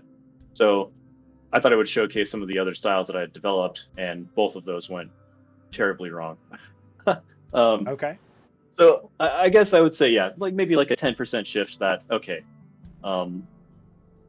sort of this like, well, I don't know if I want to call it out directly, but yeah, the styles I had been playing against Shambler that had succeeded, I think, are probably the most standard, and there is a couple of follow-ups that I also showcased a little bit of that I think are also pretty decent for getting into the macro game. We're going to see some stuff that's more dialed in, but maybe it's, you don't, like you said, you don't necessarily want to call out everything specifically, so we'll just have to wait and see. We'll have to make up our own minds about how things go. Lastly, last question here before I let you go, before, I let you take to the stage, so to speak, and play your matches out against Kasuga. Obviously, you are a storied player here already. You made it to the grand final of Tyrant's Tale. Took a game off of HitEmUp, one of 2 players ever to do so in that tournament. That was during the Terran era, the double worker era. It's gone now. Then in Acropolis 3, you make good on your, obviously, or Acropolis 2 rather, you had your Acropolis 1 debut. You go out in battlements after bruising Neblime. Then you end up in Throne Room all the way to the top 6. Obviously this is the most permissive in some ways Throne Room stage, but I just can't shake this feeling that even though, you're up against a player who's coming in from the upper bracket, has that veto advantage. I look at this map, Vito, you tell me you're happy. This isn't the last we're seeing of TopRamen in the tournament, is it? So tell us what you're thinking about that. You're going to take this series, aren't you? Yeah, I think so. Okay. I think so. Okay. All right. Those are some cautious but confident words, which I like. And, that just means I get to talk to you about your TVZ in the next interview that we see from you, because one way or another, you're going to be facing a Zerg after this. So we'll see how that goes. All right, my friend. Any final words before we let you go? No, good luck, have fun. Good luck, have fun. GG's, and I will catch you afterwards. Peace.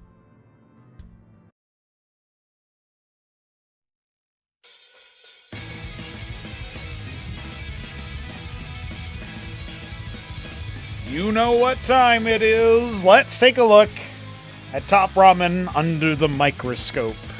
That was just the man himself giving you a little bit of a thought process about how TVP should be played. He feels confident. He feels prepared. His loss to the Shambler hasn't soured him on the matchup just yet. He will not take the Shopkeeper Dog route, although maybe he should. Did you see Shopkeeper Dog last time around? Hot damn. Hot tamale. Nonetheless, this is where we find ourselves. The man whose favorite unit is apparently the Phalanx is here with some berserk music to talk about TVP. And Kasuga, the man on the other side of the bracket, the other side of the match, awaits him.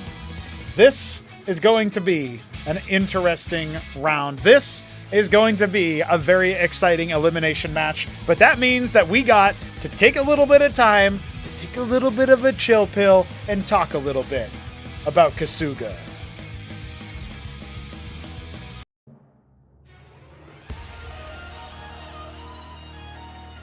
Kasuga is also a fellow 30-plus-year-old. I appreciate that in a man. And his favorite unit is the Acantor, not the Uptecton. So surely he will be successful here in style. I certainly want to see more of this man. I don't want him to be broken. I don't want him to be relegated to playing H games on Steam because he can't muster the confidence to fight more Cosmonarchs. No! Kasuga from Taiwan, the Thai Jedi, according to I Am the Weed of God in the chat like 5 minutes ago. He is here, and he is going to be given a good showing of himself. I am sure of it. But let's be real. Last time around, it was a little bit rough. Battleman Stage Group B has to go up against HitEmUp, but he's able to hold off the Weed of God. Then he goes up against Shopkeeper Dog 2-0 because Dog defeated himself in the third game, took care of his own business. But then HitEmUp rolls Terran, then Protoss again, and despite Kasuga being in a very good position in Game 2, he just couldn't close. So will he have the gusto, the necessary gonads to charge forth? Are his stones hard enough for the job? I think we need to find out together, ladies and gentlemen. So let's do exactly that. Let's find out together.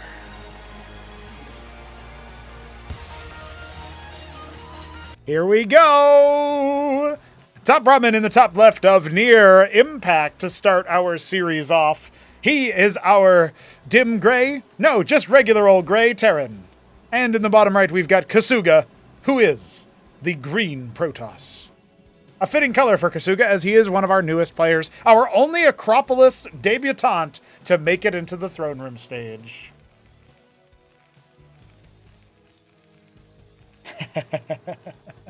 I am looking forward to seeing what we see here. I am looking forward to the Lattice opener. Kasuga bucking trends immediately, deciding to go for the Lattice. Let's see if Ramen's Fulcrum has what it takes to hold that. The odds are pretty good, I would say. And Ramen is definitely the more experienced player, been through several meta shifts, been through several anointed moments. But will he rise as the king? Will his crown be too heavy for him? Serving as HitEmUp Squire for so long, TopRamen is just waiting to succeed. I can sense it. I can smell it. Don't ask me what it smells like. It smells like ramen. Cooked ramen, of course. Because the chef is in session. And he be cooking. Oh, he be cooking. We heard from him earlier that he's pretty confident coming into this one. And he thinks he's going to win. And he's got a 70% chance. He anoints it as 70%. 70% sure that he's got the right way to play the matchup. Dialed in. But scouting a Lattice is going to confuse him. Watchdog going to go ahead and be put down. First Vulture is already out. Second one nearly complete, and the second Fulcrum nears a completion point as well. Shout out to Jujic for taking care of the upgrade to near impact. It's very cool. It's very schnazzy. The Vassal is devastated. An unforced error from Kasuga already. Gotta make sure to keep that Vassal alive. Meanwhile, Hierophant, and of course, Manifold.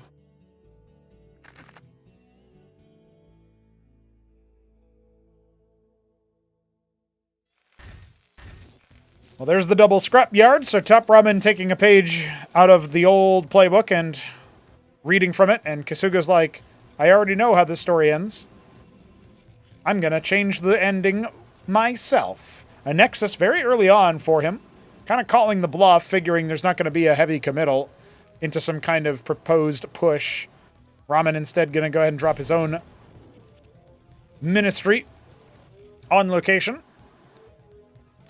Now, depending on how Protoss actually opens, it is possible for them to expand and pressure the Mason on location. So this is a little bit risky, but Ramen feels confident enough that it's not going to happen, though the Hierophant might catch a Vulture if he's not careful.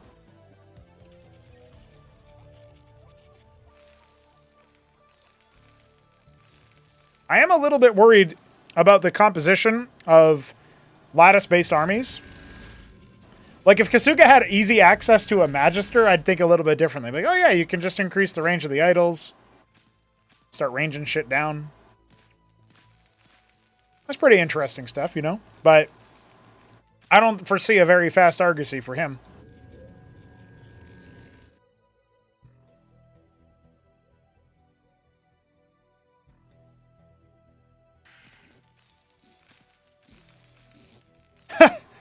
Now, this is a Ramenism. We don't see other players doing this kind of thing. Going for the Palladium separate from the scrapyards is an interesting call. He wants to get the Phalanx production out sooner at the cost of some of his Blackjacks.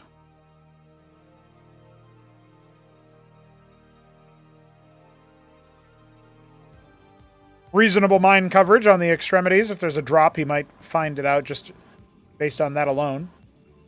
Starting to saturate the Vespene gas here for Kasuga. Throwing down a Warden.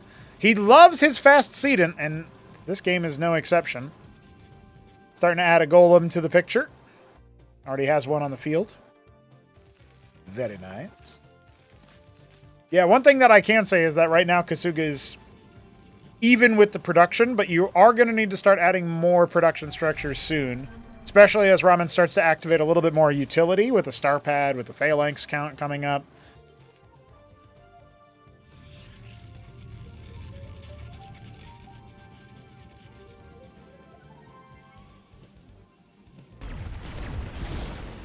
The Vulture kind of scouts the complexion of the army, but doesn't scout anything too definitive.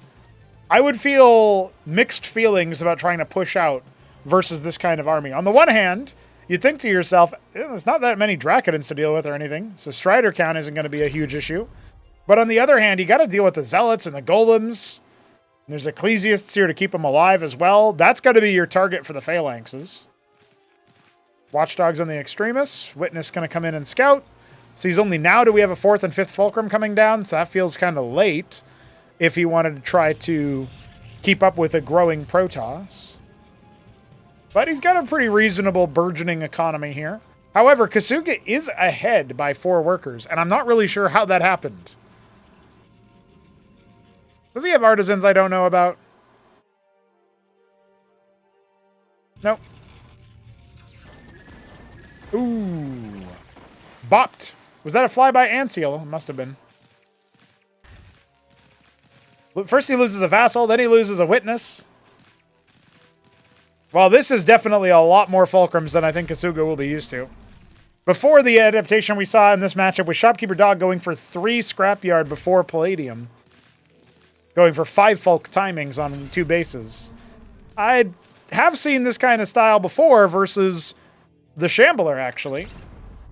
As the 3rd base is starting to come down, this is a pretty good timing. Anseal will even scout it and confirm it. The Vassal's on patrol. Start to bop it. some good moving shots there from Kasuga. I guess the biggest issue here is that the scouting of the tech is complete, and he'll see my opponent does not have that much production online right now. So even though the Antseal will eventually be brought down, only now do we see that Nexus be taken. Well, I say that it's not even now. But eventually, Kasuga does have a float, so he'll spend it some way or another. And look at this. Dog said 3 scrapyard. Ramen said double it. 6 scrapyard, 2 palladium, and a sieged phalanx earmarked for the natural. Well, there's still good vassals for anti-drop. I like that from Kasuga. But it's just an early warning system. It's not going to kill the Trojan. It's not even really going to kill the phalanx. But he's got really good warden coverage in the natural. Not as much in the main. Maybe he's got some ancillary units that will just incidentally deal with it.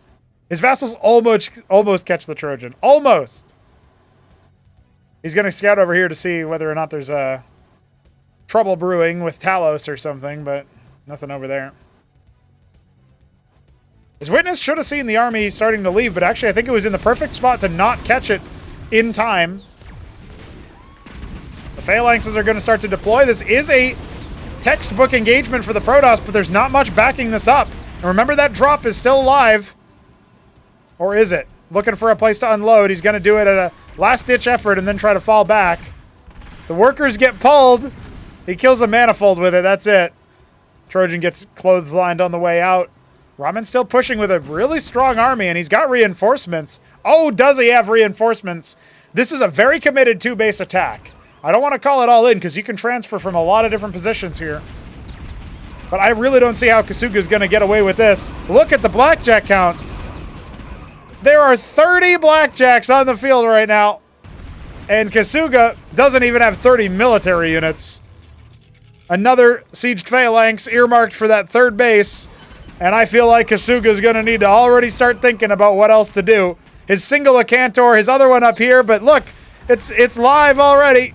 Boom. Just a couple of phalanxes here and there. Not able to get any more frags after that. But look at that. The Acantor blown up at the ramp. And wow. I mean, how is Kasuga supposed to deal with all this? He's even in workers despite all of the military losses. But it really just doesn't seem like... Yeah, the last Acantor dropping. Another one slow crawling its way over. The Zealots just can't connect. He's macro and he's making more stuff. He's like, I guess I'll make some Wardens. Prostration Stage and another Sedent. But with the Phalanxes dropping so many hammers right onto the poor Acantors. The Scribes are pulled, but the Blackjacks are in such numbers still. Even after close calls with the Acantors, they just blow up. They explode on contact. And this game may have crossed the 10-minute mark, but it was over. It is over. The Atlas finishes up, and that marks the death of Kasuga in the first map. And that is a rough time.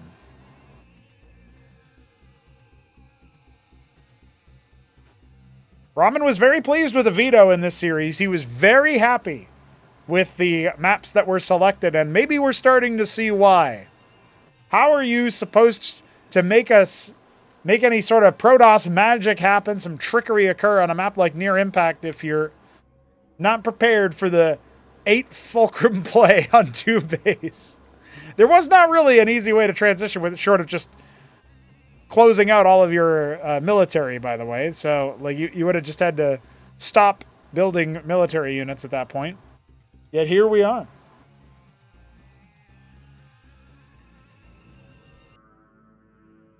Going straight into the next round of this series. Our loser is eliminated from tournament contention. Our victor continues on and will face Art of Turtle in the next round. And that is a very exciting prospect. So let's get ready to see what this series has in store. I did call this one an upset in name only if TopRamen wins, and I do stand by that, but Kasuga has an opportunity to kill yet another Terran player. It would be more dire stakes, I feel like, at this stage of the tournament. Let's see what happens in game 2, lads. Going into Serenity. How have Protosses allowed this map to make it in again? TopRamen in the bottom left, he is our smoky black Terran. And Kasuga in the top right is our Palatinate blue Protoss. And we might see that Lattice opener yet again. In fact, I guess that's exactly what's happening with that extra Vespine. No, it's a gateway. I wonder what the gas is for then.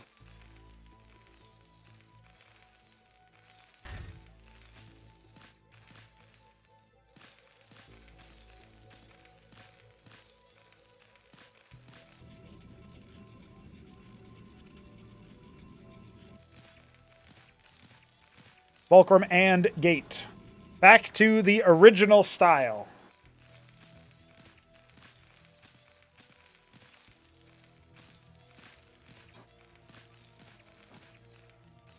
I hope everybody had a splendid American Independence Day. I'll let you guys know when we're independent a second time, but, you know, it'll take a while. Even you Europeans and non-Americans, I hope you also had a good American Independence Day. You'll never be free from us. But maybe we're free from you.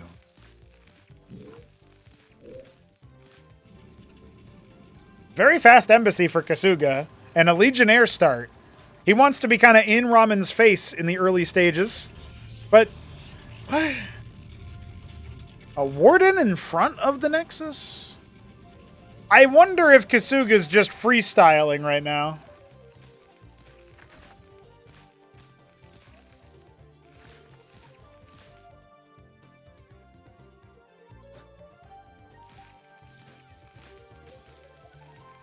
This matchup was played, I think, on the 3rd. I believe it was played on Thursday.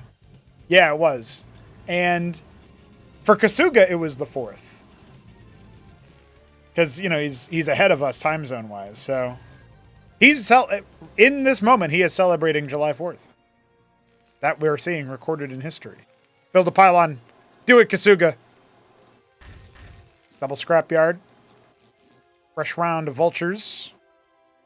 4 of them sent off with the intention of doing some damage. Oh. Build the pylon. Yes! Oh, it's glorious. Oh, it's beautiful. It'll not do anything, but it's so good. I love it. I love it so much. I can't believe Smarty Cakes is calling for a pause at this time. Again, it's not going to happen. It's not going to matter. No! When you unload it and it's unpowered, it can't get back in the transport. Kasuga! He'll steal the pylon. Thanks.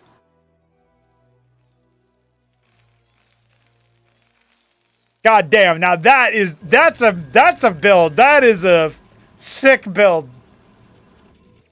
It literally did nothing. It cost him money. It delayed the vultures from moving across the map. But it's a sick build, man. I love that.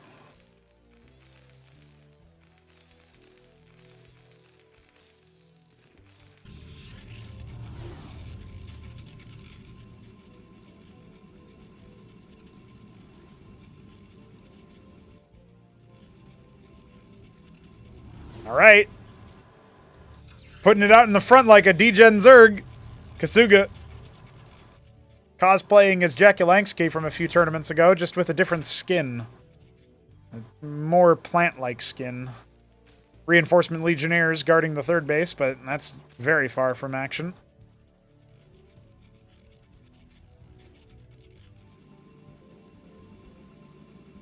I feel like if he airlifted those Legionnaires, that would have been pretty good. Like, Legionnaires are pretty nasty in a transport. TBH. He's going to go for the Zealot Legionnaire drop. Watchdog lifts off just at the worst possible time. The Masons pull faster than the transport unloads, which is hilarious. Oh my god. Well, he's going to...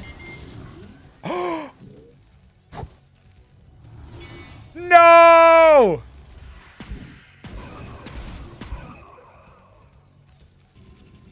is Kasuga doing? I'm about as perplexed as when Canoli played. I have been bamboozled in this game. Boozle bammed. Wham bam boozle ma'am. Witness is scouting out to see what's going on. We just have quadruple folk. We know that there's more coming.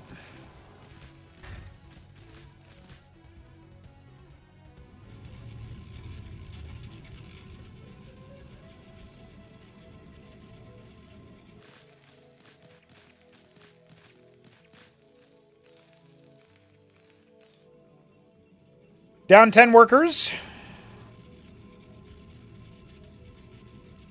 See what he can do about that. Ardent Authority, he has the ability to drop if he wants to, because he can just make more envoys. But Ramen's on guard about that now, so I don't know how good that would be.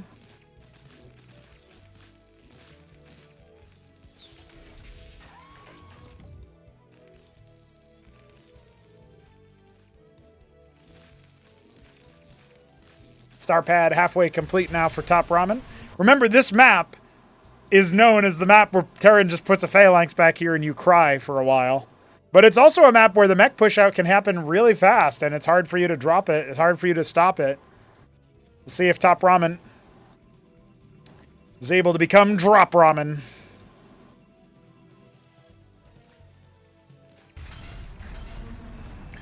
Looks like a pretty straightforward map win for him. He's going to go straight back up to that 8 folk timing.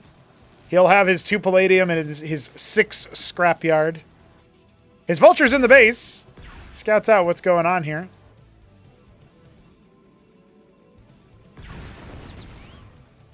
Gave him a tickle. I don't think Kasuga noticed.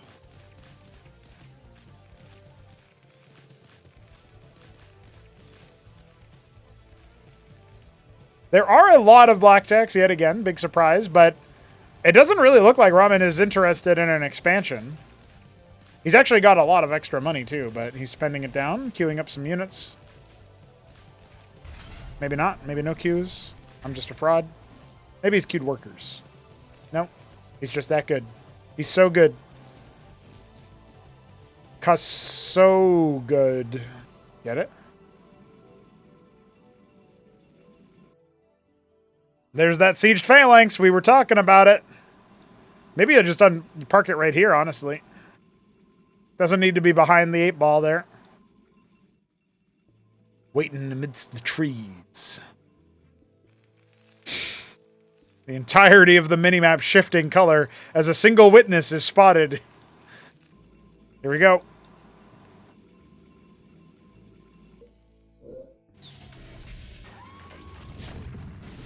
One kill so far. Kasuga. Ooh, only 2 kills. This has already happened to him once before. Flashbacks to HitEmUp. And now he steps out. He's got a couple of Cantors in good positions. And goddamn will he be harvesting from that Vespine Ridge. That's a good connection. A couple of dodgeballs not being dodged. Ramen's got to watch out. His Anseal already brought down to no shields. It should be brought down easy with the Dracodons, but he's got to fall back. He can't allow the Phalanxes and the Blackjacks to be doing so much damage. The splatter is so real. Even though the Phalanx doesn't get much kills, it gets all these Dracodon kills indirectly. Honestly, not so many Blackjacks, right? Not as good of a fight as game 1 for Ramen, and still, he is so far ahead. 25 workers to the better. No, 15 workers to the better. And the Cantor is not going to get out behind the fort. And oh! The one from the drop helping out with a little bit of DPS. The Mind Tyrant, a Cantor, the last ditch effort here is not enough. It will not be enough. He had witnesses everywhere. He was scouting out for everything. But just because you can see it doesn't mean you can stop it. And now you're about to lose your Nexus, my man. You don't have an Acantor to tyrannize anyway.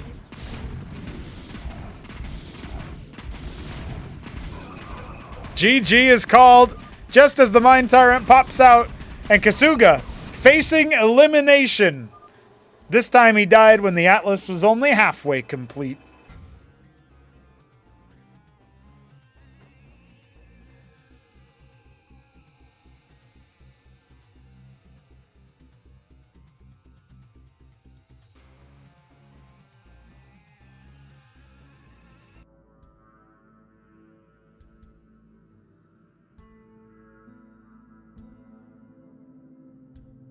I am impressed with TopRamen, but I'm also feeling like Kasuga is maybe throwing caution to the wind a little bit too much. Feels like he's not quite realizing just how potent Terran can be on a map like Serenity. But we go to Kingwa Valley for Game 3. We'll see if TopRamen has to show any more of his bag of tricks. Welcome, new gamers. I'm told there are new gamers.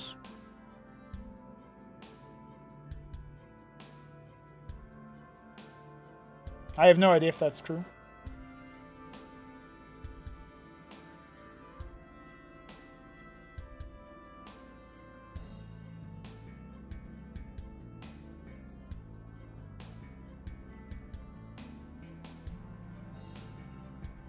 All right. Looks like we are about ready to get back into things. The swing continues, and TopRamen just needs one of the next 3 games in order to find victory.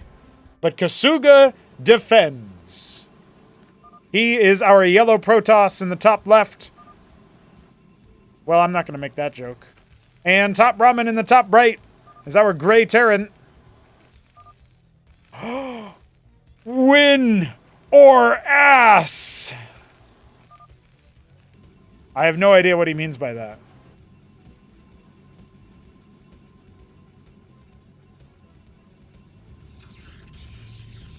A gateway on the way. Well, that makes sense. That's pretty good.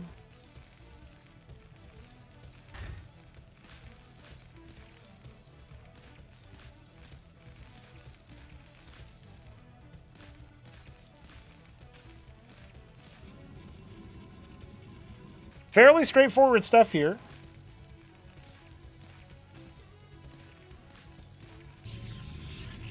Two gate, so more like Serenity then. Well, not really. It was 1 gate embassy, right? So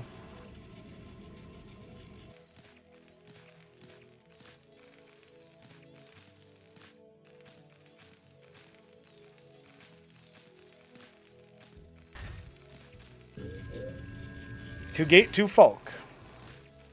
Let's count to 3. Mason on the way for TopRamen. We'll scout him out. See what's going on. Nothing really shenanigan-y. Now, this is a 1500 mineral field map, so look out for the containment on 2 base. Sometimes Protoss do that to Terran, sometimes Terran do that to Protoss. Ooh, 2 gate Grand Library. All right, this might change the complexion a little bit. Ramen's going to have to deal with Psionic Storm. Maybe Amaranths as well.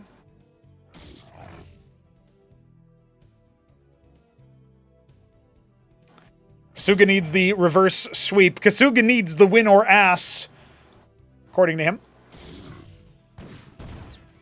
And he's a serious gamer, dude. He just bopped that Mason.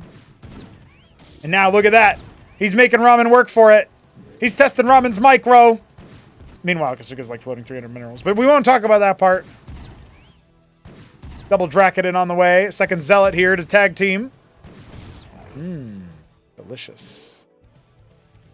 Ramen can sometimes get swallowed up by the fun of microing units.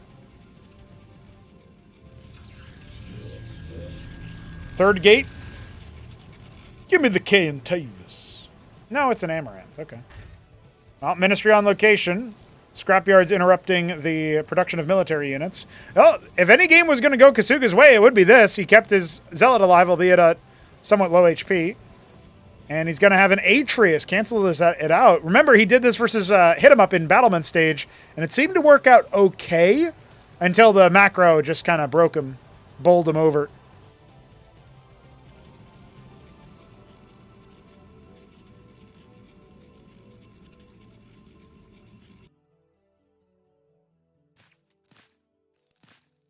About halfway complete now is that ministry, and we are seeing time march on, just as the Protoss do.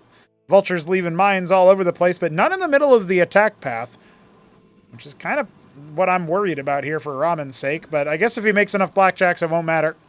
And there's the Palladium switcheroo. So again, this is very much impeding the production flow for Ramen so that he can get that faster Fulcrum, the faster Palladium out for the faster Phalanx. And these are little tendencies that you can try to abuse on the Protoss side to maybe get ahead, force them to do a little bit more of a conservative build order. Ooh. Devastated by the grid. Although I don't know why he's hitting the Z key anyway, but whatever. Mason Scout will reveal that there are indeed Atriuses on the field. There's also a Hierophant. That first Phalanx has begun construction, and it will be out in time to assist with the defense. Still, Kasuga in a dangerous situation. You could say the same for Ramen, as a Cestus is going to be started. Well, the mines are going to help him out a little bit, and there's no Phalanx to super punish this either. He's going to step forward with the Blackjacks. That might be a bit of a miss. Trades the low HP Zealot for a Blackjack. Probably favors Terran a little bit here since you're so close to his reinforcement point. Are you going to chance it? It feels like if Kasuga doesn't go now, he's really going to struggle going forward. But he doesn't want to step too close to the sun, especially with the lobotomy mine now starting to serve for the Phalanx. Still, the Zealot finally gets cleared. That's another big lobotomy mine hit on the bottom Striders, but none of them have started to collapse just yet. Good targeting from Ramen. Clears the first Hierophant, and the second one goes down to sustained Blackjack fire. If he had led with the Zealot, this might not have happened to the same degree, but that's not how it goes. You can take these risks. You can go for these moves. But Kasuga, desperate times, desperate measures. His Striders continue to push forward, but Ramen knows that those Atriuses, they might pack a punch, but they have to get through whatever they're shooting towards. Their projectile does not penetrate.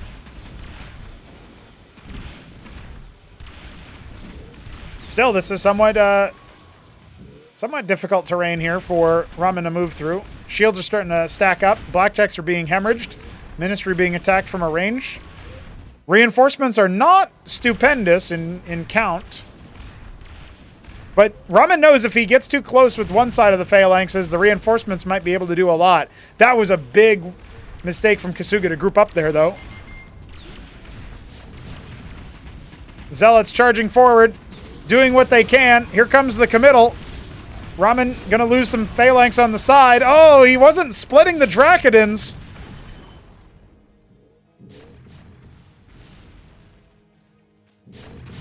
And remember, the Ministry can block those Atrius projectiles. He'll turn and kill that wounded Blackjack at the very least. It's a messy game. It's a messy situation, but he's just making Zealot, Drakon, and Atrius. That's it.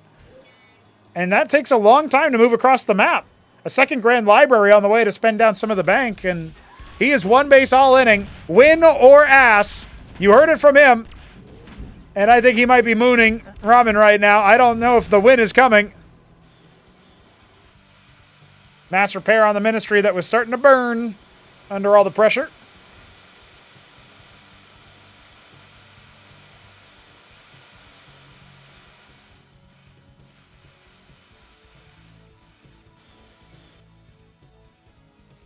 There's one more committed attack that might be able to crack Ramen open, but there's so many Phalanxes. Still, a lot of them are wounded. You look at these, you got two Phalanxes that are very easy to pick off. And no more lobotomy mines, no more vultures. If that Cestus was to fall as well, that would certainly make it easier.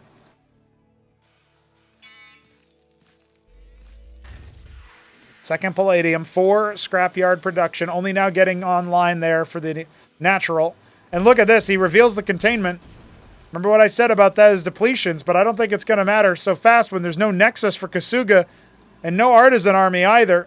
Here it is. This might be his last hurrah, using the Zealots to close in on the Phalanxes, spread out that splash damage. It's not enough to clear that one in the back. The Atrius is pushed back yet again. Repairs come out.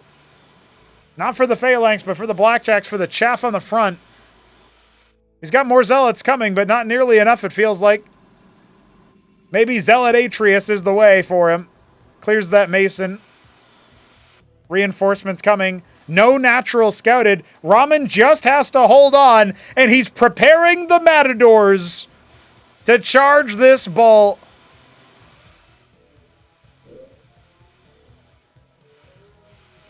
Little bit of a reversal of what you expect. But these aren't for defense. So far as I can tell. Maybe he's got a different plan for him.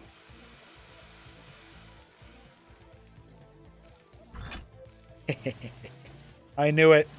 Ticking clock. If Kasuga can't overwhelm now, this one is going to be an unceremonious execution. His minerals are about to run dry. 10 minutes of solid mining is all you get on a map like this. But the Matadors aren't there for the harassment, apparently. Not yet. He's still going to stuff him back. The Nexus has been started. And I think the Trojan was sighted. He's actually going to start falling back. But this is the go signal. Ramen moving out. No, I don't know if he saw. I don't know if he noticed. The Antseal sniped out. That's a nice little bit of power in favor of Kasuga yet again. But this is just a recipe for a total scribe erasure. A trial by fire. Kasuga's throne room debut. Acropolis debut. He got through Shopkeeper Dog not once but twice. He got through the Weed of God in Battlement Stage. And the scribes will write about this day of defeat for him. But the phalanx count, the blackjacks, they might just be too much. For a second, I thought maybe he could overwhelm. I don't think that anymore. Ramen has routed him. Ramen has defeated him 3-0. Even gets the one Matador off at the end. Oh my god. Unreal amounts of damage. A shadow of his former self.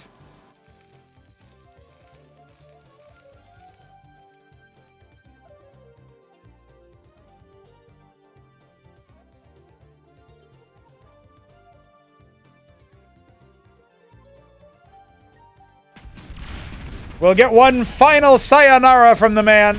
The Atreuses, the Zealots, and a couple of Dracodons for good measure, but they're all clumped up. And Atreuses pack a punch. They're pretty strong. They stay alive a lot longer than you'd think, even with all of this clumping. Oh, wow, look at that. That's pretty nice. But again, there's no follow-up to it, and it will be cleaned at the end of the day. I hate tank. GG's. And that is all you get as the phalanx drop adds insult to injury.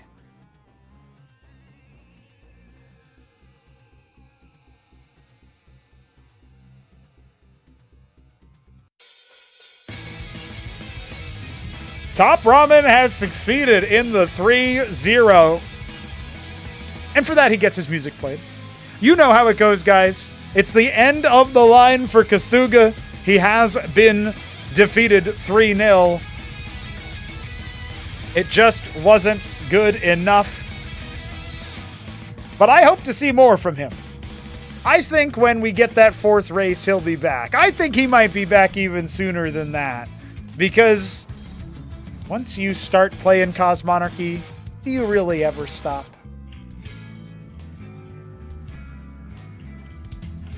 And while we have to say goodbye to Kasuga, we also got to say keep going to Mr. TopRamen.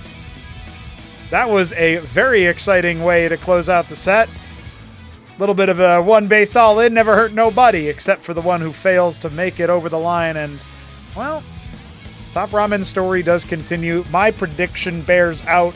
But more importantly, we set ourselves up for an American Derby for Elimination 2B. Because Art of Turtle is up next for Ramen. And they have history.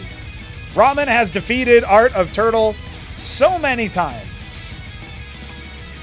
In Battlements, in Throne Room, and other tournaments that are more one-off. Will it continue? That's the question. That's what we all want to know. Yeah, sure. Let it play again. Why not? I'm still getting the overlay ready anyway. So while TopRamen lords over Kasuga in this lower bracket match, really all he's succeeded in doing is getting one step closer. Has he just staved off defeat, or is he actually on the lock for a little bit of a deeper run? That's what I want to know.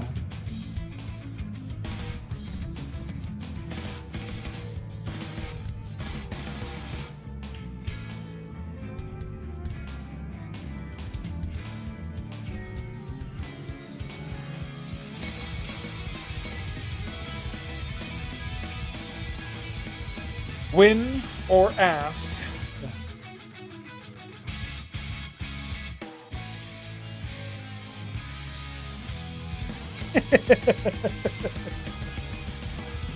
Well, lads, that concludes the elimination games. TopRamen finding victory over the man, the myth, the Taiwanese.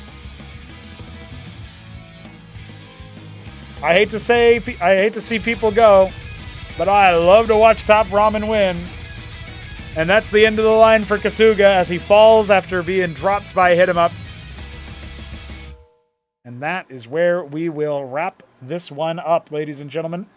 But we've got 2 more series to play. So I hope you didn't think I was going to tell you to get lost for good. No, just for a little bit of an extended break. I'm going to put it in for 30 minutes, but it might be less than that. You never know what you'll find out around here. I hope to see you guys very soon for another round of matches, because we've got HitEmUp taking on reigning champion Ayud64, and we've got Hamster taking on Krankendau coming up at you in about a half an hour or less.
joining us for a pre-match interview before the semifinal, the first semifinal. It is HitEmUp, the random player who's about to take on reigning champion Ayud64. So HitEmUp, talk to me about this series. How are you feeling? How are you feeling prepped? How are you feeling versus the head-to-head against the reigning champ? How are you feeling in general, my man? In general, I'm a little bit tired. I kind of woke up way too early. Couldn't get back to sleep. Oh, okay. I actually forgot that the match was today. I thought it was tomorrow for some reason. Well, that is definitely a tough one when the scheduling, but I'm glad you were able to make it. Keeping all that in mind, you got your prep in though, right? Like you got enough practice with a couple of different silly strats I saw earlier talking about in the Ass Clan. What are you thinking about the prep, the game stuff? So I actually got more prep in PvZ just for fun than I did in any other matchup. In ZVP. I think I played Robin 3 times. That was the only time we could match up together. Okay. So in reality, like I don't really have much prep at all for this. I'm going into it blind. Going into it somewhat blind, all right. Now, I do know that you have a pretty solid record versus Ayud64 in practice games. And there were a couple of times where I think you had mentioned in sort of chat messages in the lead up, maybe way before you even knew you'd be matching up against him, but when you knew it was some kind of possibility, that was one of the things that you had mentioned is, actually, you're pretty confident about this head-to-head. Do you still feel that confidence now that you're about to go, not quite live, because of course these will be cast from replays, but you're about to get into the match here? So it's kind of like a conflict in my head. So like, the reality of it is like me being completely honest, because I've been like saying, "Oh, I'm gonna die" and all that in the chats, and then randomly I'll say, "Ah, no, I'm just gonna win." The reality of it is, it's like it's all up to me on that day, and I do think that if you were to break me and EUD down, like it's like micro, macro, like mechanics, game knowledge, all that. I think I'm superior than him in almost everything. Okay. But it doesn't matter if my mental doesn't hold up. So I'm hoping to I'm hoping to do well. There you go. Well, you did have the veto advantage in the series, which means you get to get decapitation out of there, which is a bit of a surprise for me. I'll come back to that in a moment. But most importantly, you pick near impact. Brainstorm gets picked backwards. So I just want to talk about this first phase of the veto. You're up against Ayud on near impact for the starter, and he picks Brainstorm into you after vetoing Czech Stealer. So what are you thinking about this first round of the veto? You can talk to me about your bans if you want. You can talk to me about the picks if you want, but mostly looking for a reaction from what Ayud did. Does banning Czech Stealer make sense? Does picking Brainstorm make sense? Picking Brainstorm makes sense. It fits his style. He likes to sit on like 3 base, get as much gas as he can, and just turtle tech in the mid to late game. So Brainstorm works for him very well. Near impact I specifically picked because it's a wide open map with a lot of counterattack paths, and being quite frank, in my practice games as Protoss against Terran, there's maps where I don't think Protoss can hold like any attacks from Terran, and near impact's one of the few maps where I think I can. It's just it's just a map that I have in place just in case I get Protoss. That's actually one matchup I'm not confident in at all. But him banning Serenity confuses the hell out of me. I don't know. Yeah, that's of course the next round is you ban Mass Destruction and he bans Serenity. Maybe he just isn't aware of your antics with the Phalanx drop. Serenity was certainly a map that already it looked like Terran was actually pretty strong on. Dog famously beat Neblime in TVP in the Battlement stage just by doing a really good timing push on Serenity where you don't have as much time before it hits. That was not something that Neblime had prepped for properly or had reposted, and so that was already looking like, hey, Terra might be favored in it. And then of course you throw that cheese at Kasuga and you just drop the Phalanx in the back pit. So the fact that that's not a possibility for him to do, or perhaps if you roll Terran for you to do to him, maybe that's one of the reasons why he decides to veto it. Just in case he hits TVT on a map like that, he wouldn't want to go up against you. But either way, we're going at Kingwa Valley and Radium for the next round of picks, and then you end up picking Blackwater Bastion as the decider. Talk me through Kingwa, talk me through Radium, talk me through Blackwater. What are your thoughts? So Kingwa, I have a little bit of experience on it. I think Terran's not the best on it just because taking a fourth is very difficult. Okay. So I'm just picking it for that. Blackwater Bastion, I don't know why I picked it, to be honest with you. I forget what map was available. It was Crisis Vector. Right, yeah, right. No, I'm not playing. I'm not playing against a Terran on Crisis Vector. That's dumb. Fair enough, fair enough. And you see him pick Radium, which to me feels in some ways like a similar map to a Crisis Vector, to some of the even Kingwa Valley in some ways. But both of those maps, Kingwa Valley and Radium, 1,500 mineral maps. So maybe a little bit of a higher propensity to get contained on two bases, which I think favors the not Terran. If you end up rolling anybody, even if you roll Terran, if you decide to go for the aggro play on that map and then try to contain him onto his natural, it's a lot easier to starve somebody out on a 1,500 mineral map compared to the other maps in the pool, which tend to be 2K. So was that a thought process behind your Kingwa pick? And do you feel like Radium is actually a good pick for Aoud in that way? Because I feel like in the matchups he's likely to play you against, it's probably unlikely he's going to contain you, right? I'm going to be completely honest here. I don't know what maps are 1,500 or 2,000. Okay. I did not look into it that much. Sure. So, yeah. Radium, it's a more balanced version of Crisis Vector. The open middle is pretty good for all races against Terran, and you can catch the Terran moving out on top of ramps, which is very nice. Which is needed sometimes, so I'm kind of surprised he picked that, to be honest. I thought he would pick Crisis Vector. Right. Well, that was available. I guess overall, looking at Aoud's veto, the fact that he vetoes Serenity means that you're kind of in a weird spot, because you maybe were thinking about vetoing Serenity, I'm guessing your second round, and instead you pick Mass Destruction for the veto there. And then he ends up going for Radium instead of Crisis Vector. So it kind of feels like maybe on the map side, unless he's got some shenanigans planned, or maybe he's just somewhat misinformed about what the meta is on these maps, right? But either way, you end up looking pretty solid with the veto. So does the veto, as well as the prep that you have gotten, limited though it may be, give you a little bit of confidence coming into this, where obviously you also broke down the head-to-head saying you feel like you're superior in all the different ways you can be superior to another player at an RTS. You're coming in with an advantage in the mechanics, an advantage in the micro and game sense, all that stuff. So is this a counter to my personal predictions that are only available if you donate money on the coffee? Is this counter to what I'm saying? Is HitEmUp about to take the reigning champ and put him right down in the lower bracket? Is that what we're about to see? I mean, we'll see after the first game. I think like what you said is pretty legit.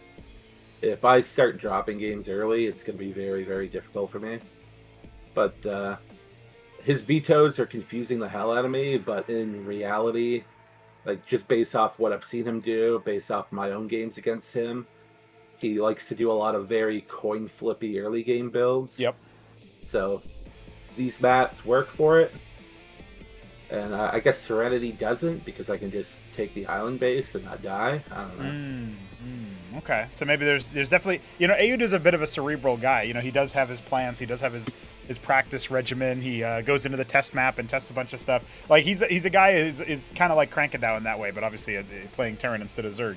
That's an interesting little thing where I feel like there's no decision he makes just sort of on a whim or randomly.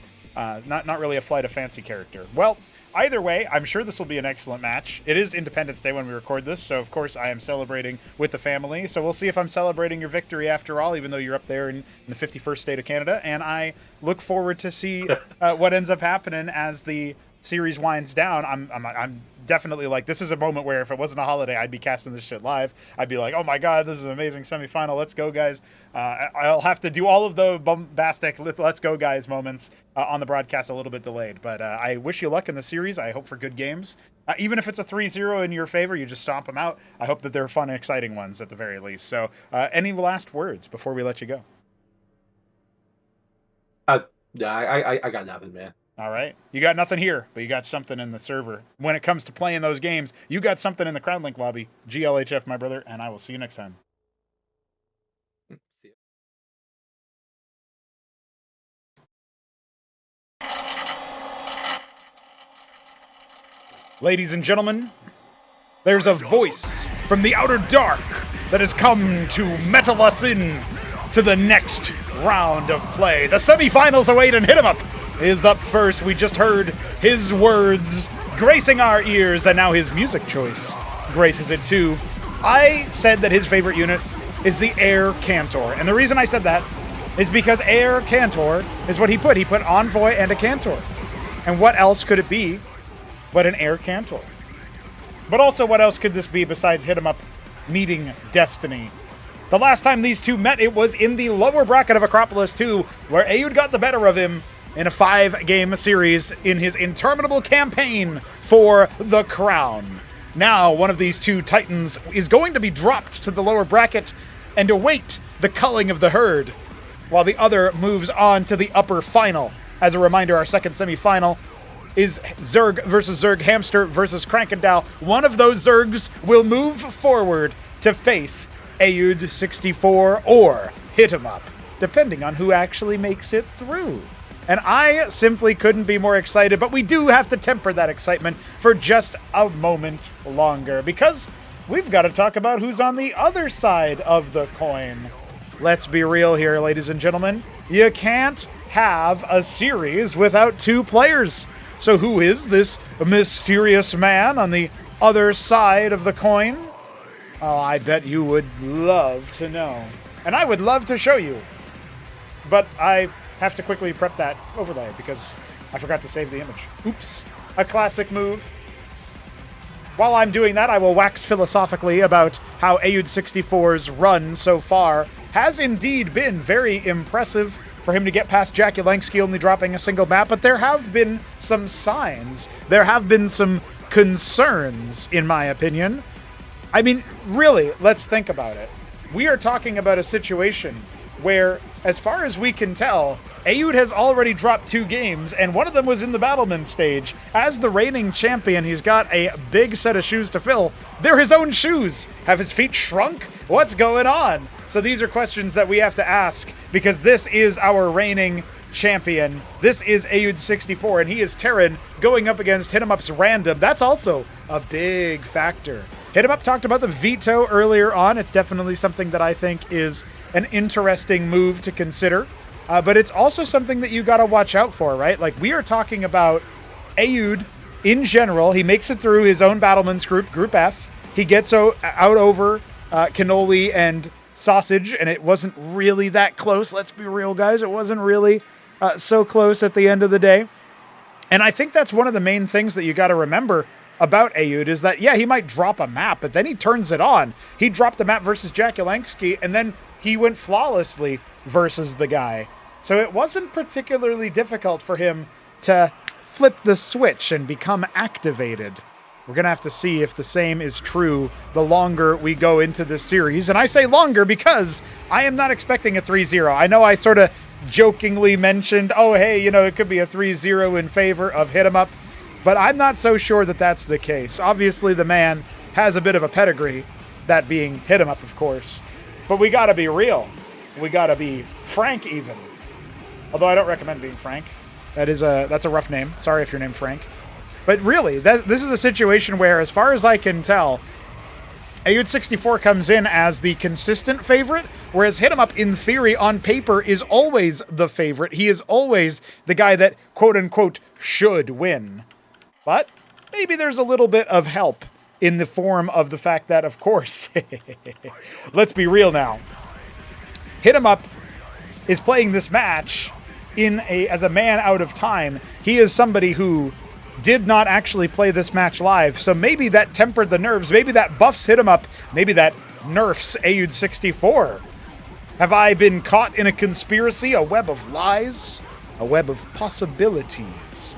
Well, I guess there's only one way to find out, but let's be real. Aoud 64, I'm going to say he should take this series. I predicted him several times over now, even before HitEmUp had this run of form, this purple patch, this run of confidence where he was 4-0 in Battlements and then 3-0 over Kasuga, and the games didn't even look close. This will be his first test, and I'm not sure HitEmUp can pass it. But we'll find out, won't we? We will find out together. So, let's find out what the player card for Aoud 64 looks like, because that is what we are about to pop into and take a look at. Of course, it helps that we also get to change out the music a little bit.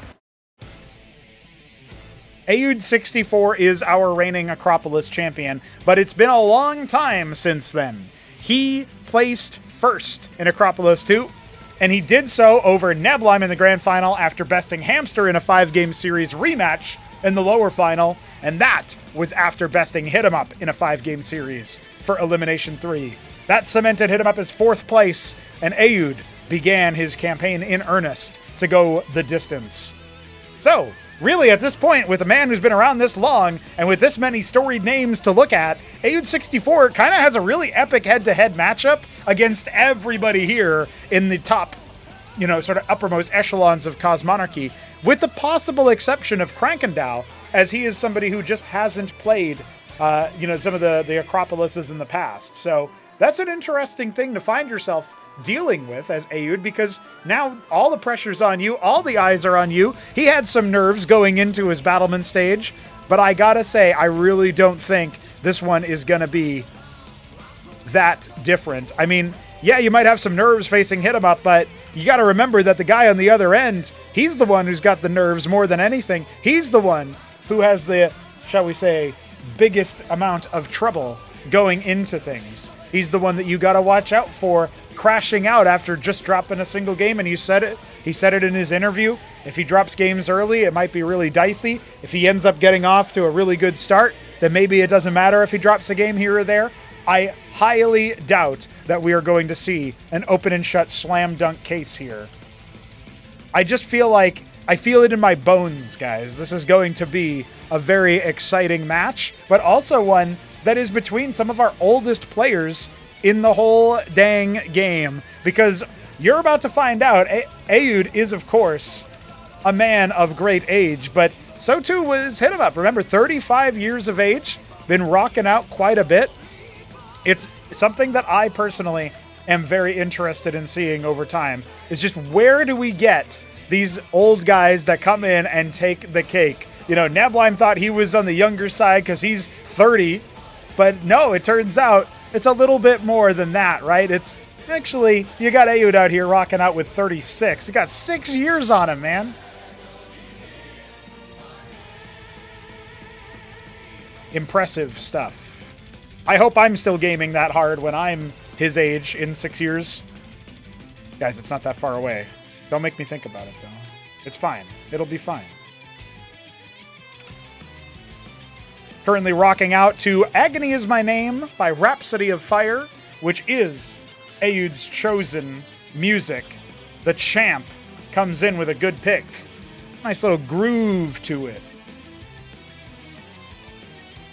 So let's take a look at some of the stuff that he decided to supply us with, such as his age, his glorious, glorious age. Maybe this is the age of Aoud. I'll let you soak that in for a moment while we get ready for our first match. And let me tell you guys, I'm looking at this set, I'm looking at the maps that we've got to sink our teeth into here. Near Impact, the starter, it's going to be a brawl. Serenity, well, that is an interesting one indeed, is it not? I mean, the fact that Serenity doesn't end up getting vetoed is an interesting one indeed. And in fact, I feel like maybe I'm seeing things.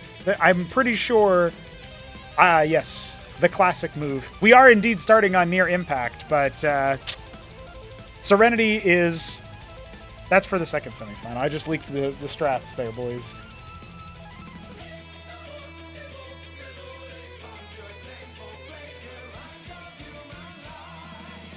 Uno momento.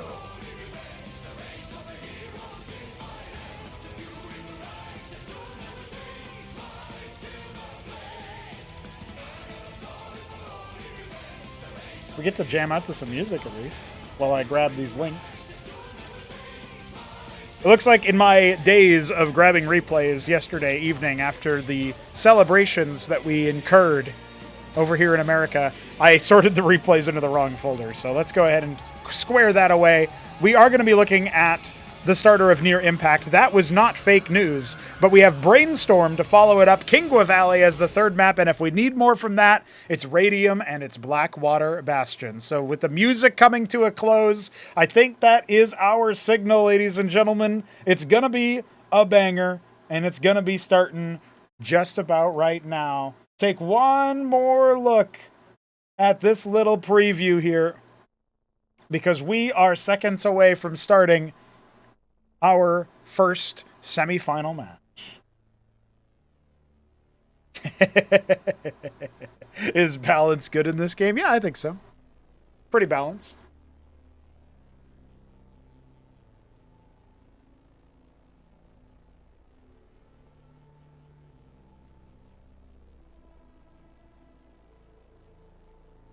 This is one of our more storied matchups for sure, and it's one of them that, you know, technically Aoud comes in at lower seed because of his performance in the throne room or in the battlement stage earlier, but I really don't know who. If somebody wins, are they upsetting, or is it what we always expected? Well, those are the funnest series to cast, I'll tell you that much.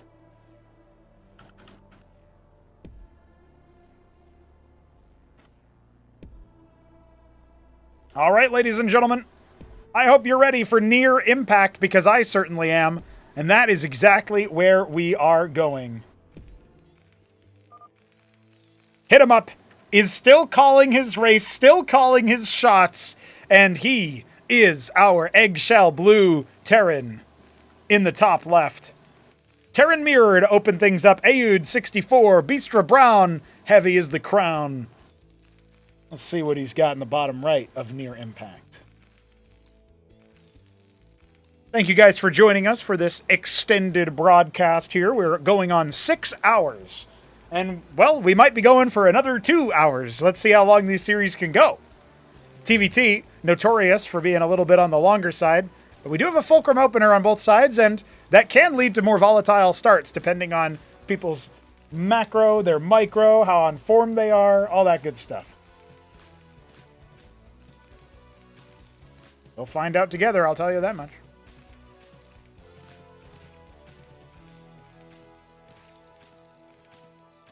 Very much looking forward to seeing whether Aoud has the better of him in the T-Mirror.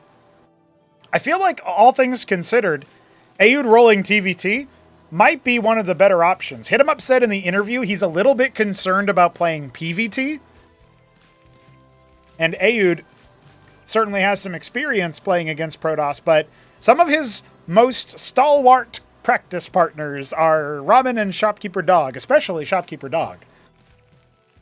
So he's got the most practice versus P and versus T. Because Ramen and Dog will both play Protoss sometimes when they don't feel like building phalanxes. HitEmUp's got this diagonal build set up. He likes that kind of style. Makes it harder to harass the worker. But I don't think you would do that with the Mason, really.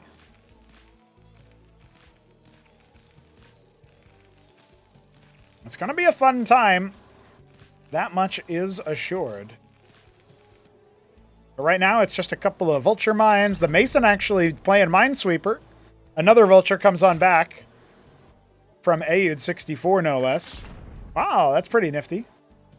Is he going to catch his own? A Watchdog very early on. That's interesting. What is this for so early? Is he just catching the drop or something? Is he going to float it in super early? I think it's the timing on that. He does end up scouting a star pad. So that's kind of clever.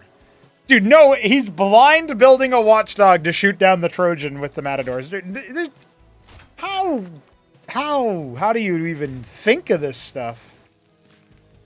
HitEmUp going for his own extra fulcrum. Now he's going for double scrapyard. He makes it one pair of Cyclops. I assume this is going to be Matador drop. That's the assumption I have. And Aoud soft containing with Vultures. Baiting out some of the lobotomy mines. Knows that they are pretty close by. Now this is true Cosmonarchy gaming right here, boys. Here's the Watchdog. Hi. What are you doing? Show me everything. Oh, I see Mutidus Dozen is in the chat too. Hope you're doing well, brother. It has been a hot minute since I saw that guy. He lands the Watchdog just to try to kill the Trojan, but it's not going to quite happen. Still, even though you know the Matador drop is coming, I'm not quite sure that he's going to find the magic timing to stop it. Because Aoud can hold it and wait kind of bait it out. He can even drop out here if he really wants to. But it does feel like it's not going to hit nearly as hard with HitEmUp being aware that it's coming. There's the Ministry on the high ground. Very forward minds from the vultures of Aoud.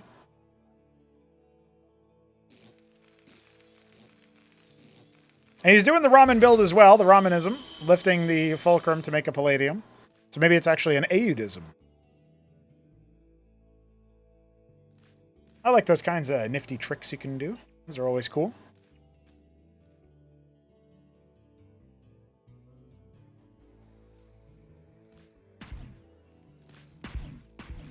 Blackjack's finally taking care of that. There are 2 Blackjacks over here for HitEmUp, and they will be able to deal with the Matadors. So they shoo away the Trojan. And now the rest of the attack squad comes on in. Quick to pounce on those opportunities. Yeah, screw that scrapyard. Probably made out of bolts or something.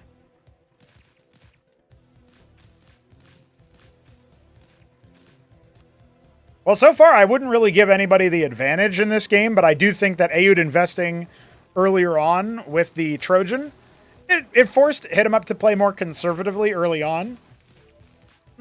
I guess his Ministry is going to start mining marginally faster, but realistically, this is not a net advantage for either player. HitEmUp clearly has a military advantage by unit count, but look, we got Matadors, Mines, Blackjacks, and Phalanx on the high ground. It's going to be a tall order to try to bust that at tier 1, so we'll see what HitEmUp wants to do. He's already got a ton of Vespene in the tank, as he's just been making Blackjacks for a little while now. So it's not like he's invested a lot of Vespene into the hold, and that's one thing where Aoud has, because he's made the Star Pad, the Trojan, Phalanxes, Palladium. So he'll hold just fine, but HitEmUp will have the faster tier 2. I feel like that's just unavoidable.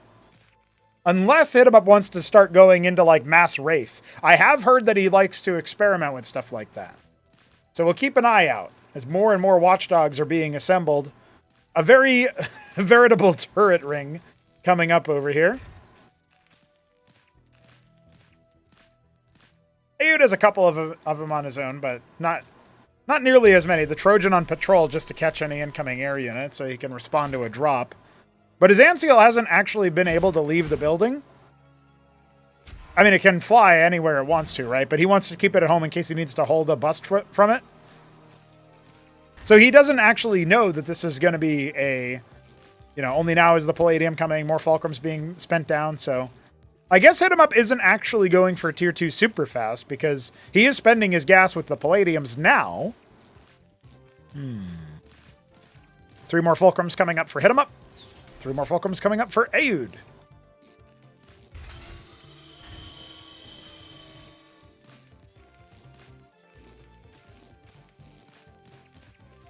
I guess it's fairly basic. They want to keep their mech production up. HitEmUp going into a second Palladium pretty fast. I'm guessing Aoud will do the same thing. Another Trojan on the way for Aoud, so I guess he's probably going to do a double Phalanx drop. Or maybe Matadors in one and Phalanx in the other. I know nobody really has the micro right now, but I do look forward to when people put 2 Phalanx or 4 Matadors in the Trojan so that they can unload them and then deploy them. You know what I mean? Popping the old mines the old-fashioned way. Doesn't want to click on the mine and then blow it up himself.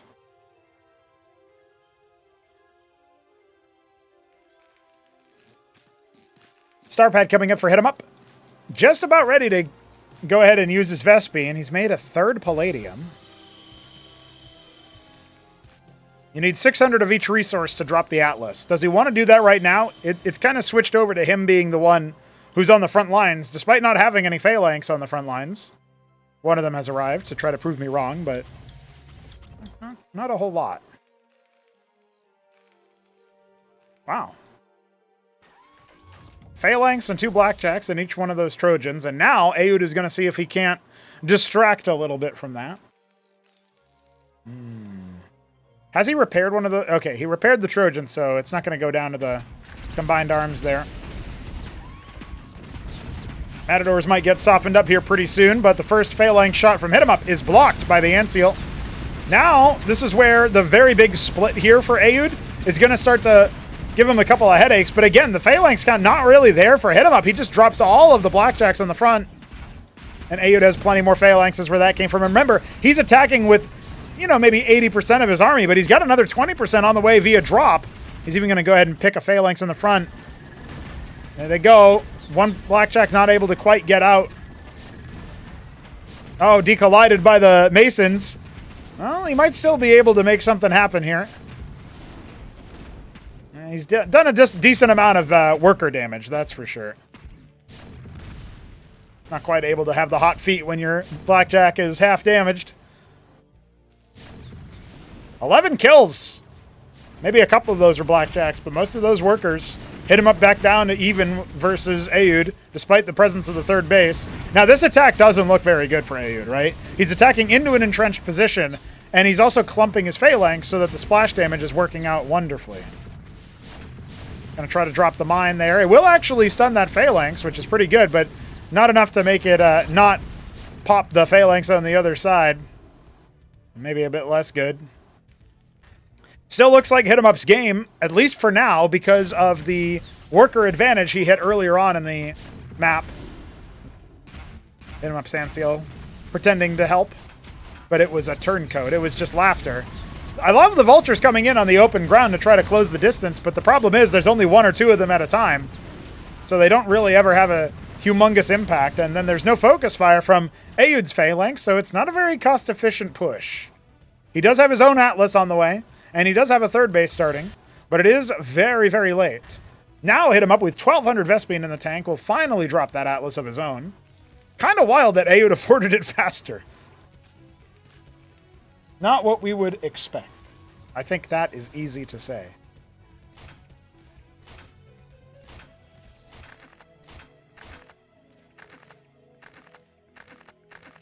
Well, plenty more vultures where that came from, and a big lobotomy mine connection actually stops him from being particularly useful. Aoud now rounding out his composition with more vultures of his own. He did say his favorite unit was the vulture. I guess we'll find out together if it's going to be a success or not.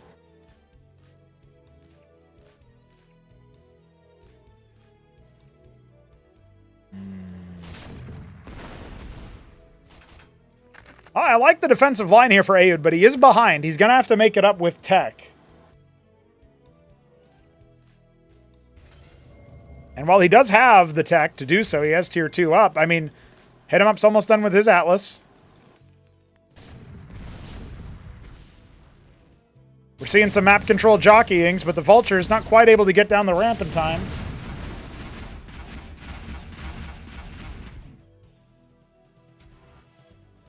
Got a Mason on location.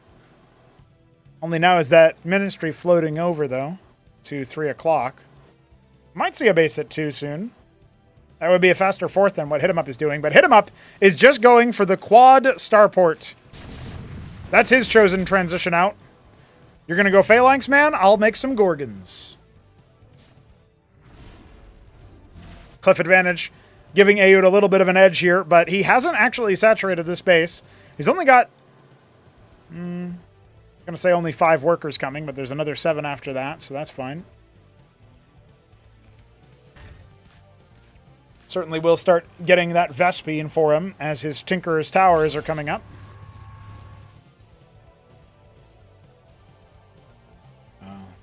I feel like a break could come in pretty soon here for HitEmUp without even needing those starports to come online. They're finishing up as this fight starts to happen. The mine connection's not stellar for Aoud. He's going to have to abandon this position with most of his army as he gets his phalanxes in the right spot. That's a lot of damage. You can see the mines are trying to connect. That stuns a lot of the phalanx. Is that going to buy enough time for reinforcements to come out? Aoud has so much money in the bank, but he just finished making the last of his units. There's just a quicker actuation point for Starport into Gorgon than there is for Captaincy into Tinkerer's Tower add-ons. And it feels like maybe HitEmUp just has the pace despite getting his Atlas down sooner. Or not as soon, actually.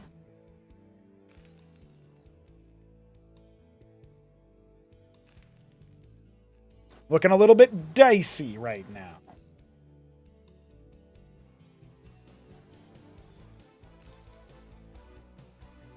He's making his Strigas. Maybe he can try to get out of there. But the Gorgon stack is slowly coming online. Yeah, he's got 6 starports, actually.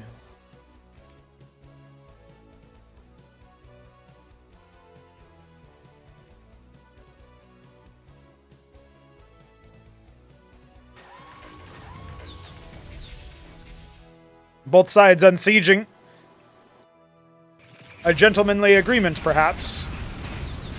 Anseal doesn't get far, but the Gorgons are already on the front line. And this might be all she wrote for Ayud's army. I mean, I really don't see any reinforcements that are going to turn the tide of this battle. His Sirens don't get very far. The Phalanxes are wiped. He's got no anti-air at 3 o'clock, and his 2 o'clock base is just a treasury. So that's a wrap for that base, unless he can scramble defenses in time. He sees that HitEmUp's own Phalanxes are pretty far from the pack, but he's going out to fight that instead of dealing with the Gorgons.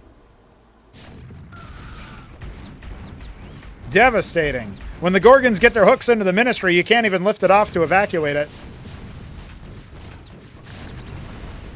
You might get those pretty mine connections, but it is not enough. And HitEmUp will win out on the TVT. Ayud, I don't think he's got anything he can do here. About to be down by half the worker count, despite his best efforts. 4th base up and humming for HitEmUp. Plenty more Gorgons where that came from. Starting to float that Vespine. Don't test him. He'll make a Daedala. He will make a Daedala in game 1. Now, the Strigas can be pretty deadly to air stacks, but you have to allow them to get close. And I'm not so sure that's coming. Wasn't sure who was going to take this first game at the start, but you hold Ayud's aggression TVT. Looks like it's pretty good for a hit. Maybe the Tyrant is back after all. There's not much left here for Ayud. With enough Vespine to tech up the tier 3, but not nearly enough minerals. Man's poor.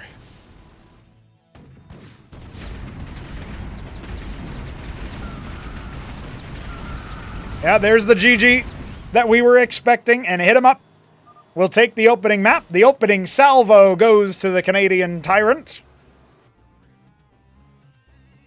Our random player, our sole random representation at the tournament in the main stages. Gotta call GG from that one, man.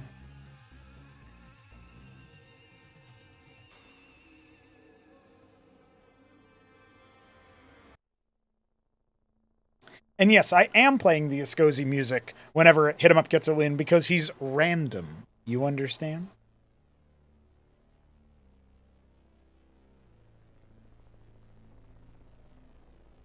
Well, our angles do not end here. Our journey is only just beginning at this stage. We got more where that came from. Much more, I'm sure.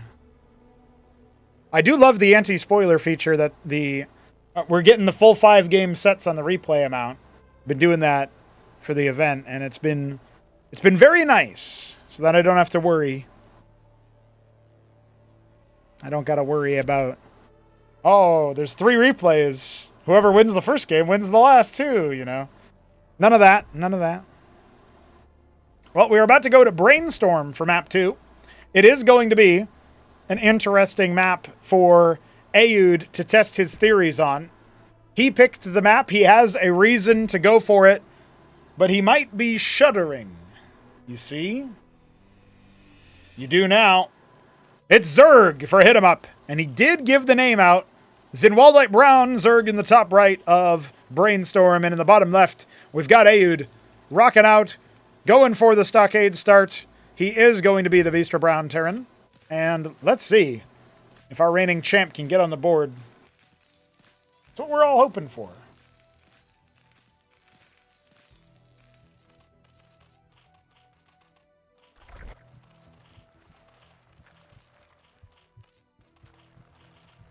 Now, I don't think this is the map for it, but HitEmUp is definitely capable of doing a ridiculous build that I've seen recently. I've heard of recently.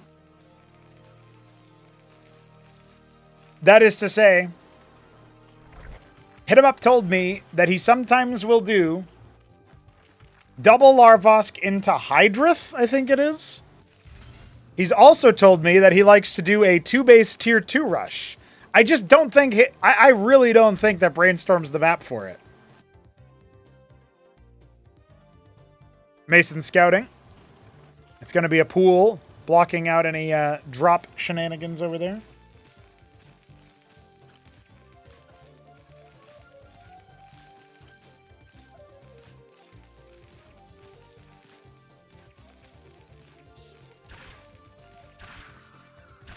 Well, Mavericks are on their way. It is a bit of an anchor rush, it looks like. But HitEmUp is notorious for holding this early aggression. He's already got 4 Rillero cores, 2 more pairs on the way. A Circuit started. Will Ayud even think that that's what's happening? Huracan stimmed Maverick. That Circuit is getting up. You can't do a thing about it. But still, its range won't actually protect that Larvosk. That's the Rillero core's job. And now, Quas are out. Repairing the Maverick. That's a good move. Second Mason scouted. Okay.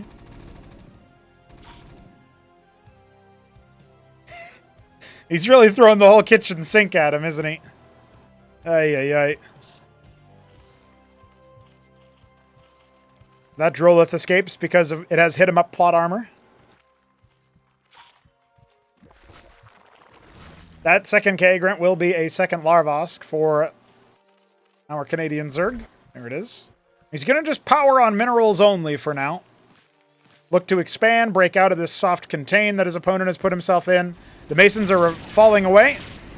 The Huracan will finally go down, and the Mavericks will be routed on the way through the brain drain.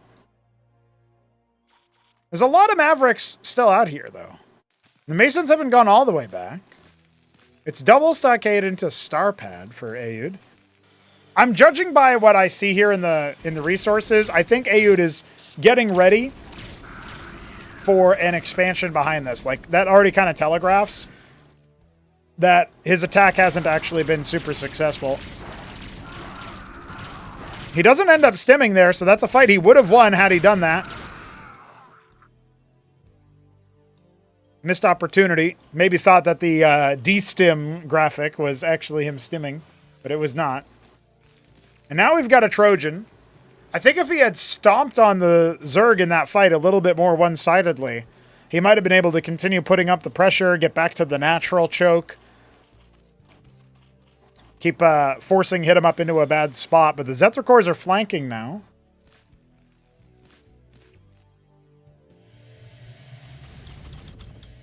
All right, 7 Mavericks and a Huracan inside a Trojan with a dream.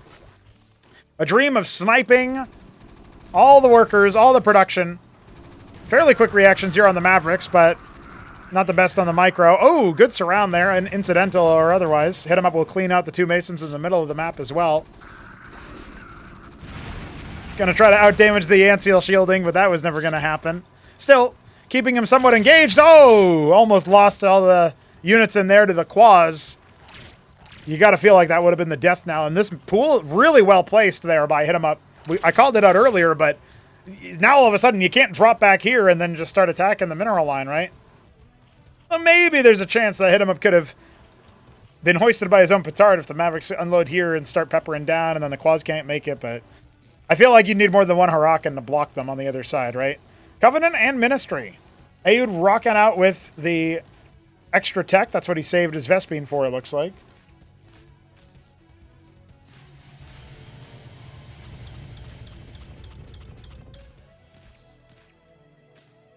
Expansion on the way. Zetracor is not able to get deep enough to actually see that, but I'm sure HitEmUp can figure it out. His Hydra then is online, and he's making 7 Hydras, sending them across the map. No expansion yet for HitEmUp, but he does have enough money to do so now if he wants to. He's actually abandoned Vespine mining again. So I assume that that's a transition into that. There's the hatch. That's what we were waiting for. Clearly favoring the Terran in terms of timing, but there's so many Zerg units and not really that much crowd control, right? We've got one Savant. He's going to need 4 to 5 of them to deal with that many Hydras. And you don't really want them in the deployed mode, in my opinion. But I can understand the idea. If you can have enough of a front line, going for, Eidolons and such can be pretty useful. Now, HitEmUp scouts out the complexion of the enemy army. And I think he's going to go around the Brain Trust and see if he can't try to step him. You can see Aoud already preempting this army movement. Intuitively figuring out, okay, you're probably not going to come through the Brain Drain after seeing that many units. So then he goes to try to head him off at the pass, but he does make it through the Trust. Still, that's a nice little initial engagement there for Aoud. Oh, he's going to lose his Ant Seal for free, though. I guess it draws some of the fire. Maybe it's not so free after all. Still rocking, still alive. But once the Mavericks start to go down, this is a wrap for the army instead. HitEmUp getting bested. But not enough of a follow-up to keep going, and no healing at all. Not a single Vestry in sight.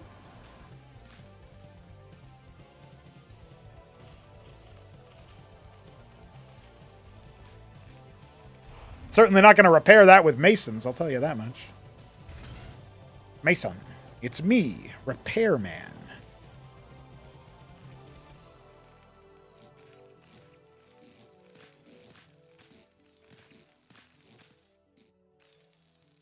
Swapping over to Zerg for this one. We'll see if HitEmUp can get up to a good 2-0 start. It feels so tense. But he's got his natural. He can catch back up economically. A small little army there. Will soon give way. He actually is very out of position if he wants to try to defend everything that Aoud has. But Aoud is kind of busy walking around the map. He took out the temple to give himself better starts here, and the Ovoleth scouting a couple of the units moving through. It's going to be a bit of an awareness time. While he's busy dealing with the treasuries and trying to snipe that Ovoleth before it drops, HitEmUp is setting up a defense network and going for the ski-backed. And that will be really hard for Aoud to deal with. Not a single Mason going down to the drill. Good reactions from Aoud, but HitEmUp still buying time, still causing chaos, and well, his circuits are going to be up. He's got Hydras, he's got Quas, he's recalled his Zyzera cores. It's going to be a lot easier for him to hold this attack. Or maybe I should say a lot more doable. 4 Bactylisks on the way. Aoud is on a timer. If he doesn't find success with this push, he's going to have to hunker down and weather the storm. The Brainstorm. He might be finding the right timing. Those Bactyls only just started. And still trying to shield some of the Mavericks as the stim comes out. Hurakan's holding down the fort. Both circuits have popped. There's not so many defenses on the way, but the 4 Bactylisks are done. There's still plenty of Eidolons in the back. Now we've got the Savants in their deployed mode. But the Drolets reveal for the bounces, and here's the Ovoleth to add insult to injury. And he just barely holds off the back of those Bactylisks. Those reinforcements might have been able to change the fate. Oh, HitEmUp moving out his own Brain Drain at this time feels very risky. Just when Aoud's Remax hits the upper cliff. Now the Ovoleth is scouting out ahead, but this crunch could be deadly. He could wipe the army, or maybe even better yet, he could go straight for the jugular and just defend back at home. He sees some of the Bactyls on the way out. Starts to fall back. There's the army getting the go signal. Doesn't have the others in the same control group. I don't think they're going to be queued up with him. Maybe I'll be surprised. Now, HitEmUp realizing that's where all the bio went. And he has no tools here to defend this. You can see him splitting the Hydras, desperately falling back as best he can. And now through his own Brain Drain, he might get harangued. But the Mavericks are busy. They're in hot pursuit of all the workers, and the Hydras buying time. HitEmUp just trying to stay alive. More units scattershot all over the place. But Aoud's stimmed Mavericks are going to be doing a crushing amount of economic damage here. The army still looking kind of deadly. We have a Trojan full of bio earmarked for that natural or that main base. Maybe behind the gas. Could be really big. Maverick scouts out the attack. This scrap cobble quintuplet is going to do what it can as the drop comes in. Reinforcements sent over there. The Circuit getting active. There's nobody who can still harvest over here at the natural. And look at that, a Ministry on location, hoping to take advantage of the chaos. No way this force in the back still lives. 2 Eidolons. Eventually they'll be taken care of. He can cancel the Ministry. He's cleared out all of the workers at the natural. HitEmUp under the pump. I feel like Aoud is in a, like on the precipice of striking back in a big way. Stim Mavs, we got the Eidolons out as well. Oh, but the Hurricanes have fallen, and the Ovaleth's still dancing at the edge of the Eidolons' combined fire. That's still going to be enough to rout the bio. Remember, though, HitEmUp is in a very precarious position, and his Ovaleth, it's flown into the enemy territory. He has no way to detect those Eidolons. And with this Bactylisk on the front being cleared, and this Hurricane still at large in the mineral line, the Trojan even escaping on the way out. Finally, it's over for HitEmUp in this game. No GG. Aoud ties us up.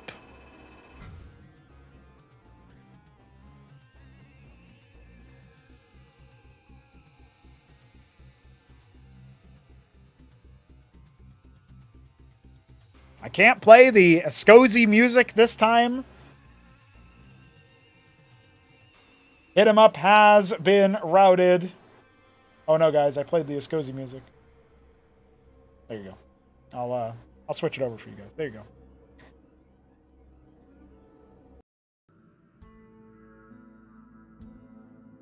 I feel like that was a really tight game. Brainstorm ends up working out just because it's so hectic, so wild.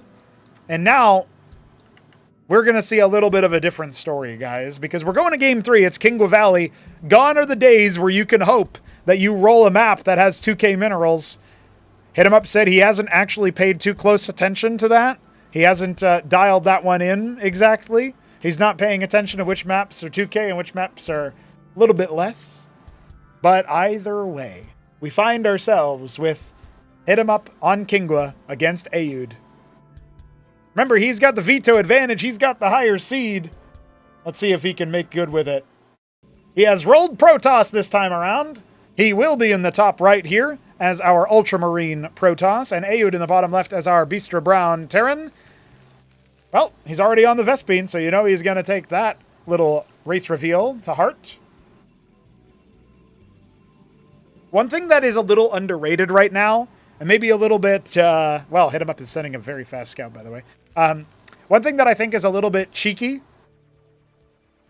about your random is if you slightly delay your race telling time, right? You will be in a position where maybe your opponent just decided to gamble harvest gas because he wanted to open mech, but then you say Zerg, and he's like, oh, I wanted to open Stockade versus Zerg. And it's kind of an interesting situation.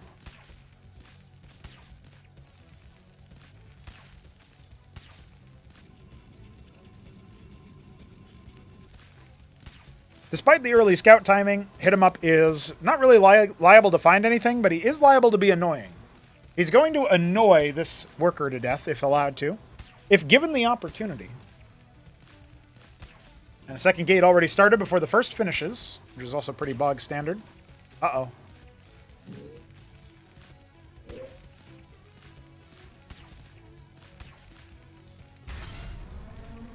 Second Fulcrum can't go right on top of the first, so Aoud will have to deal with a substandard building layout. Now, how strong is HitEmUp's mental? He drops that second game. He can write it off as Brainstorm, as Zerg, as whatever. Now where's he going? What's he planning on doing? When I saw that fast scout, I was really worried that he was going to go for a, you know, proxy or something and then just get owned. Saw that on Spinal Tap once upon a time. I think it might have actually been versus Aoud in Acropolis 2.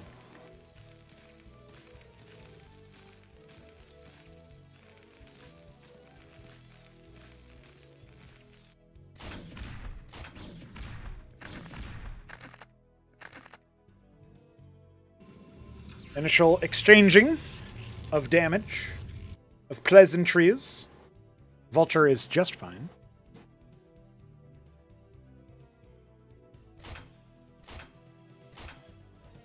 Okay. I think Aoud wants to keep watch for the ground army exit. Pretty fast embassy off of 2 gates, but no expansion coming for HitEmUp. Instead, he's going to keep steady unit production, steady Strider production, no less. And we've got the scrapyard, we've got the star pad. Aoud setting up for the Matador drop again. Will be the second time he attempts it in the series. Actually, it was on this map, although the spawns were reversed. He did that versus Sausage and got so many worker kills. And earlier today, we saw TopRamen do it on this map versus Kasuga and get so many worker kills. So it's quite a popular move, TVP. But I feel like at this level of play, HitEmUp is going to know what's coming to him.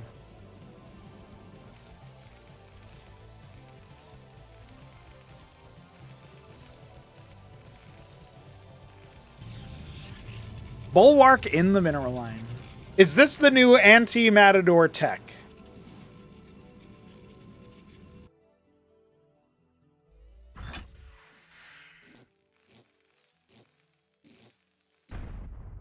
The witness is out to reveal the vulture mines. They are not going to lobotomize much at this point.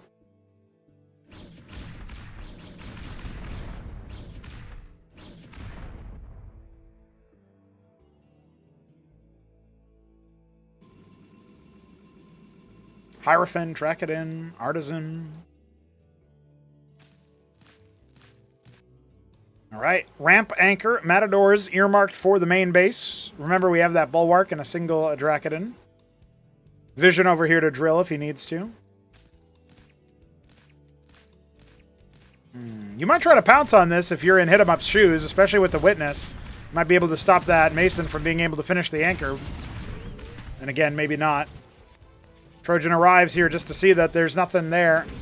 If Aoud was able to actually land this at the same time, he might have gotten away with a lot.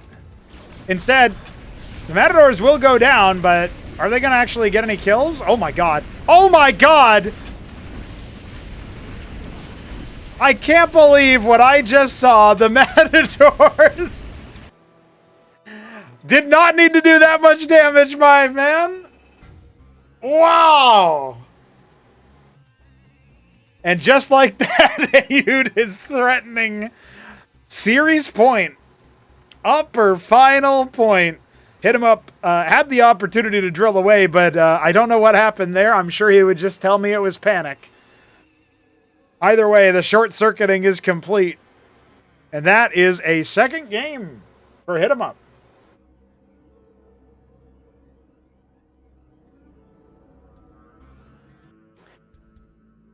File that under things I didn't think would happen.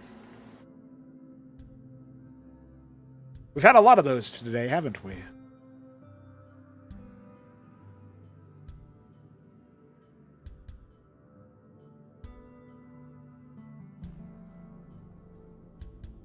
While it's not exactly how I think Aoud expected to win, and it's probably not how Aoud wants to win, but he just needs one of the next two at this point to secure the necessary antics. If HitEmUp drops and it's 3-1 again after him winning the first game, it will be a repeat of what happened versus Neblime.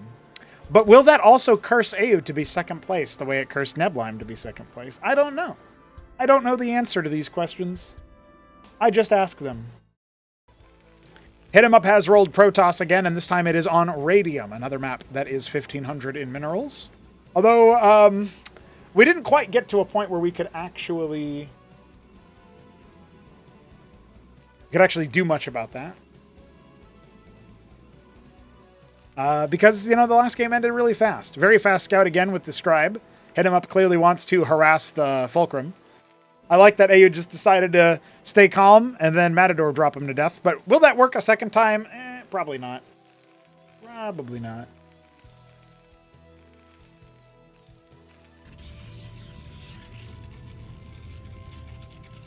Gateway on the come up. HitEmUp starting to get gas.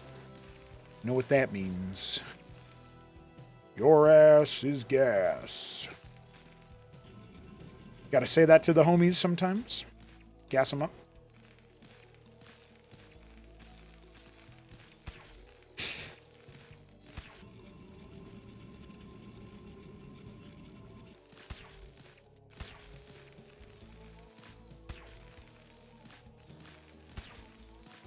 He got pretty close to killing Mason last game. Very interesting stuff.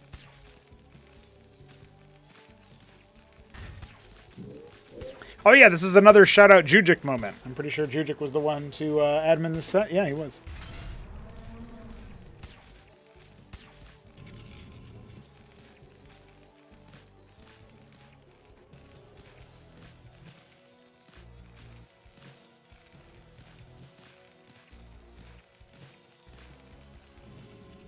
I tell you what, man.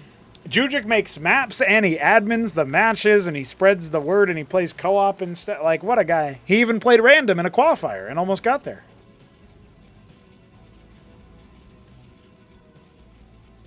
Some people are just built different. You know, all those mobile gacha game devs are after the whales. I'm after the not frauds. And Jujic is... He's getting up there as a not fraud, I'm just saying. Community pillar, Jujic. Vulture, scrambling those mines down.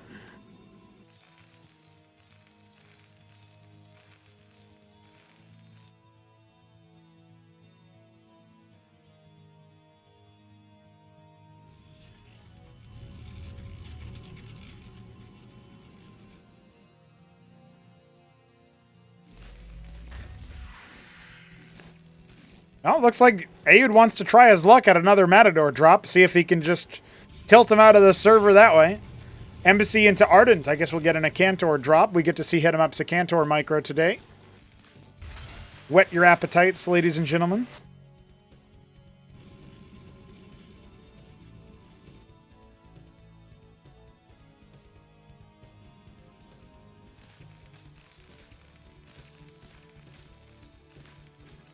If we're trying to look for ways that HitEmUp can come back into the set, I would say it has to go like in TVT on Near Impact.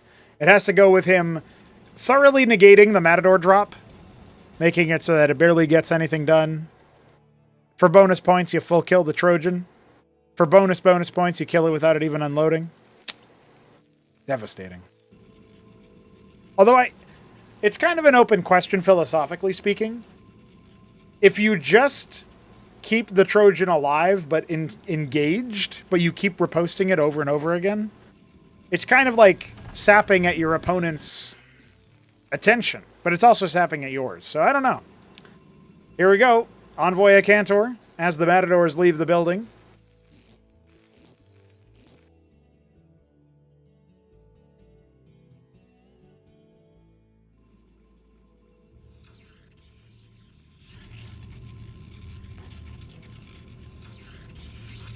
Oh. Double Matrix in the mineral line, and then he cancels it. Striders pull back. Envoy done. Acantor about to crawl out. Trojan hovering near 12 o'clock. Feels like it's not something that HitEmUp is aware of yet. And now he puts the two Matrixes down. I think he wasn't immediately sure what was going on. Well, the Acantor drop is likely scouted by Ayud. What is his response? Flies right over the mines.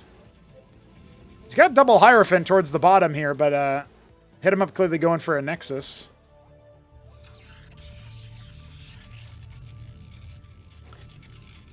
Oh. Okay, I think this is looking pretty good for him, all things considered. Not really going to be able to deal with that, is he? When does this just rock up to your front gate, honestly? When would you ever be used to that?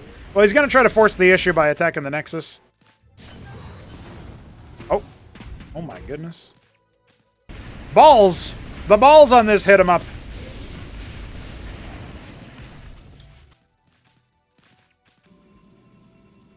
He's making another round of Acantors, but not another Envoy just yet. Remember, he invested a lot of static defense money, so that does need to be factored in. Ayud immediately reacting with Watchdogs and patrolling Blackjacks, as you do. Man, both of these players, very, like a humongous amount of respect to each other's drop micro.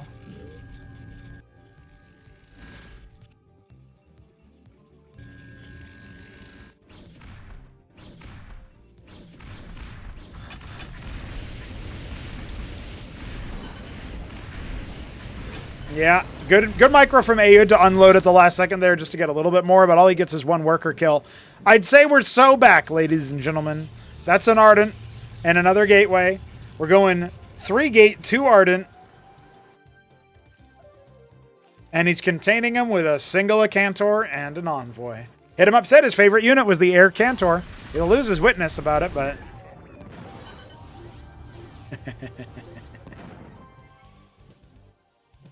Hi.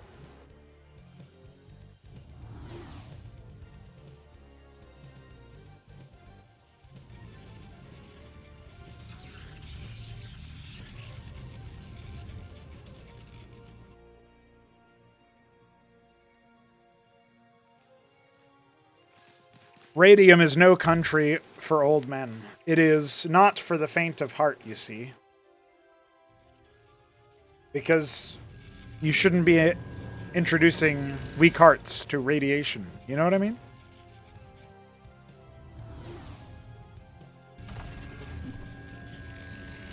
Looks like it's a Cantor man. He's only got the one Air Cantor.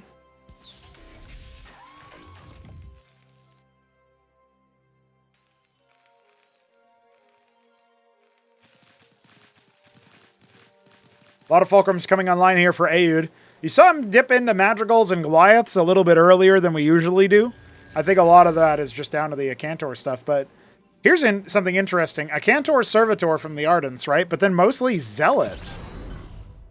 Mostly Zealot coming out of the gateways at this point. Maybe HitEmUp will show Protoss how to defeat Terran. He broke Kasuga's mind. Now he can heal it.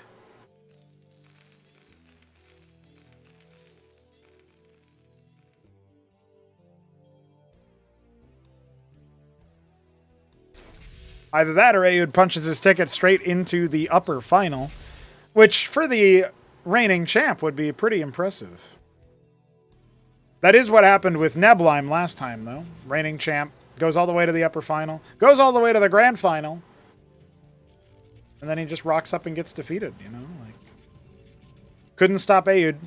Blackjack Eidolon, too powerful. Some pretty good mine placements here. You can see HitEmUp is not too interested in unloading right there. He is making a Clarion. His prostration stage is about to finish. Thinking about a third base, it will be within vision of this lobotomy mine, so Ayud will be aware.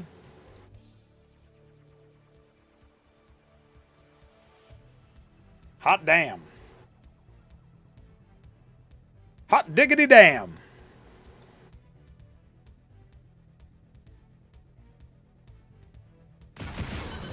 There's so many Cantors with this army. Oh, he is going to unload that one. That was miraculous. Yeah, this army's just getting shellacked. I don't think Ayud is actually going to be able to do much with that top spoke. And now he's trying to come on in, but he'll be lucky to get away with the one Cantor pick.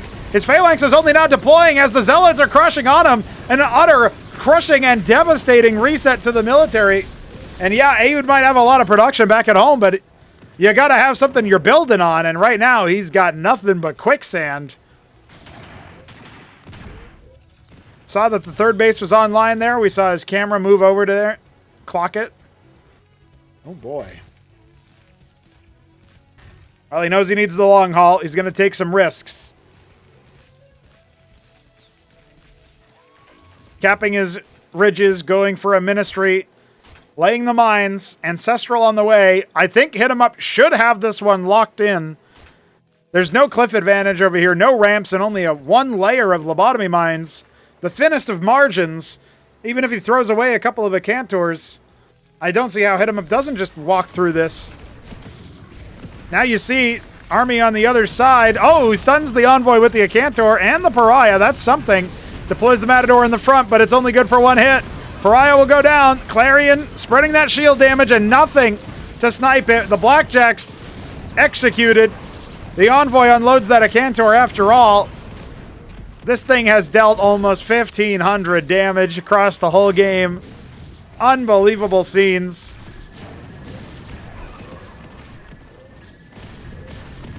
The Envoy will finally collapse.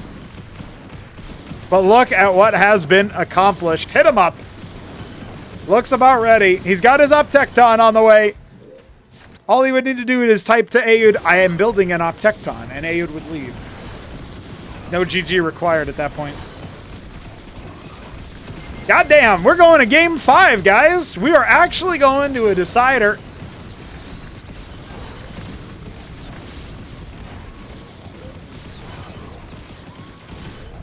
Now, we've had a lot of series. We've had a lot of Cosmonarchy today. But we have not had a game 5. GG. And we're going straight in.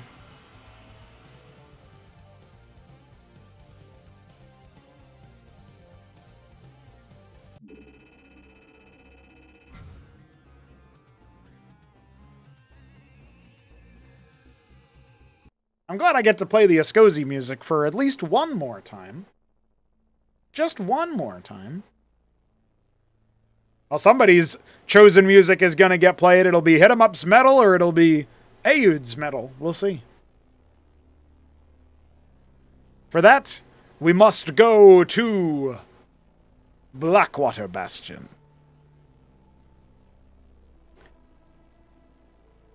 Which does feel like it's named after like a 90s game or a 2000s game or something. You know what I mean? Like it's a zone. An evil zone. It's where the villain is. I don't know. What am I even saying anymore?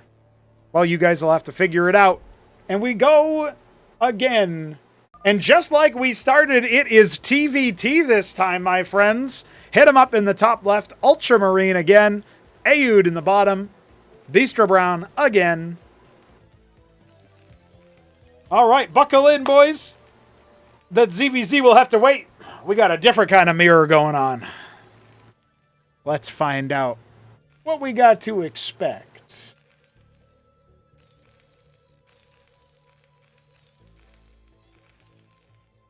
I'm looking forward to it. I'm looking forward to seeing if Aoud can win in TVT. Or if he's only good enough to beat the Protoss one time and the Zerg one time. I mean, surely he's good enough to beat the Terran one time. It's Fulcrum for both, and they are horizontal spawns. Or vertical spawns, rather. So that's probably only like 1 or 2 seconds shorter rush distance than horizontal. I think they're going to be just fine here, but worth pointing that out. Vertical usually means more drops, because it's just generally harder to put drop defense like here and here. Compared to at your natural, you're kind of doing 2 things at once, but you're going to need to do drop defense in multiple locations. When it's vertical spawns, it's just a little bit harder. So maybe just a mindset shift at the end of the day. Likely a box scout coming out here from Aoud and HitEmUp, so they will scout each other last. Sometimes that can be pretty good. So in StarCraft 1, obviously the workers move a lot faster. But in Cosmonarchy, they move slower, which is part of the reason why it's part of our mining changes, so that harvesting works out better. But the sort of knock-on effect of that is that you scout, you take longer to scout. By the time your first speedy combat unit comes out, you'll have scouted in one direction, and you can send the Vulture either to that spawn if you scout correct, or to the other direction, so that your Mason, or whatever your worker is, will make it there to the top right. You can see Aoud is preemptively laying mines aggressively, just kind of gambling that this is an area where maybe he'll catch the Mason pushing on through. Now he sees where it is. He's going to send it on a couple of intercept courses, see if he can't stop HitEmUp from scouting where he's at. He's even deliberately coming down here so he can go up. He's trying to fake HitEmUp out with the angle of his vultures. I'm not so sure that that's actually going to happen, though. Maybe it is. Maybe he's going to be convinced it's cross spawns. 4 vaults for him. Scrap yards off of just 2 vultures for HitEmUp, and he's... Oh! I think HitEmUp is going to do the blackjack into Matador drop, but maybe it's actually going to be Cyclops. He's a little bit tricksy with it.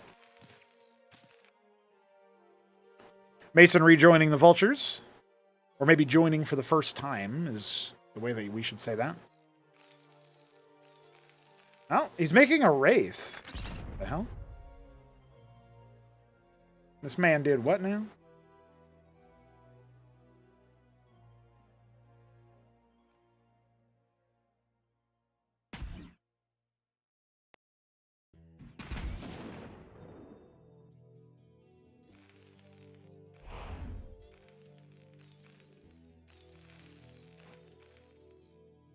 All right, well, it's Matadors for Aoud. Big surprise. I guess the Wraith is to scout the...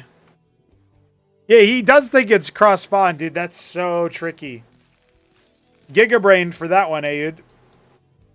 And then you don't expect the drop to come in from this angle either. This is actually... That move in the early game has some real ramifications. But despite that, the Blackjacks are still in a good position. Kind of just crossing every T, dotting every I kind of move. Saw that and heard that. I wish I had a face cam on our players for that kind of moment. Now, Terran Scouts are a lot harder to actually kill on account of them being a little bit tankier. So, not a single one goes down, and Aoud loses the Trojan too. Now his Mason is going to get harassed to death by a Wraith. It's beautiful. It's all coming up HitEmUp so far. That's despite some really respectable mind games, honestly. HitEmUp's ministry is faster. Oh no, the army's blocking the Mason from going back down here. Oh no.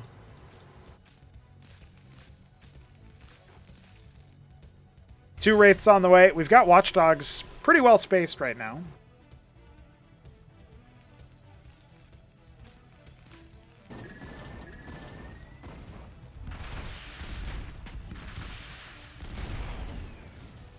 So one of them goes down. HitEmUp will take the eco advantage. He's got the third Fulcrum coming up faster. So he made the star pad for one Wraith. And I think he did it... Well, he did make two more Wraiths afterwards. But I feel like he might have done that just to see if he could force anti-air defenses, right? Because he's abandoned all star pad production. He is not making anything else.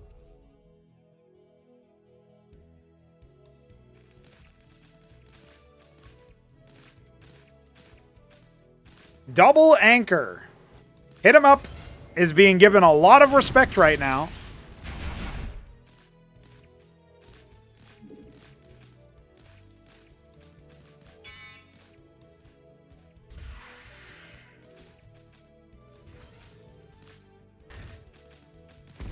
Damn, HitEmUp is at... Well, he cancels that one, okay. But HitEmUp is up by so many workers already. 8 worker advantage for our Tyrant. I gotta say, it kind of comes down to it, right? You riposte the Matador drop, the rest of the game simplifies, but is it ever simple with HitEmUp? I don't know. That being said, it's not like him to throw away an advantage. You can maybe say he had a little bit of that in Brainstorm, but...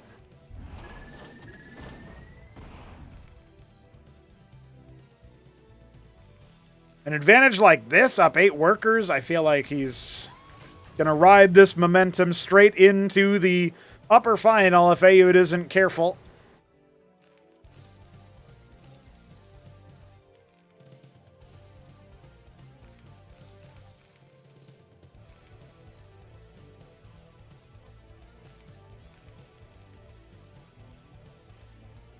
Winner of this match, winner of this very map, will face the winner of our next series, our second semifinal. We've already sent 4 players home today. No more will be packing their bags, but some of them will be going to the lower bracket. Just imagine if the reigning champ had to go there. Now, this is really funny. I talked about mind games earlier. That was an empty Trojan that denied some mining time and forced the military back. Gives HitEmUp a little bit more time to push forward.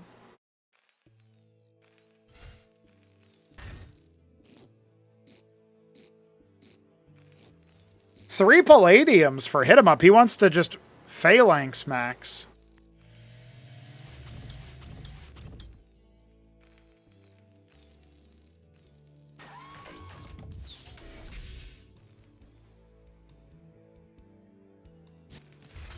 Very fast tier 2 for HitEmUp. He's going to use his 11 worker advantage for that reason. And Ayud has a ton of minerals in the bank, but not nearly enough Vespine to be keeping the spending going. And now he's back to being cowed inside his natural.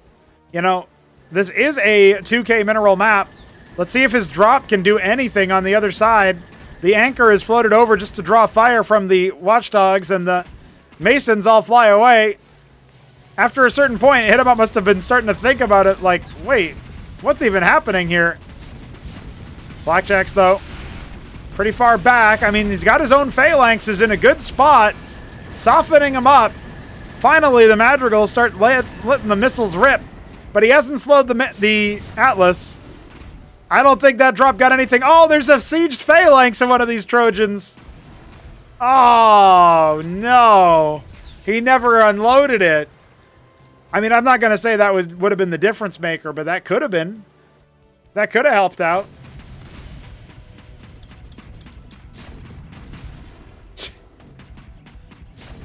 Combat dropping is pretty sick. But the Atlas is complete.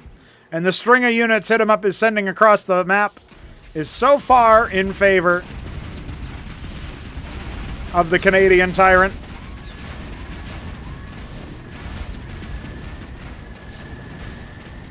He'll just clothesline him. He'll just walk right up.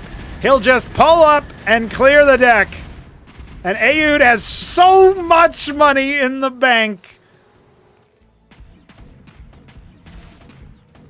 An unbelievable amount of resources.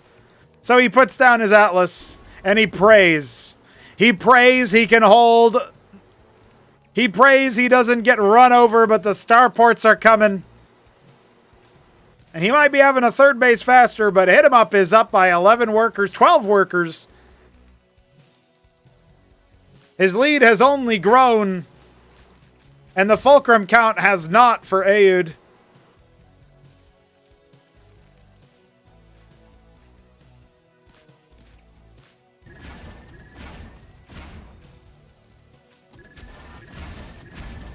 HitEmUp spots the fact that there's only 3 fulcrums online right now, that the Atlas is only halfway done, and he must just be sitting pretty. He must be feeling so good. I like the idea of Ayud to drop into the base back here. It was very sloppy, but it still could have worked out. Even using the anchor to shield for the watchdogs. Hell, you know, that's a reasonable strategy. You can get a lot of value out of stuff like that.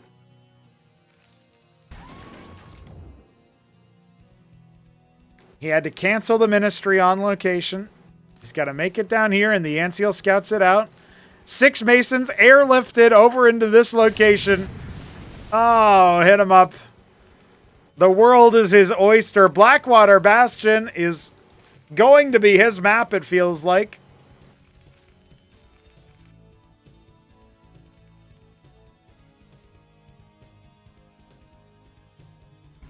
He won the starter and dropped 2 maps in a row. Ayud only needed this map or the previous. He only needed 1 out of the last 2. I don't know if he's going to get it, though. It's not looking so likely. Starports are coming online, but Gorgons are already taken to the skies, and Masons are just trying to extract what wealth they can from this angle. Maybe use some air units that he can whip up real quick to defend that position. But then what has he got left at home? He's only got Blackjacks and Phalanx. Good position with the Watchdogs. But when HitEmUp has this much of an economic advantage, feels like he can afford to go the extra mile here. A lot of overkill onto that Phalanx on the high ground. Ayud still has Blackjacks in reserve, but no opportunity to dive forward. He's trying to use the Vultures, but they get slowed by the Gorgons. Oh, the air superiority swings his way, though. This might be enough for some kind of salvage. And there's more Blackjacks and Vultures where that came from. Scramble into the skies. HitEmUp even adding a Valkyrie at this point and another star pad. HitEmUp believes in Valk supremacy. And there's no watchdogs to support these phalanx. And the Gorgon count is insufficient. Ayud's dreams of a upper bracket run have to be quashed, have to be quelled. As he once again, back-to-back Acropolises, is gonna fall in Game 5 in the semifinals. GG! HitEmUp takes the series and makes it into the upper final.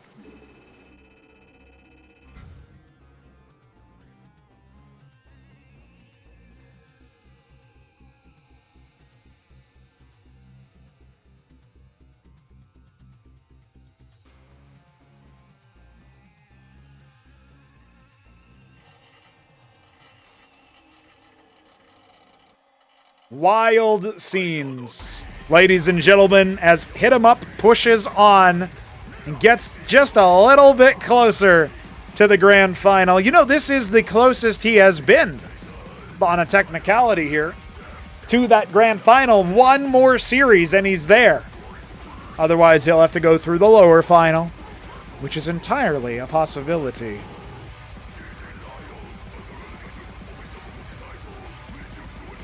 We'll let his music play out for a moment here while we get our overlays in order. But this first semifinal was a banger.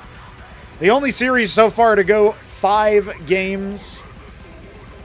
We'll have to see if the same is in store for us in our second semifinal.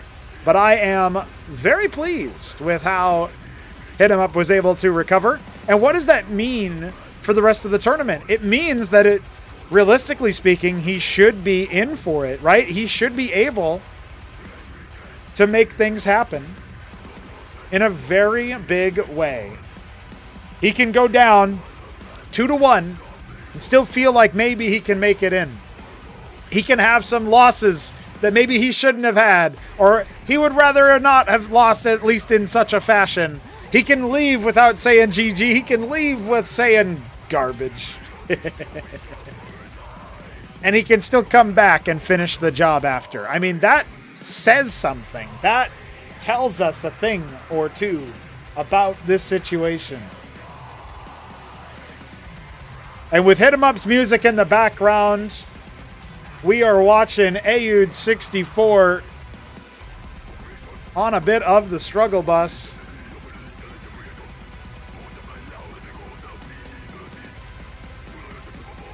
Heavy is the crown as he falls to HitEmUp. And for those wondering where this puts him,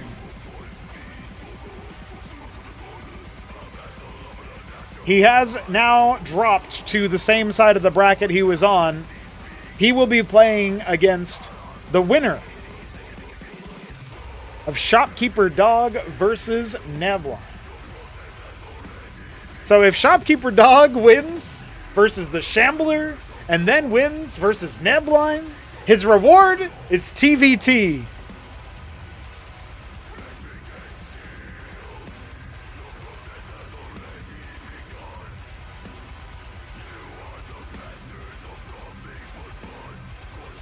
And I think that's a beautiful thing. Don't you?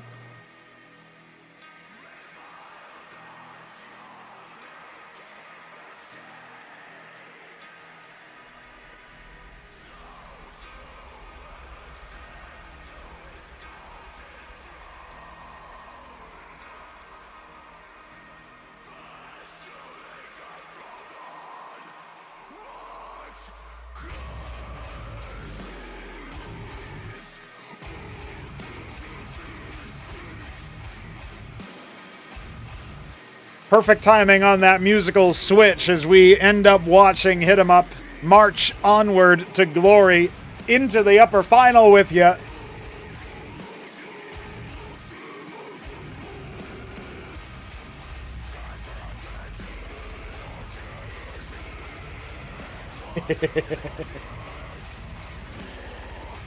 It's just beautiful.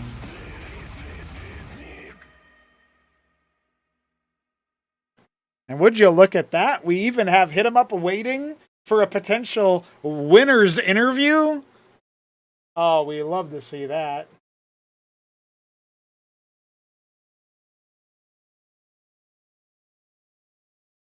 All right. All right. I say we give it to him. Let's see if HitEmUp is ready to speak to him.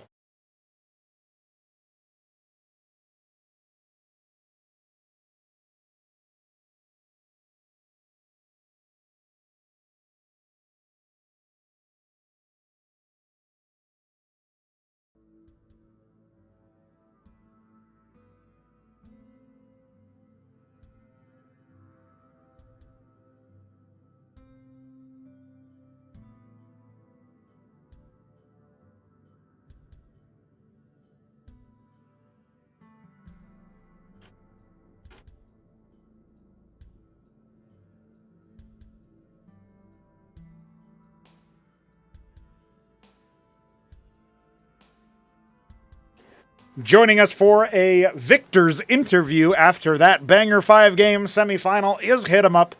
You've taken down AUD64. It's a 5-game set, but it goes your way this time around, unlike in the last Acropolis. How are you feeling about getting the better of your demons, so to speak? Is HitEmUp now free of all potential mental issues? I actually don't know. I really don't. I didn't expect the match to go the way it did. Okay, well, tell me more about exactly what you mean by that. Because for the match to go the way it did, that could mean many things. It could mean you didn't expect to drop the 2 games in a row. It could mean that you didn't expect to then get back up on your feet and give him a good right hook a few times. After that, like what exactly went counter to expectation? So, like, I'll break down the two losses because they were the most important part about it. The game on I forget what it's called in Cosmonarchy, Blue Storm. Brainstorm, yeah. That was like after I won the first game, I kind of had like an adrenaline dump. Okay. And my brain was not working, so like all I had to do in that game was make more drones than I did and just sit back, and I kept trying to be aggressive. Like the second I saw he was going bio, I should have just sat back, but I kept moving on the map, and after I lost that game, like my brain was done. And I was listening to the cast for the PVT on Kingwa Valley or whatnot. Mm-hmm. When I got Protoss on that map, it triggered a memory of him Matador dropping me in practice on that map. Okay. And unless I have my entire army in my mineral line, there is absolutely no counterplay on that map specifically, because all the scribes just bunch up way too much on that, and he could just pick up and drop again on them as they move away. Oh, I see. So you'd have to do like Gorgor stop micro or something. Yeah, like you need to try to like decollision, but you can't decollision really. You gotta get away immediately. So Yeah, the second that happened, like I was already doing a build that like put me all the way across the map. I don't know, like I played so dumb and I got so tilted. Well, that was right after a match where you feeling like, well, I know how to beat this, but my brain didn't work. And then, you go a step further than that versus Kingwa, Arn Kingwa after Brainstorm. So how did you rally for Radium? And you decide you get Protoss again. Presumably this map not as bad for Matador dropping. Then on top of that, you seem to do pretty well, like maybe intuiting that the drop is going to happen, but you also have the value of the Air Cantor, as it's called, the Envoy of Cantor. Tell me about like your game plan going into Radium, or did you even have one? To be honest with you, when I started playing on that map, like the start of the game, when I set my probe across, my scribe, I was honestly just gonna proxy and try and get out as quickly as I could. Okay. But like something triggered in my head, like, nah, I can't be like dog. So I just decided to. Okay. I decided to try and play out a regular macro game, but I think that like I picked up on something in that game specifically, and that's that EUD does like way too much of a response to things that he thinks could happen. Like in that game, when he sees my Well, you call it the air cantor. Mm-hmm. When he sees that, he starts getting matadors, and he builds a bunch of turrets. That slowed down his army production so badly, and it made it so his push was actually holdable. Like, he can't be doing that. And that's why I made a Wraith in the 5th game. Right. Yeah, I was kind of thinking about that one. Obviously, Game 5 was its own bag of tricks, but I noticed that you put your Cantor literally in front of his choke in the natural, and his response was to, like, make 3-4 watchdogs, and then eventually get a whole turret ring. So it kind of felt like he was spending a lot more resources than you were spending on the drop, and you still had the flexibility of taking the Cantor anywhere you wanted and then keeping it with the main army, right? Yeah, so like in practice, I played some PvTs against Dog and Ramen. Yep. And when I started doing this again, because I used to do this build back in the day, and they just had random mines in front of their base that would just get my Cantor and instantly die. So now I won't do it without a witness. And then I also know that they all just get so much defense, so I can't go for a mineral line anyways. So I just try to do what people do in Brood War and just pick off what I can when I can. Well, it makes a lot of sense because applying that same logic, if they're spending more money on defense than they normally do, then that kind of throws off their whole angle. And at this stage of Cosmonarchy, you don't really have like a set flow chart of like one thing I was really impressed about. I don't know if did you catch the Shambler versus Shopkeeper Dog series? Did you watch any of that or all of that or? So I watched, I think, part of Game 1 while I was on my way picking up a suit. Okay. So, any of Game 2 did you catch? No, I didn't. Okay. Game 2 is Serenity, where Shambler opens Legionnaire. And somehow, and I don't know who did this to him, but Shopkeeper Dog had a protocol in mind to just...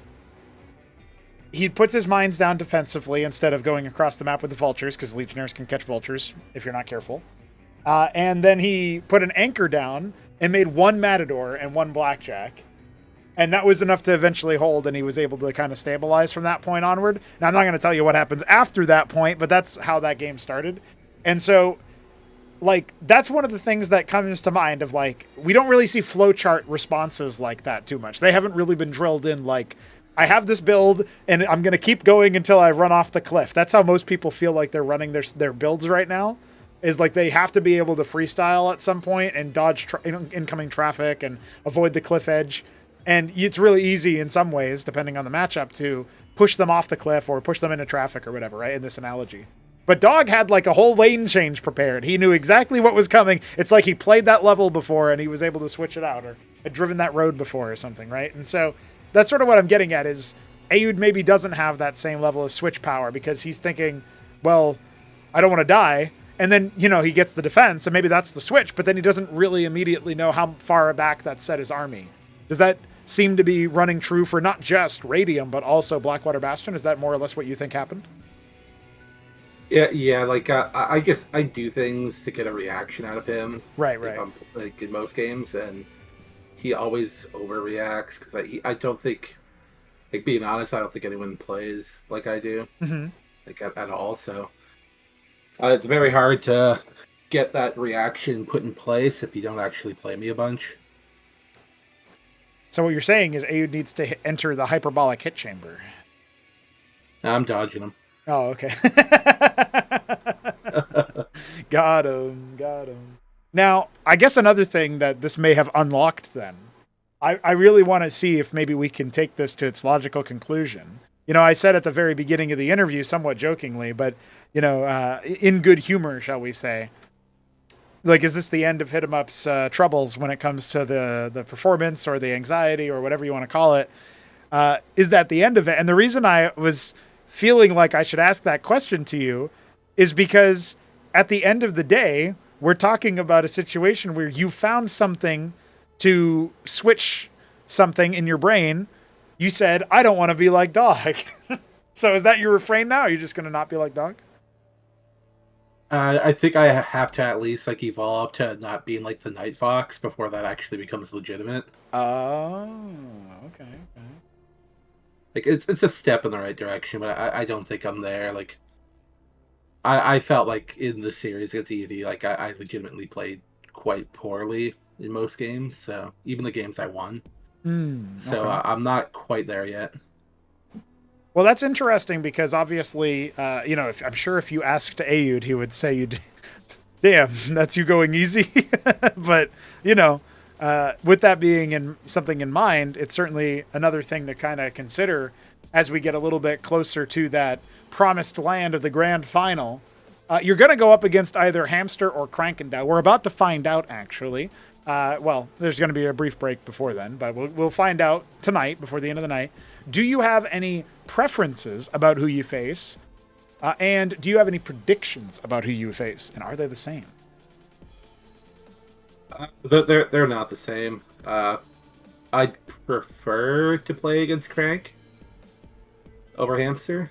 I feel like he's easier to I know what he's gonna do every game. He might switch up a few things here and there, but his base style is gonna be the same every game. I don't think Hamster knows what he's doing. It's like he wakes up, downs like a quarter of vodka, and just decides to play. Yeah. It's very difficult to prepare for that, but I actually think Hamster is going to end up beating Crank. Oh, you're predicting that? There's a lot of people think Crank is going to get through. I feel like it's going to be close, but I'm backing Crank on that one. But it's interesting to have a Hamster fan. I am a big fan of how Hamster plays, and I feel like he does kind of have that weirdly implacable energy to him. Like, you don't know if it's something that you got to watch out for, or like, is he going to play the way that he played versus the Shambler game 1, where he's trying some kind of funky build as like hey, I never tried this, maybe it's good, and like first time trying it and he ends up getting owned? Or is he going to be like game 2, where he expertly sets up the Gorg swipe to bring you down to 6 workers? Like, oh, I don't know, man. Like the variance from one game to the next is very high with that guy. So it does kind of feel like it's impossible to expect it. But we've seen him in series play. He is pretty formidable. He beat Ayud 64 the first time, and then the second time they met, he narrowly lost. It was 5 games both times. And since you just traded, games with Ayud, there's certainly, I think, the recipe of a banger if Hamster is the one to face you. But so it's funny because you're saying you'd prefer to play Crank because you can anti-strat him, you can understand him, but you think Hamster's going to make it through. In that case, it would be an all-ass upper final, and at least one clan ass member would make it to the grand final. So, do you does that even enter into your equation, or do you kind of just think, oh wait, I'm still waiting for you guys to change it to anti-salt and then I have to leave? Or how are you feeling about the clan representation here? I'm waiting for the anti-salt. I already heard what happened to Shambler, so the clan name's not like important anymore. It's done. Well, I think it was until he stops being able to qualify to the battlement stage. And he, technically he still can. But this is his lowest placement, that is for sure. That does bring us to essentially the close of this section here. Looking ahead, I mean, obviously, a lot of people weren't sure what to expect. I was expecting Ayud to clutch it out. But obviously, this is a really difficult set to predict because of how many intangibles there were. You end up going 4-0 in your battlements group. In some cases, you're even being experimental or silly. You 3-0 Kasuga. Now your record versus him in tournaments is 5-0. You've thoroughly broken him. He thinks Terran is OP. And now you go up against Ayud 64 and you do it again, this time versus a Terran and one time in PvT, maybe proving to him that it's possible actually to beat Terrans with Protoss. So the only reason I'm sort of sending out all of this context is I think a lot of people didn't really know what to predict. They thought, oh, HitEmUp hasn't really been tested yet. He's going to go up against Ayud and he's not going to be able to make it by. That was certainly a thought process I had considered, even if I didn't put a super amount of stock into it. But now, is the sky the limit? Like, regardless of who you face in the semifinals, are you feeling like you are prepared to at least deal with the head-to-head race matchup? Like, whatever race you get, you're going to be prepared versus Zerg? I mean, you don't have to be prepared in ZBZ. That's a coin flip no matter what. No, in all honesty, like, TVZ, I'm very confident. PVZ, I think I'm fairly confident as well. Okay. ZV, like, AOT, I guess did quite well in ZBZ.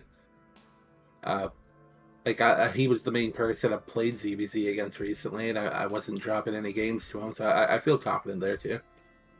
Very nice, very nice. So there's been some prep there. Yeah, I feel like AOT's probably going to turn some heads for taking Jack down earlier today.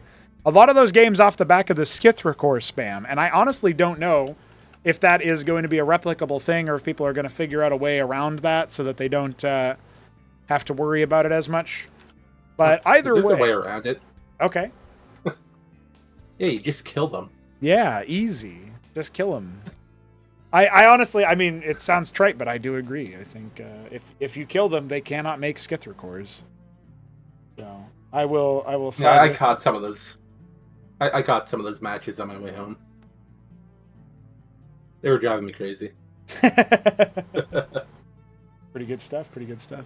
Any, I guess while you're here, before I let you go, any reactions to the way that the elimination matches went? We had Dog over Shambler 3-0, by the way. We had, obviously, the other big upset of the day was avoided. It was Neblime 3-0 over Canoli, although some of those games are wild.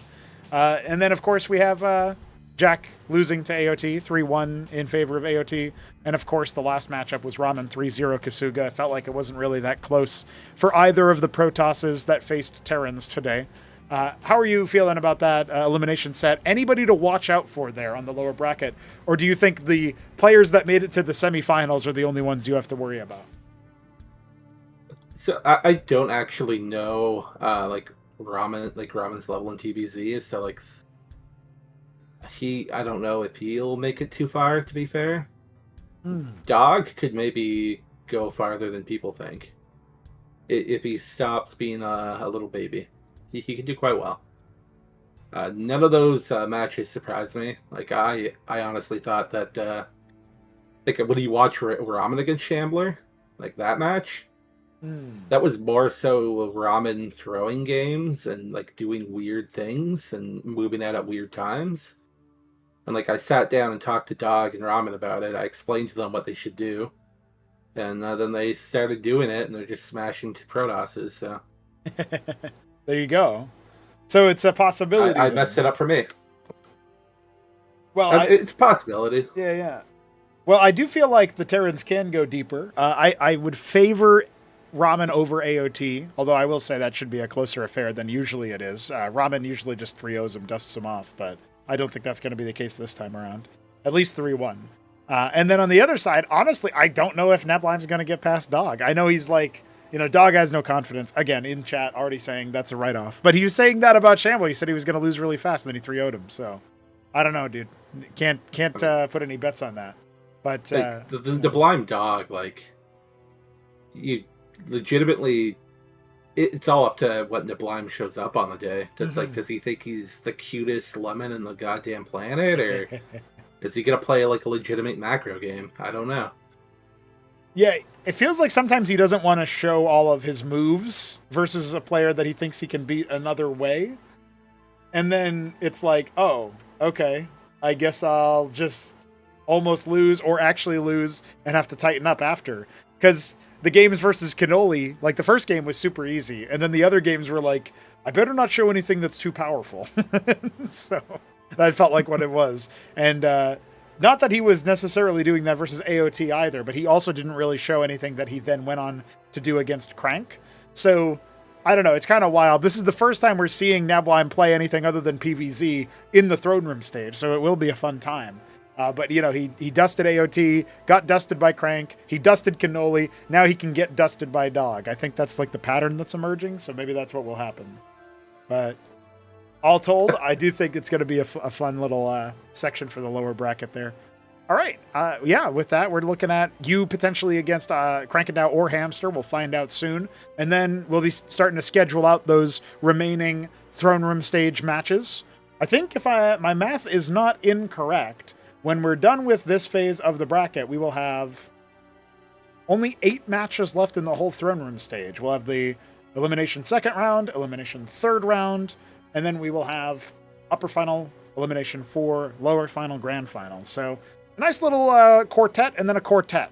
to close us out. HitEmUp, do you have any final words before we move on to our break and then move on to our last series of the day?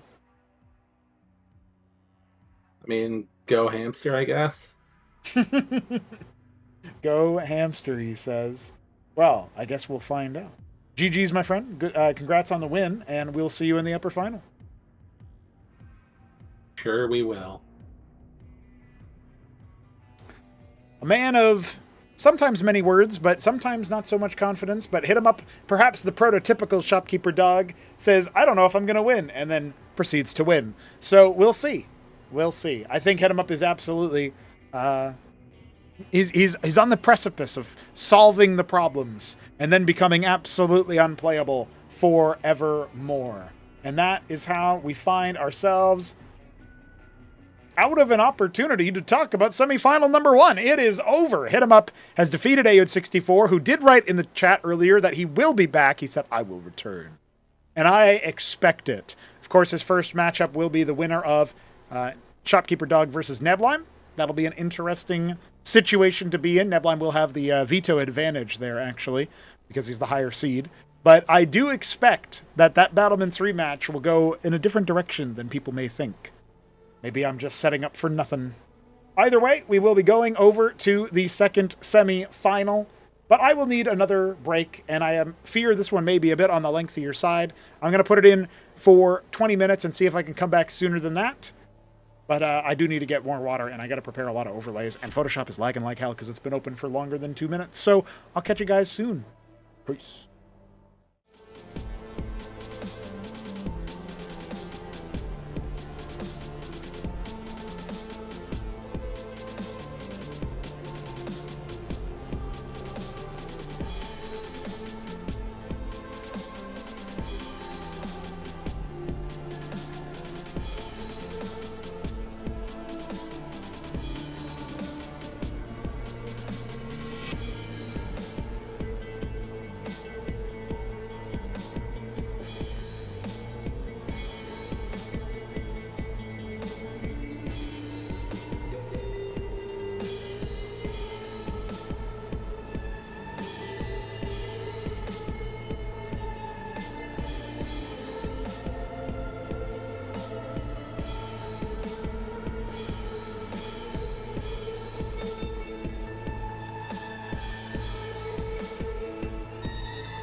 Ladies and gentlemen, it is just about time to start listening to some Zerg music. Because we've got one last match today. It is our second semifinal. You know how it goes. You know what's up. ZVZ, we already saw one 4-game series between Jakulangski and Art of Turtle with the underdog coming in hot. The steady hand of the veteran continues to find value. But here we've got a different sort, a different setup, waiting to find some purchase. And I, for one, simply can't wait. You know what this means. You know what we're going to be going up against. We are going to be looking at Hamster versus Krankendau, and that means that we got to get some player music going. We've heard a lot of music so far lately, but these two songs, courtesy of Hamster and Krankendau, come from video games. One very recent, the other a little bit on the older side. Tell me what you hear.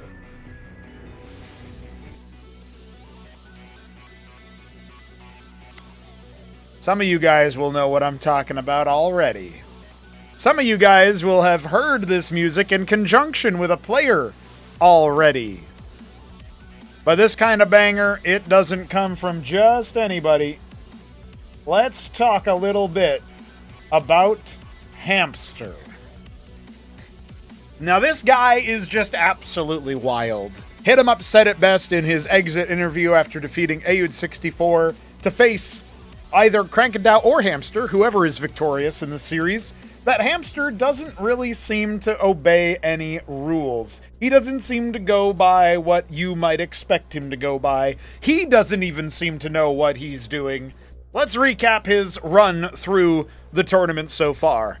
Acting as one of our top 4 battlements lords, Hamster returns from Acropolis 2, having scored 3rd place, narrowly missing out on the grand final for a chance to rematch against Neblime, who he also took to 5 games. That was Ayud64's second top player frag, if you will. I guess you could say 3rd after TopRamen. I mean, he's got top in the name, must be a top player. Hamster has come back with a vengeance and is already now trying to mount yet another campaign towards the upper final. Now, just so you guys know the significance of making it to the upper final, when you do so, you lock in your invite to the next Acropolis. HitEmUp has already done so by making it to the grand, or the upper final rather, over Ayud64. And technically, if the reigning champion goes down, instead of proceeding one more round through, he also will be out without top 4 berth. So that is an unfortunate spot he could find himself in as reigning champ. Yet here we are. Hamster versus Krankendau is going to be a banger, and the winner of this match will lock in an invite into the next Acropolis without needing to go through the qualification stages. But we can see here, Hamster 4-0's his group, AOT the only one to take him close, and even then it was in 1 game. Absolutely chaotic bloodbath ZVZ on Blackwater Bastion. Then we go to the quarterfinals. He performs well enough to earn himself seed 2 in the whole tournament, and he matches himself up against the Shambler. After losing the first map near impact, Hamster's own pick, he proceeds to wallop him 3 maps in a row, and some of them were absolutely crushing defeats, one-sided victories in favor of Hamster. Serenity comes to mind, Mass Destruction comes to mind, some highlight clips you saw all the way at the back of the stream. If you missed that hype video, I will be uploading it afterwards so you can catch it then. And then, of course, we find himself ZVZ against Crank. Now, he's played ZVP against Arbuz, won 2 games. He played ZVZ against AOT, won 2 games. He's played ZVP again against the Shambler this time around and won 3 out of 4 games. So is Krankendau going to be his next victim? This is the highest test, the most difficult test that he has to go up against. So let's see if he's good for it, yeah? Let's see what he's got cooking. Of course, he's not the only one who's doing the cooking, is he? I think the answer to that one is clearly no. I told you guys, more music where that came from, and it also comes from a game. If the Unreal Tournament music wasn't enough to whet your appetite, well, just tell me what you guys think of this.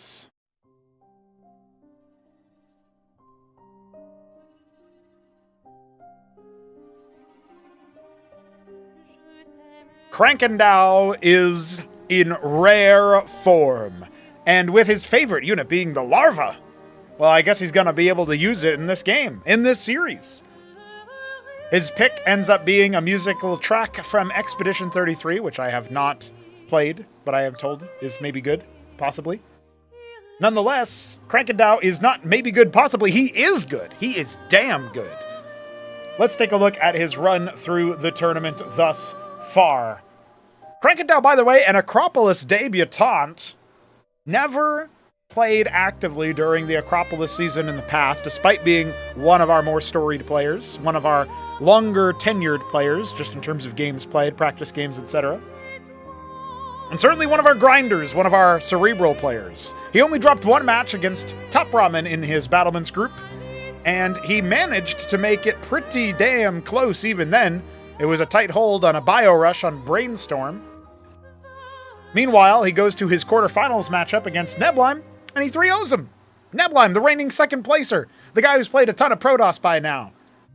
Guy who's been grinding and practicing and doing his best. But it wasn't enough. Not in the quarterfinals, it wasn't. Now, Krankendau stands stolid, ready to go, ready to push forth. But is he gonna match himself? Is he gonna get over the hump, ZVZ? He told me that Hamster is cracked at ZVZ, and I wasn't really buying it after groups, but hey, a man can be wrong. But I'm going to be honest, guys, a man can also be right. Krankendau is my pick to make it out of the semifinals and face HitEmUp. Let's find out what's behind that door, shall we? I'm just going to go ahead and make damn sure I have the right replays, because there was a almost snafu earlier. That would have been very funny had I not noticed it, based on the veto. We do not have interviews for either of our players, so we will be going straight into the action, which I know is what some of y'all prefer anyway. So I'm sure you won't mind. Here we go. It is going to be starting on Near Impact. We go to Radium for Game 2, Blackwater Bastion for Game 3, and if we need more matches after that, it's Kingwa Valley and Crisis Vector. Decider, Crisis Vector? I just feel like that's so interesting. I just can't imagine what's cooking, what's coming. But we've got the maps here, and we are just about ready to go right in and see what we can come up with. Ladies and gentlemen, semi-final number 2 is upon us.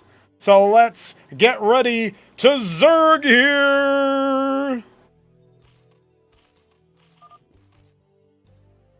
Krankendau in the top left is our white. No, T-green. I thought it might be T-green, but I decided to call it white. T-green Zerg. Hamster in the bottom right is our... Shit. It's not eggshell blue.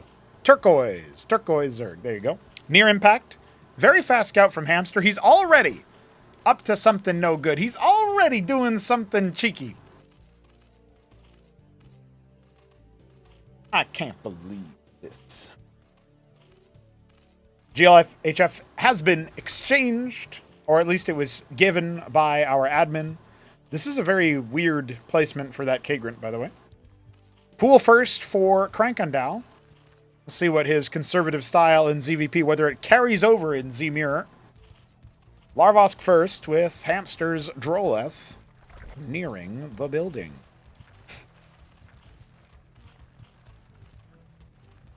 I'm kind of expecting him to put down a Kagrant of his own, like at the Extremis of the Kagra. Just to add more insult to injury, just to maybe draw some attention, just to throw chaos into the mix, but I'm sure Krankendau is powerful enough.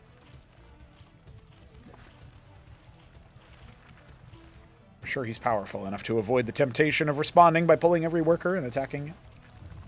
Pool into Larvosk it will be. 2 pairs of Quas. Conservative as ever. See if Krankendau can keep his APM in good standing.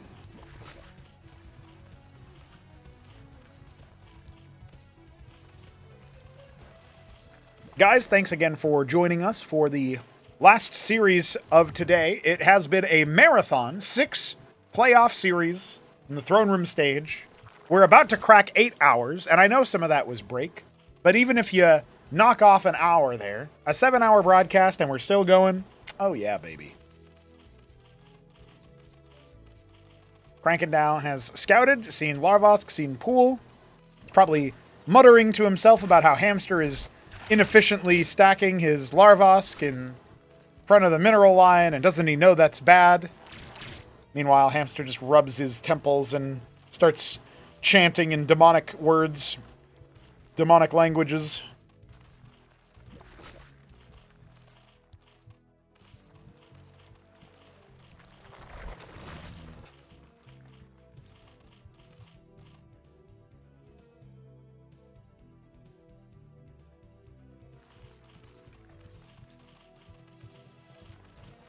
Well, second Larvosk on the way for Hamster. It's already done for Crank, and his shroud is nearly piercing the womb, so to speak.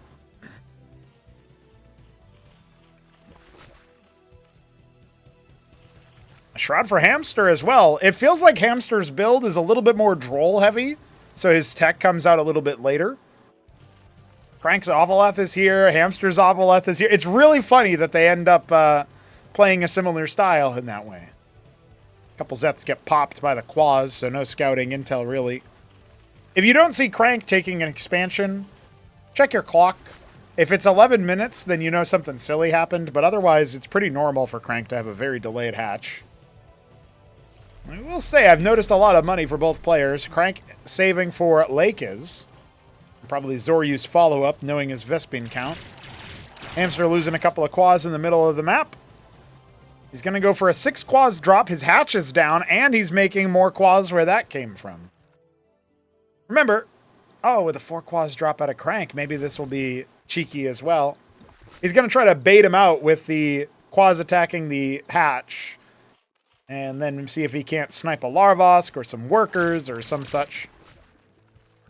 I wonder if Hamster's alarm bells are ringing. Hey, you should have more Quaz than that. Where's the rest of them?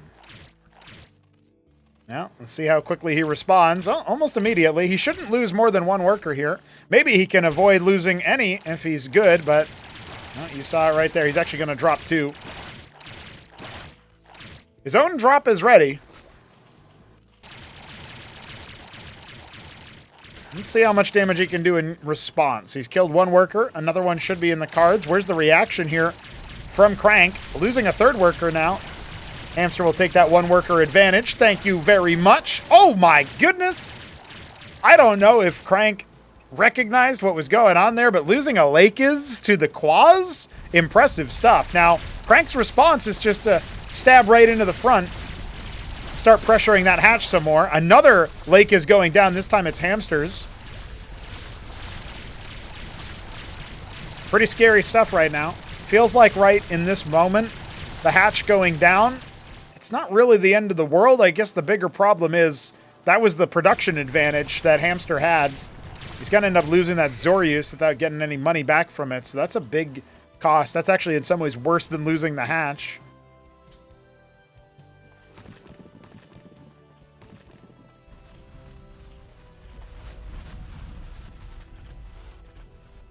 Ovaleth seeing what's going on here. This is a vicious containment.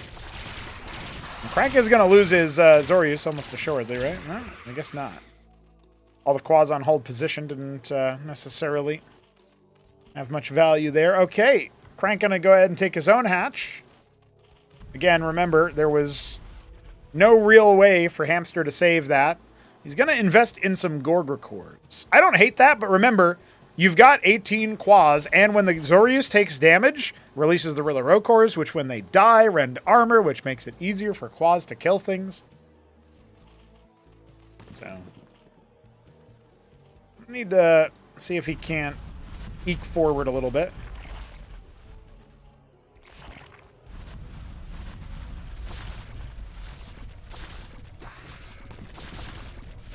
Using that Ovaleth to spot for the Lakes. Getting a little bit of value. I'm sure the Gorga cores were sighted earlier. Now the herd is thinned enough that Hamster feels confident pushing forward. He doesn't mind throwing a couple of Zoryus into the fray. No detection on this side means that how is Crank going to fight back versus the Lake is? Only now does his Obelisk show up, and he gets one consolation frag onto a Lakizalisk, but that's it. The whole ground army getting wiped. Now there's not really any way that the Quads are going to do much, if anything, in this position, but at least it informs good old Hammy that his opponent has a natural. Resetting his own. Man. Now, isn't this a lovely little... Oh, we should take a screenshot of that. That's just beautiful. Oh, no! Hamster! Devastated.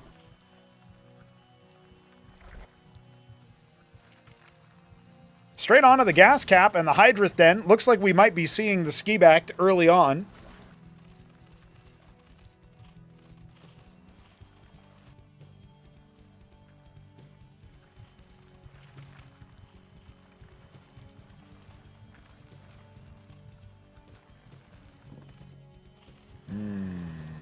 I'm interested. I am interested. What are we going to end up seeing here? Between everything that Crank has, he's getting his own ridge caps. His own ski back is nearly complete. But Hamster's attacking with some force. He's got 6 Lakes and the 2 Gorgs from earlier. Not really the greatest anti-air right now, but the Kagrints are clearly being deployed for that purpose. At least one in the natural here.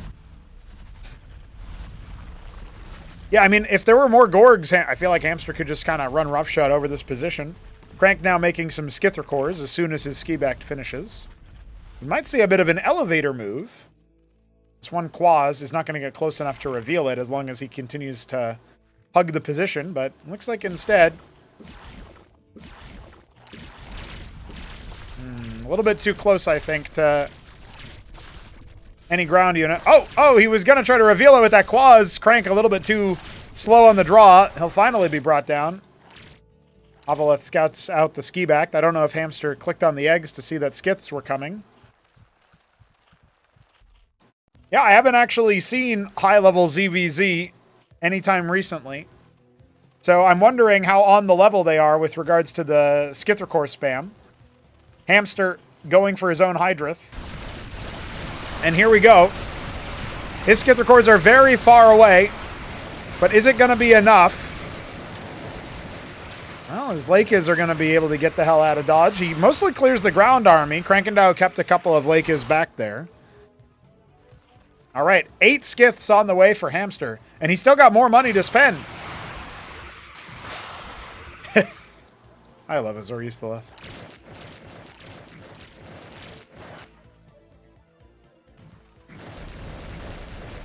Burrowing the ground units that can burrow is definitely a good move. And we've got 9 Skiths versus 8 for Hamster. Well, more than that, actually. They're kind of split up a little bit here, but you got to watch out. That splash damage is so deadly. You can think about this like you can think about if in StarCraft 1 you had Corsair fights.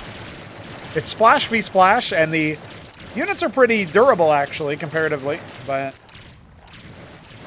obviously, when you get to a certain point, you stack up all that damage, it doesn't quite matter. You can see out here, the Skiths still dodging around, trying their best, but Krankendau looks like he's set to overwhelm Hamster. Reinforcements have arrived. 17 on the side of Hamster. And wow, a lot of casualties just got incurred. Crank has to fall back a little bit, I think. He's not even at 12 anymore. Dropped down to 10. Looks like sharking around, Hamster was able to recover. Kind of sicking his ground army earlier definitely helped out. He gets his Lakes out and gets himself into a position of power.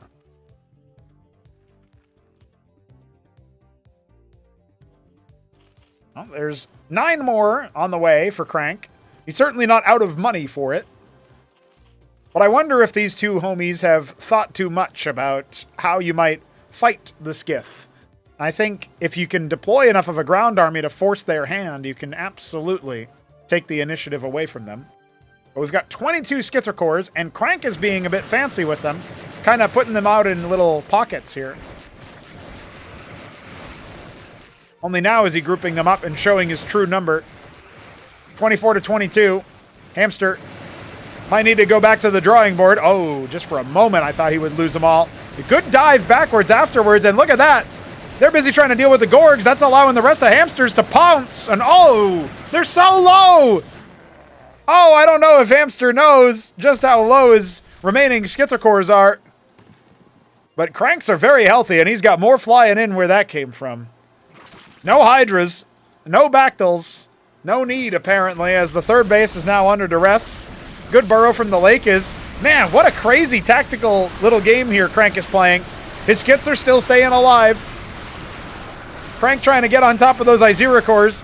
With those Iziricors, trying to get on top of those Lakes. But Hamster clearly cannot hold that back. Instead, his remax of Skits is up to about 12, and he's pushing out, getting ready to mass up, try to stamp this out. I don't know if his hatch will be safe. It looks like he might be able to just barely scoot it by, but at the cost of a couple of his own Skits, and yeah, he'll keep a dozen of them. Ovaleth out just in time to clear that. I can't believe how many moving parts had to coalesce just for Hamster to hold on to that one. Now he spies a couple of Skits out in the middle of the map. We don't have a third base coming for Crank just yet. You can see him posturing for it over here in the high ground, and that will indeed be that. But look, I mean, Hamster can transfer workers. He can try to protect that airspace. So much more economy for him anyway.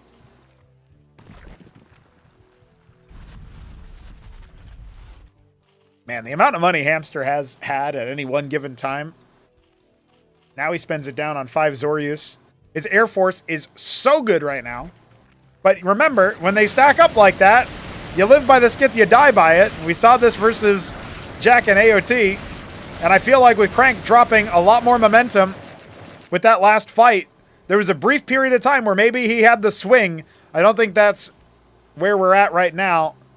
Going to be some time before he can marshal up enough of a defense, even with Hamster investing in Khaz'triths and static defense. He's double mining off the double geyser. Maybe Crank can do the same.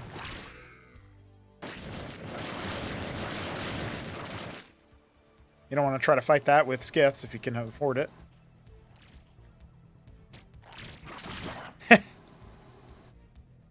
Just a bunch of locker room bullies.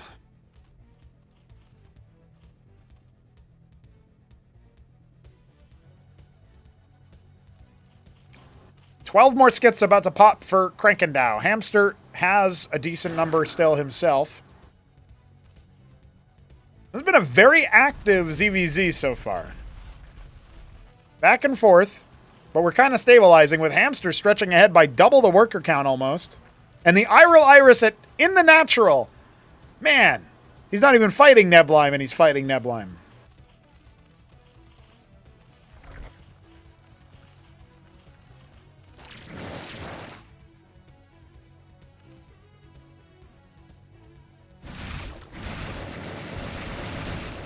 $15 Skits on the side of Hamster, but he's taking a much better engagement, and Cranks are starting to fall out of the sky, and they crash hard.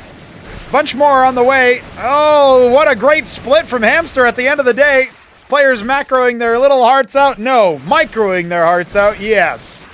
22 droll that's on the way. Hamster double dipping on the greed. He'll be at 100 workers before his tier 2 is done if he keeps this up.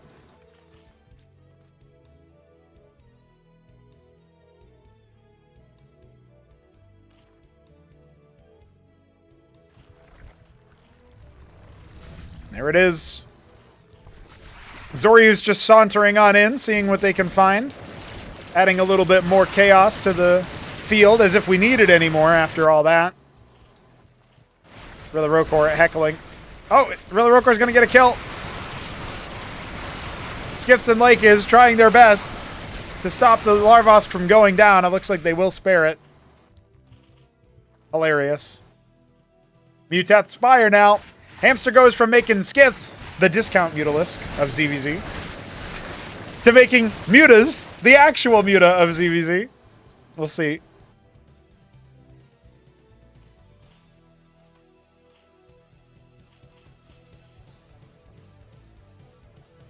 Hamster moving in for top right. When you hit tier 2 and your opponent isn't patrolling those corners, you're just going to get more and more ahead.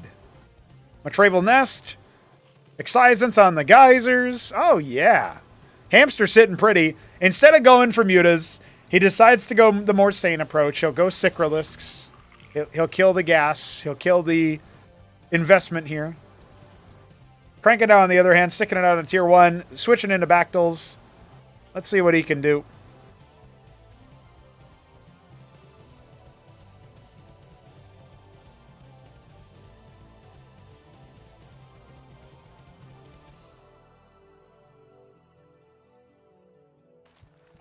There it is. Krankendau's own tier 2. Can he hold on long enough to actuate it?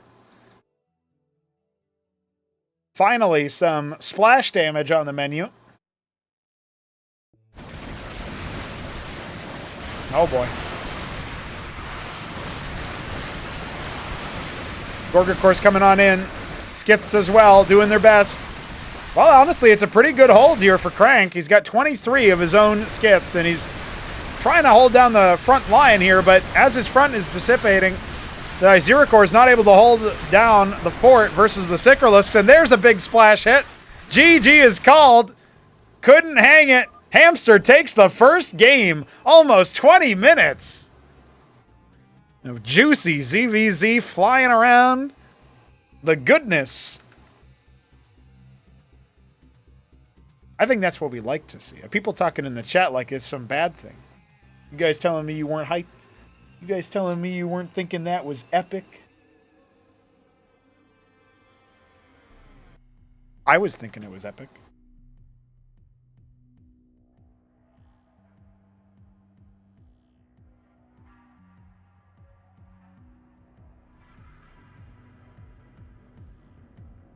Well, we got more maps where that came from. We're not done yet. So let's jump into our second map, which is none other than Radium.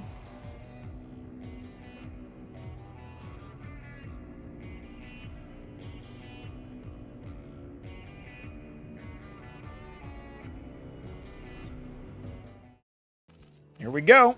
Krankendau in the bottom left. This is his map pick. He is our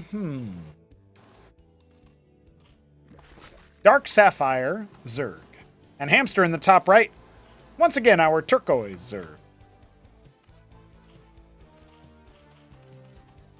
I don't even remember what I guessed last time for Krankendau, but I know it wasn't right.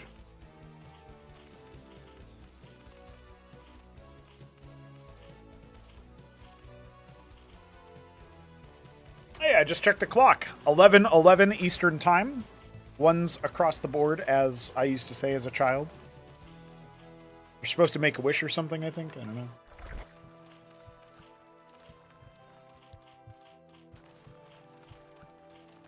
Let's see if the Skither cores are dipped into again in this set.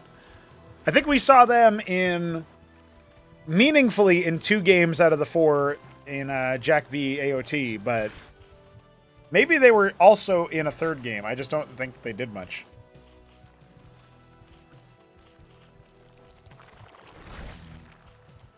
Pool into Larvosk for Crank. Larvosk into Pool for Hamster. He's going to try to get ahead on workers a little bit here. Although right now, that is it having the opposite effect.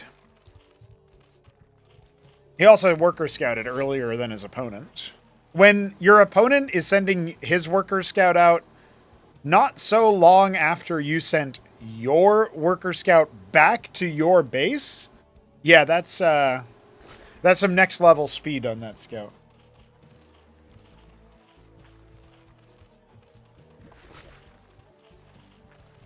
See Hamster stretching ahead in terms of worker count here as he only now got access to pool units. But he scouts out enough to know that his opponent probably isn't going to be doing anything too crazy with that pool timing.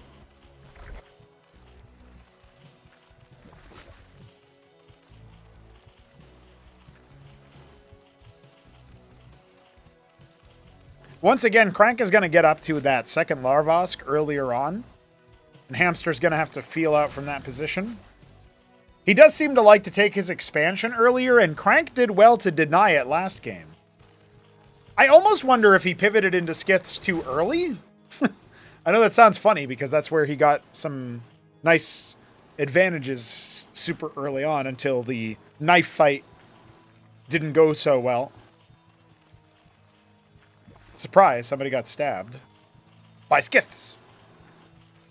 Well, that's a fast shroud yet again for Mr. Krankendau. He is going to go ahead and pop that behind his resource line. Meanwhile, Hamster opting for an Escagant instead. So he wants to basically give himself another Vespene Geyser's worth of Vespene income.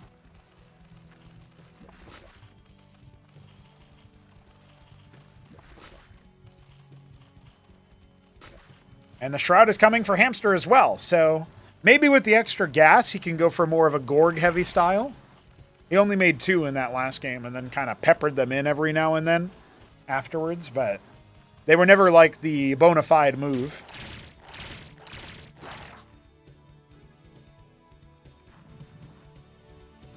That Droleth ain't not going anywhere. See ya. And it ain't going anywhere. You know what I'm saying?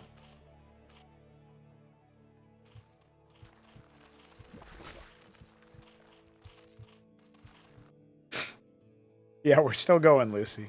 Welcome.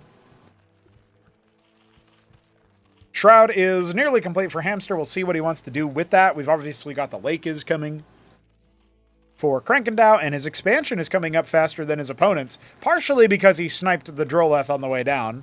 I feel like Hamster could have escorted it, but just a funny little blind spot there.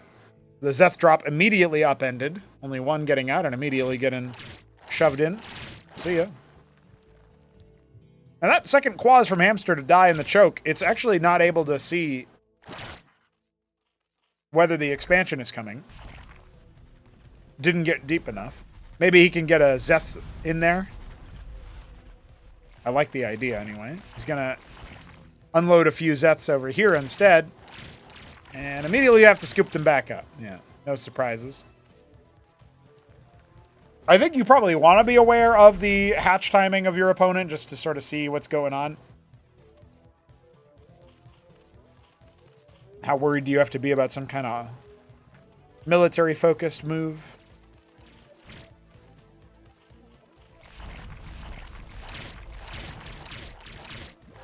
The Avaleth was taking the initial shots. That allows the Zeths to get in a little bit deeper.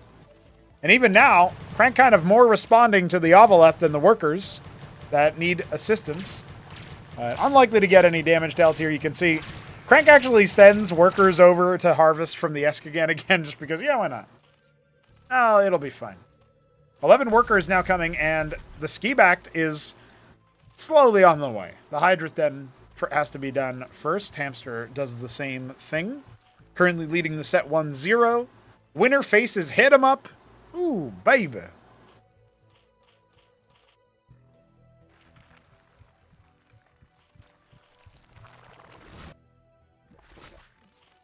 I liked Krankendau's approach on near impact, but Hamster got to a very nice worker lead, and he never really let go of it the whole game. And that's not because he, killed a bunch of Krank's workers. He just made more. So Hamster has to modulate his expenditures a little bit, I think. That's a big flock of Quaz. That it will kill the Avaleth. Easy. Crank ski-backed ahead of himself yet again, so I guess we are going to see Skith Wars. Here it is. I can't wait for people to find a counter to that. That's going to be interesting. All I could think of was, if you could get to tier 2, Vilgoricor. Stand underneath the Carapace Swarm. Actually, I think Splash goes right through it. So, or sometimes. I don't remember if Skiths are counted in that, as their projectile is a bit different. Spraiths are being assembled by Hamster. He knows he might be a little bit behind the 8-ball there. Third base, pretty quick here for both players. Obviously, it's about to pop for Hamster a little bit sooner.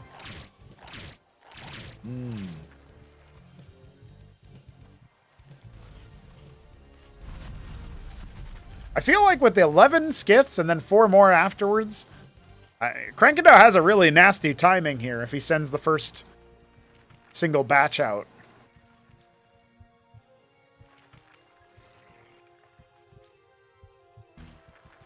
Macro hatch complete. Quaz duel. Oh.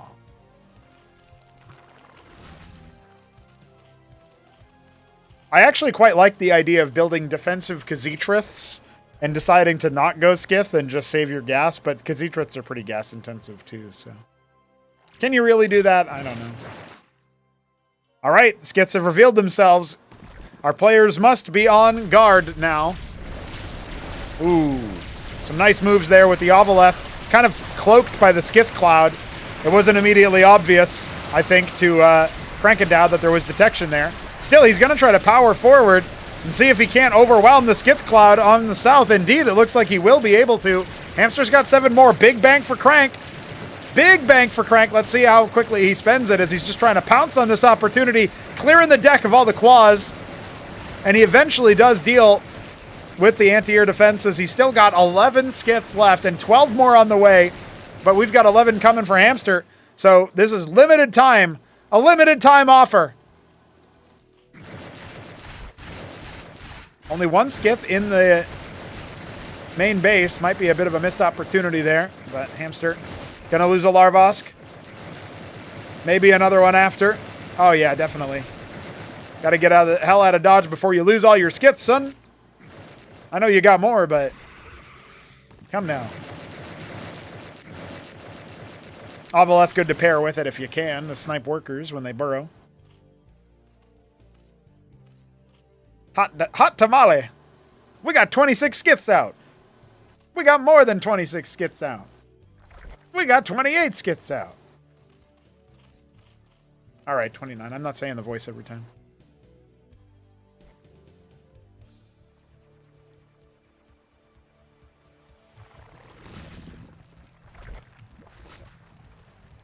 All right, defensive Khaz'trith will be coming up at the third base after all.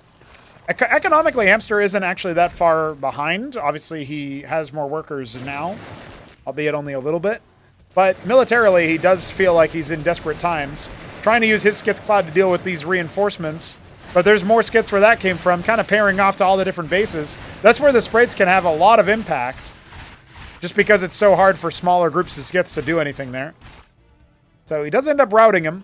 Tier 2 is on the way much faster this time for Crank, though. He gets ahead in the Skith Wars, forcing his opponent to spend the gas, and then he's like, okay, instead of reinvesting myself, I'm going to go straight to Tier 2. It's going to pay out some dividends here as Crank surges ahead in workers. A little bit of worker damage there, but mostly just ends up greeting for another couple macro rounds.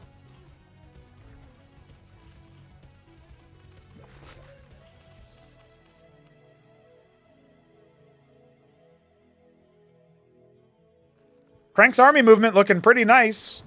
Still 20 Skiths sort of in between natural and third. Sharking around, Hamster looking for a way back into the game. But remember, Tier 2 is done on the other side. Crank's trying to attack at the same time, though. I don't know if it's the best move. Gorg's drawing a lot of fire. Eventually, they'll be brought down. Honestly, I feel like Hamster has what he needs to hold on to this, but I don't think this fourth base is going to get very far. Maybe I can be proven wrong.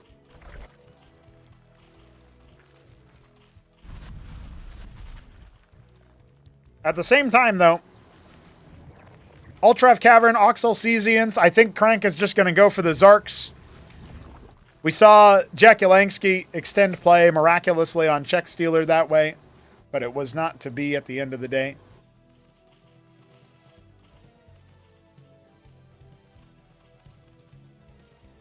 Crank's the one with the lead. Hamster only now grabbing a couple of extra workers. Maybe he can saturate that fourth base, but it would be some time before it pays out dividends. No Tier 2 in sight for our Russian Zerg.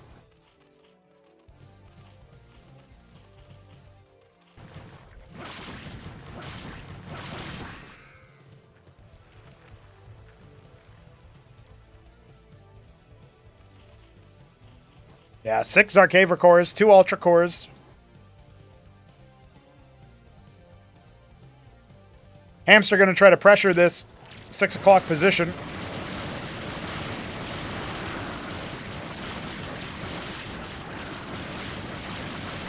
It's just a paltry force, and Tier 2 has begun for Hamster.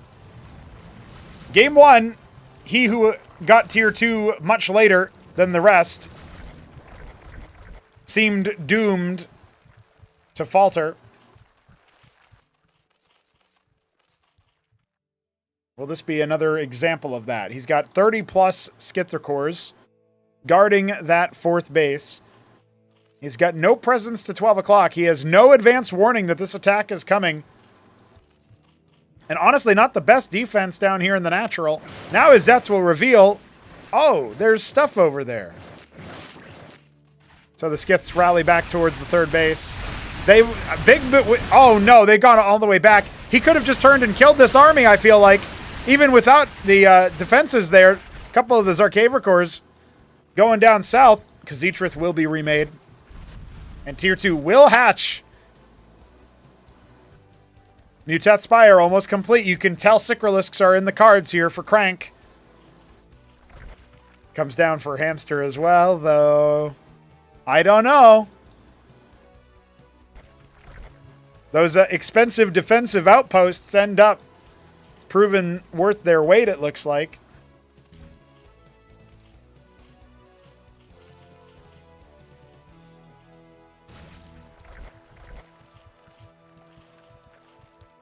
Six pairs of Sikralisks are about to pop.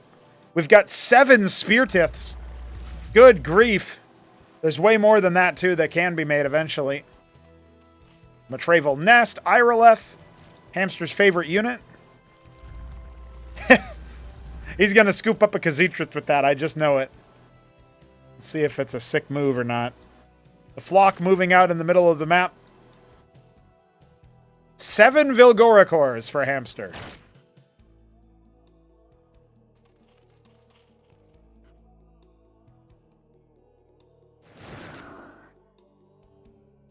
Just clearing the top half of the map. Pivoting away. I like Crank's army movement.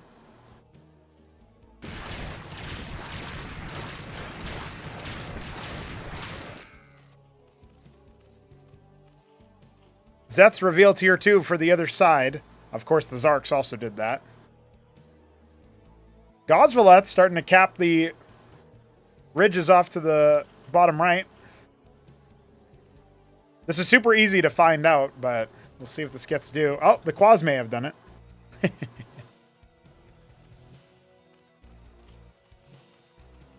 Four Ultra Cores on the way for Crank.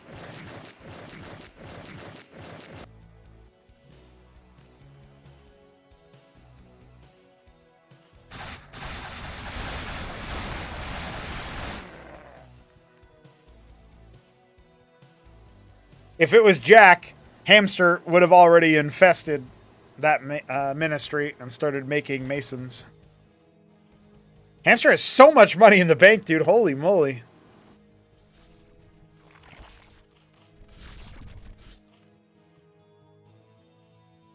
I feel like Crank had a really distinct advantage here. He's starting to falter, though.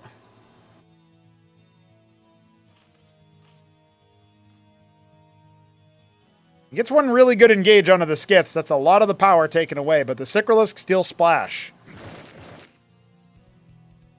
Armor Pen ain't great, so things like the Ultra Cores can be pretty useful there, but is it going to be enough?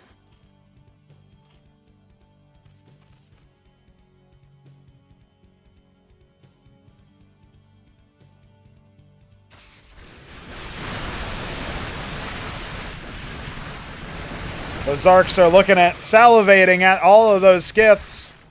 Protathalors are starting to pepper him from a range. Oh, but you don't want to get too close to all those Sikralisks, I tell you what. And now a counter push coming in. It's pure Izzy. Right towards that third base. Quietly, Krankendau has been setting up bottom right. Setting up 4 o'clock. Oh no. You don't want to get rid of all of your Zarkavor cores too early. Not when the Skits are still at large. I guess he got the Sikralisks for that. Is this still a good enough fight? He's splashing in. The Zoryus, the Ultras. They're able to charge a bit further forward. Those Izira cores have forced an evacuation. Causing some trouble. Vilgoricors for Hamster, but I don't think it's enough to hold back the onslaught. Krankendau's broken through. And Hamster goes for tier 3. Still got a stack of the Skiths, but those Sicrilisks can finish the job real quick. It's hundreds of damage for every hit. Skiths try to split naturally, but that's no good. Oh, he's loose on the third base. I don't know if Hamster has anything that can deal with that. The Ultra Cores, they're slowly dropping. There's only a couple of them left, but reinforcements abound. And tier 3 won't get very far. I think Crank has just punched back. I think we're going the distance in this series. It might have taken him a bit longer than he thought, but Krankendau is on the precipice of pushing Hamster over to game 3, tying up the series, clearing 12 o'clock, clearing the third. You can keep your fourth base. I don't care about that. Comes down to the economy, and it comes down to a careful, reserved, and highly considered fight at the end of the day.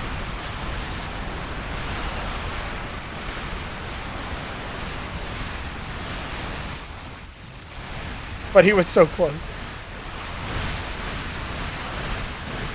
And there it is. GG called. We get to see the Auth to Lava form finish. 19 minutes are crested in that ZVZ. And Crank strikes back. We go again. We go for longer now. Oh, we're cracking 8 hours, boys. I can feel it. I mean, we already did, but we're cracking 8 hours minus breaks. You know what I mean? You know what I'm saying?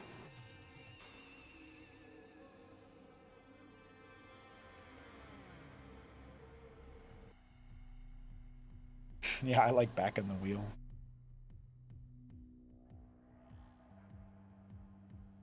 You know, one time I told Hamster, I was asking him why he didn't name him, his YouTube account is Zagul. Or no, his Discord account is Zagul.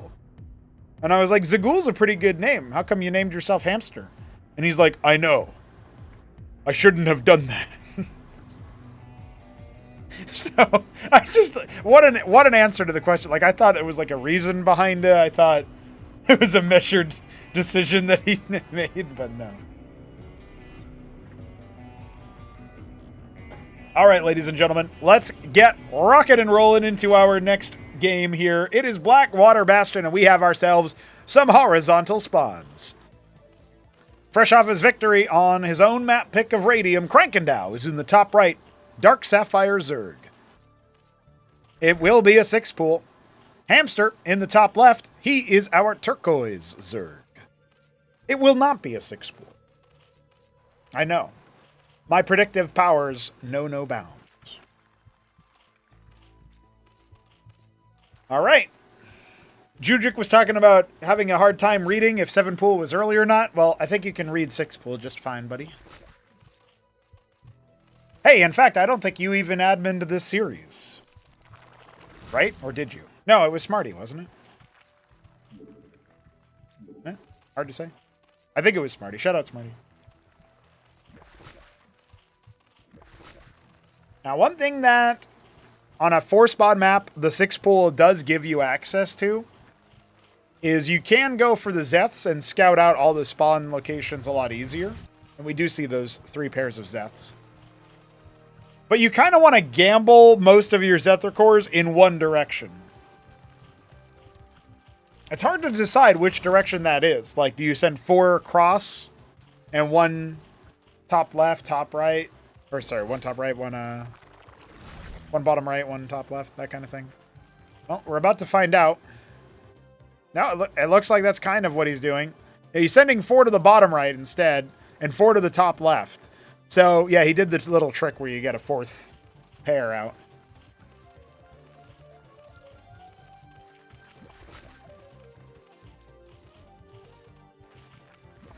Zeths will arrive on the other side. See where Hamster's micro is at as he drills around that Larvosk. Making 2 pairs of Quas. Hot tamale.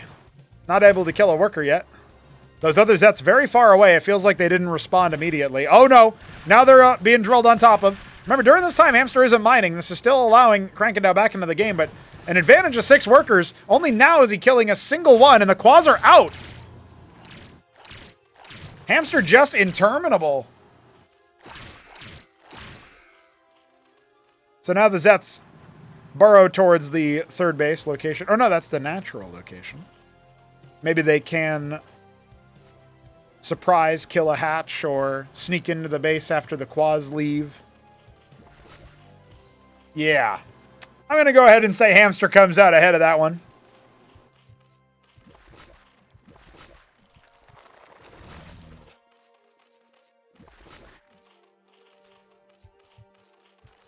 I can't believe Neblime is watching after he told me he can't cast. SMA. Zets do end up sneaking in. They should be able to get a worker. No, they're not even going to get that. Oh my god. Yeah, Hamster's workers are made of different paper or something. I don't know what's going on there.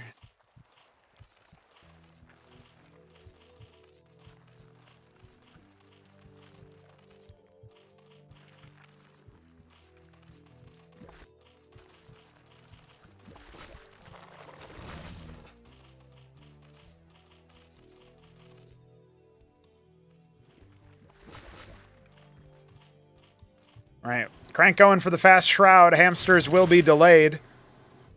Only now does Hamster find where his opponent is, by the way. Very funny.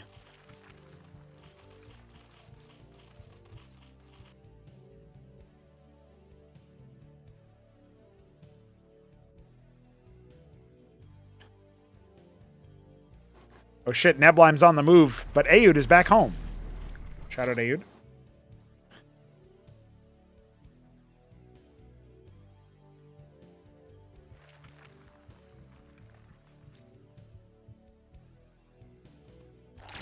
All right, Frank gonna go ahead and try to hold.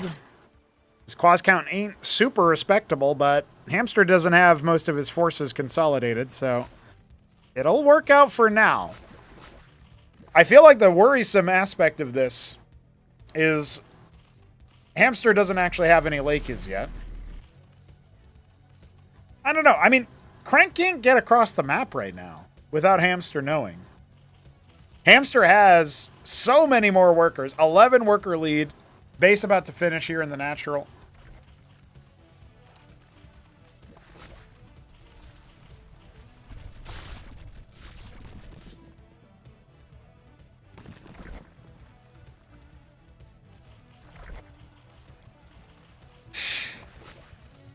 The Dead start pretty similar timings there. Crank a little bit ahead of the game, but behind on the 8-ball economically.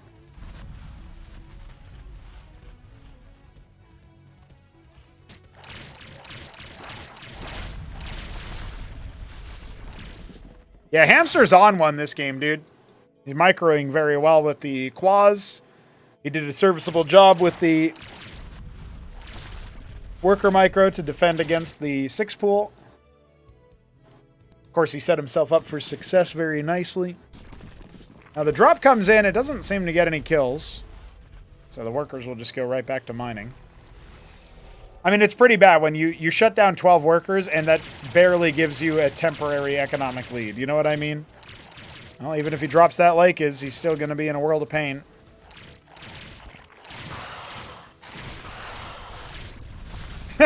Ironically, the Ovaleth makes it, doesn't make it out. The does, though. Look at Hamster's money. 3 Gorgs.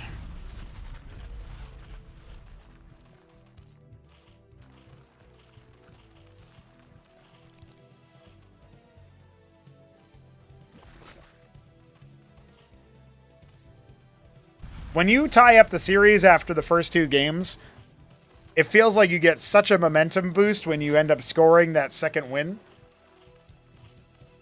Well, I guess everybody's a little different, but that's what it seems like to me. Ski back to complete. Not so for Hamster. He's gone for the Gorgs instead.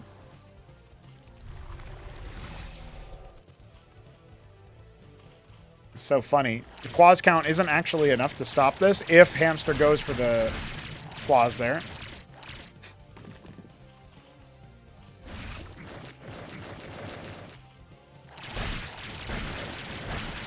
Oh no.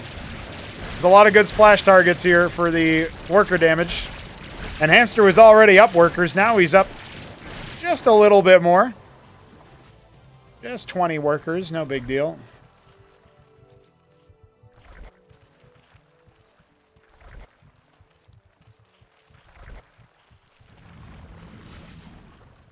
Crank just won on his own map pick there. Radium goes his way, and then he opens with a 6 pool. Puts himself down about 20 workers or so, and wins the skith race, but is it actually enough? Is it in enough numbers?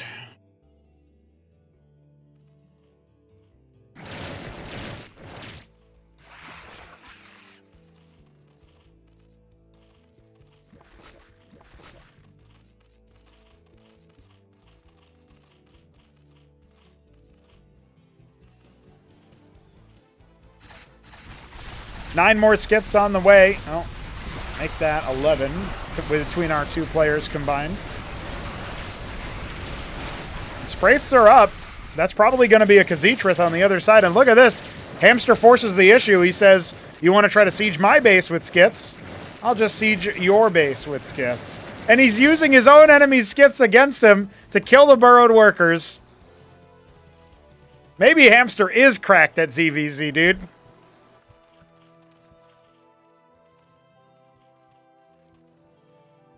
Reposts the 6 pool like it was nothing.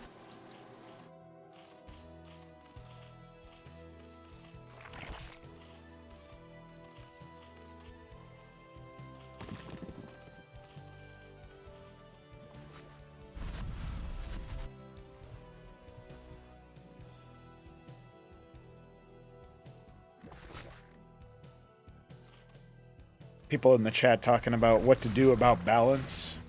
What do you mean? This is balance. You guys figure it out. You always ask me, what am I going to do to change the game? You figure it out. You can do it. I believe in you. Just like I believe in Hamster to split versus these enemy skits. Ooh, baby. Krankendau's control a little bit better. But obviously he comes into that fight with less skits, so...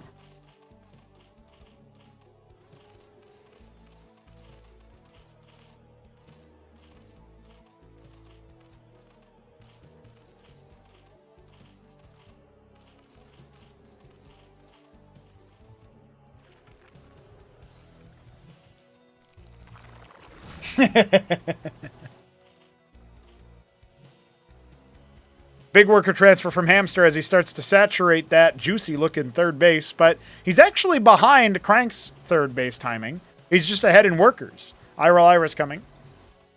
There's been this weird Zeth cavalcade that's been crawling through the bottom stretch of the map. It will finally arrive just in time to be annoying. Hi, how are you? I would like to eat your Hatcherosk. Oh my god, it's gonna eat the Hatcherosk! Never mind, he's fine. Saved.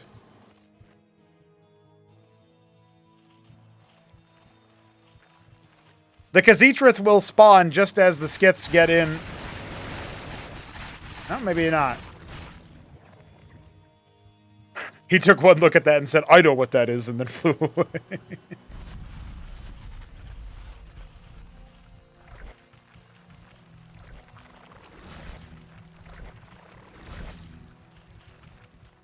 Well, the tier 2 node will be done soon.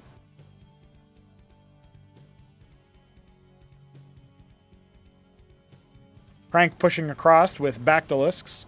The Mutath Spire has begun. And the Matraval Nest. Ooh. Titanic amount of skiths there for Hamster. Up by 5 right now in the head-to-head.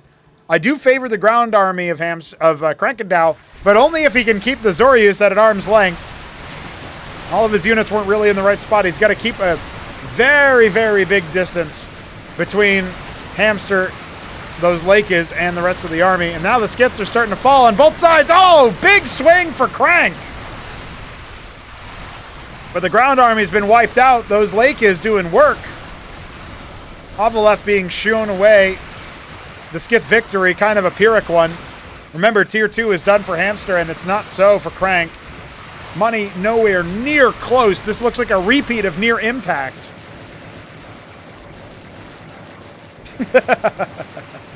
Defenseless.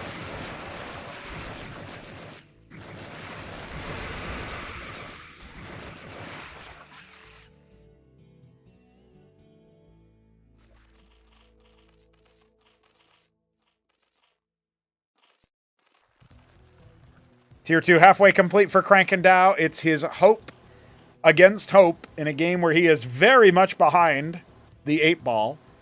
I think wisely he's pivoting away from Mass Skith. He is making another round of 5 or so, but it's hard to know. I mean, like, you're looking at 6, your Lake is, and 10 Zoryus from Hamster. It just feels like he's got so much more money. It's so much harder to deal with him. As long as his income continues to be that good. Good reaction from Crank as he falls away. Doesn't sacrifice Skiths to the Sicrilisks. Those unaware, Sicrilisks, those little dino-looking things, they do deal splash damage.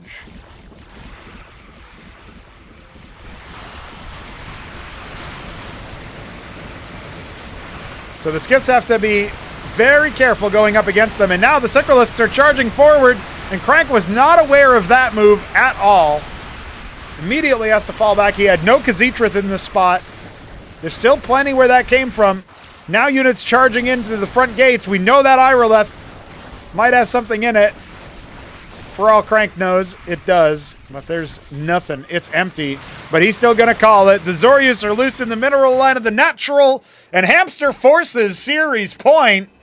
ZVZ continues to deliver. Talk about your Skitricores all you want, brothers.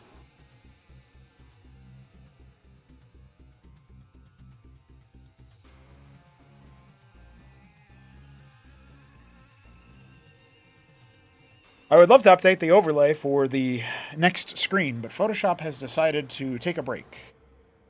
Photoshop, it's not break time.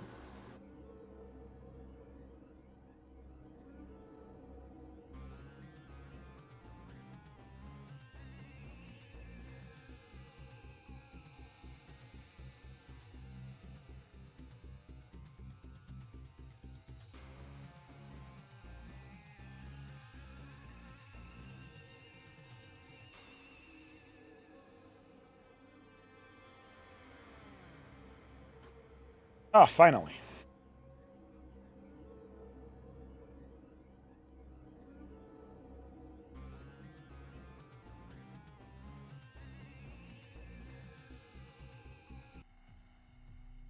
All right, lads.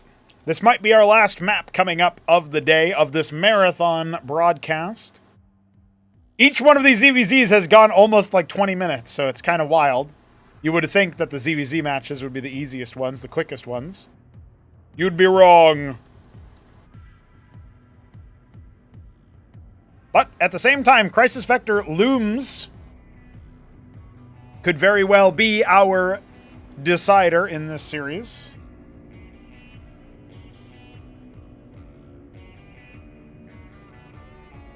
I'm gonna kill this task. Fuck you, Photoshop. How hard is it? I'll tell you how hard it is.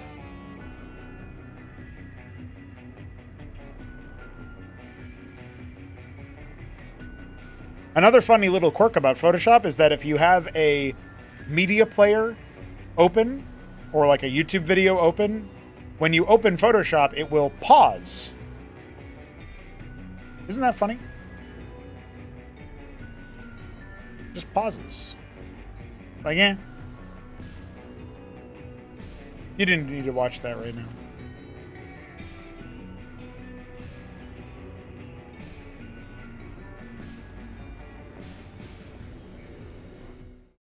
Let's go, go, go, guys. Cranking down in the bottom left. He's looking a little bit interesting. Could this be Bedazzle Blue? Oh, it's Yemen Blue. Never would have guessed. Turquoise over here. No, Midnight Green. Ah, man, I was on autopilot for Turquoise. Hamster top right, Midnight Green, Zerg. Cranking down bottom left, Yemen Blue, Zerg.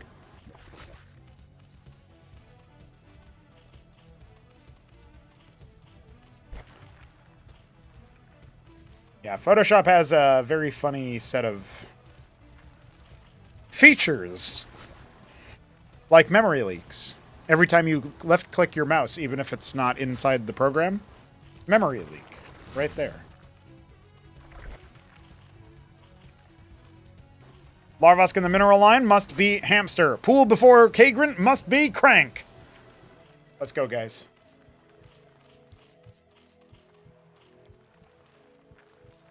Yeah, I missed the colors.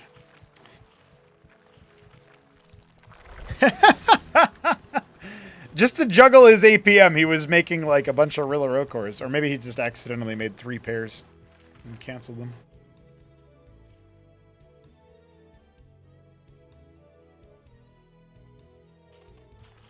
Really early scout again from Hamster.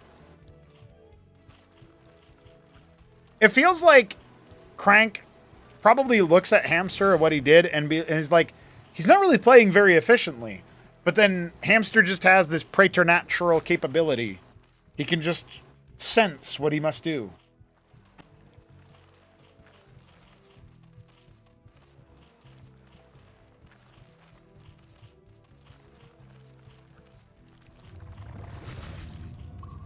I sense I must make a Kagrant in my opponent's base.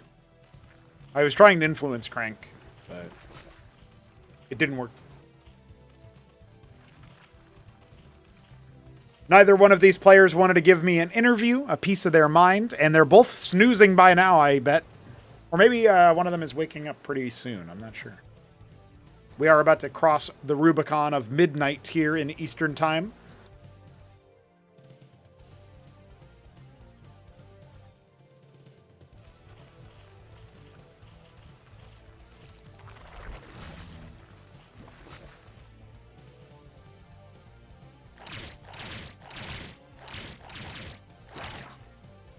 Hamster stuffed back into his wheel.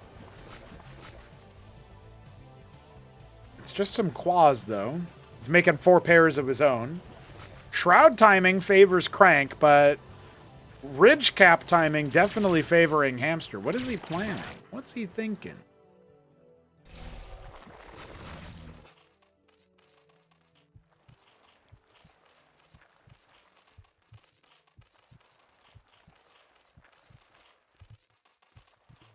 I think Crank has consistently had faster tech timing in every game, except for Tier 2.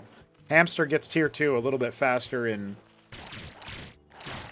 3 games so far, actually.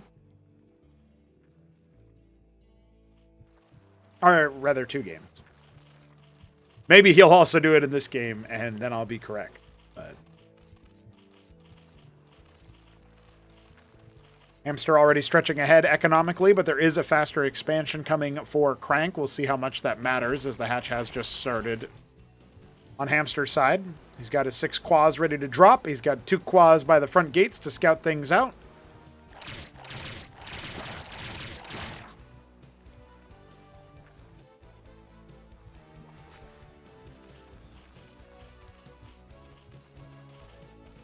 Kingo Valley, that 1500 map, yet again rearing its head. Kind of like Radium. In that way, if you can keep your opponent contained, it doesn't really matter if they have more workers than you. But neither of them were actually able to keep each other contained, although Crank did take more bases along the bottom road.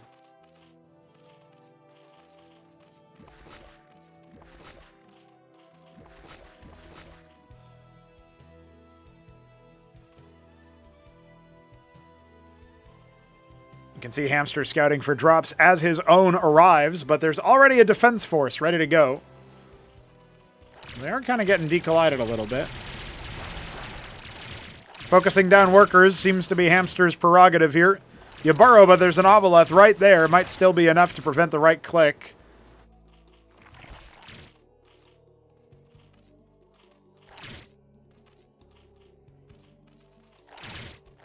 Crank is more or less caught up in workers right now, so that's good.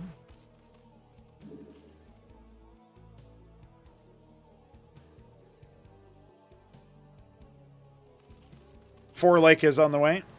Hamster surging ahead worker-wise, but Crank responds.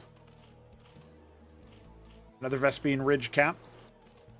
Looks like Hamster was trying to do that here, but must have ran out of money. Doesn't reserve.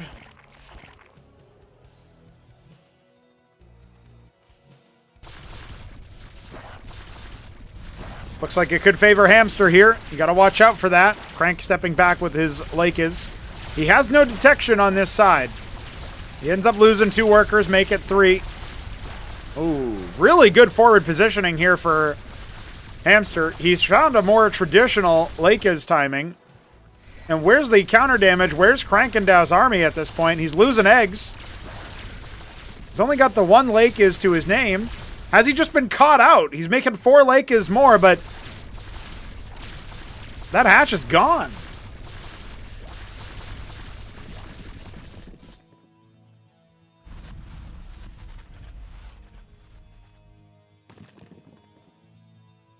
He wants to force the issue. He wants to push a little bit deeper.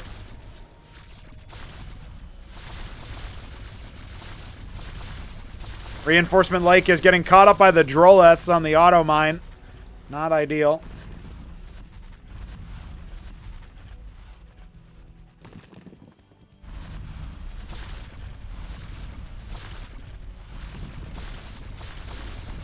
Maybe he can try to clear his way out with the Lakes stack that he's assembled in the meanwhile, but look at what Hamster's doing. We've got no natural, but meanwhile, Hamster is taking a 3rd base. Macro hatch in the main. Hydrith Den down here, turning into a ski back in the natural. The bridges are a good place to funnel yourself into death, but Crank has the superior military in this specific location. He needs to get burrowed, and he needs to do it quickly. A couple of Lakes getting a lot of value there. Still 1 more. Lake is loose. So the 3rd base gets canceled. He'll hide the Droleth. That makes a lot of sense. Hamster doesn't want to give away the idea that he was going for that. He is going to sack a Lakes, unfortunately. His Khazithrath is just about to finish. And that's when you really got to start respecting this defense.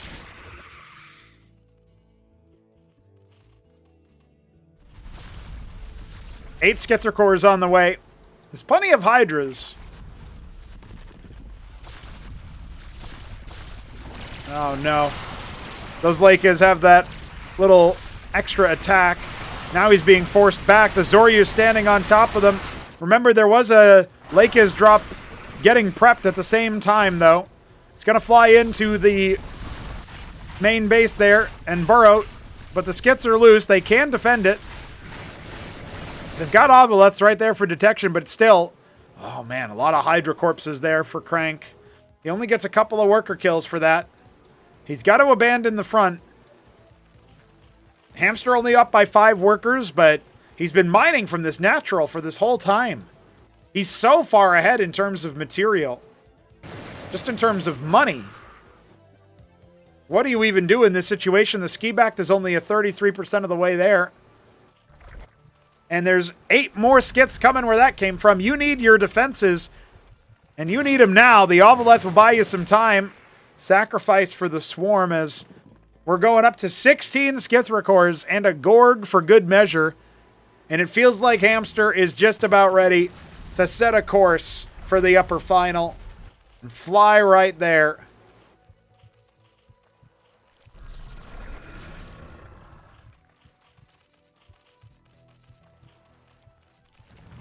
Ten Skits on the way. He needs to buy enough time.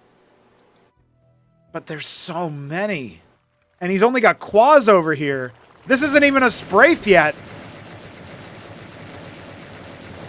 He needs more time. The Zorka Shroud is a totally acceptable loss here if he needs it, comparatively.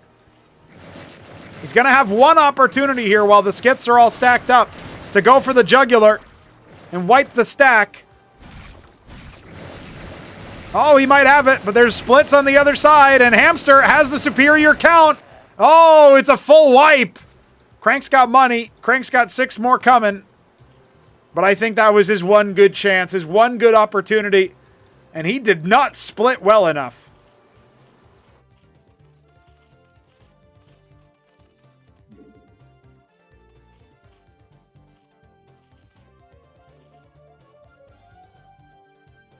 Some of those are bruised. Some of those are about to die.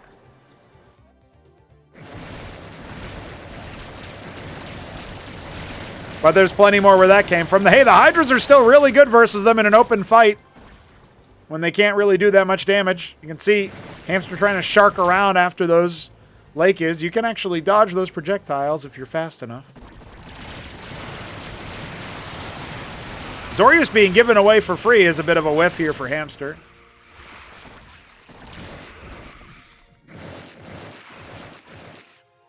Trying to tag him as best he can.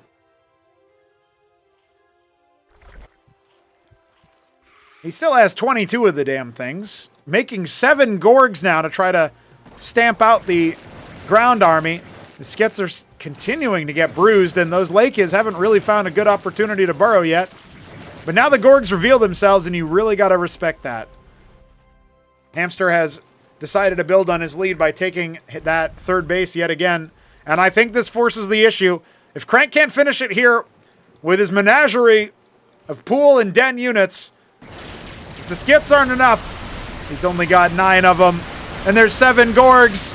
Oh, the ground army might wipe in favor of Crank, but Hamster, he wins the air battle, and the Gorgs are still at large. The Gorgs are feasting, and I think that's it for our boy Crank. Hamster is going in to face HitEmUp, and Crank falls to the lower bracket.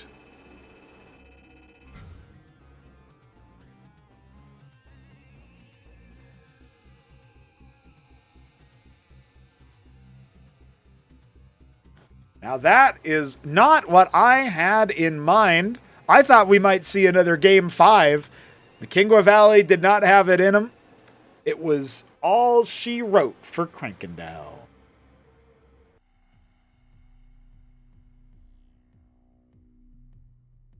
Just like that, ladies and gentlemen, we find ourselves with a more solidified bracket. One that I could not be happier about. Although Krankendau was my pick to make it in over Hamster, it turns out Hamster is pretty cracked at ZVZ, guys. I wasn't expecting that.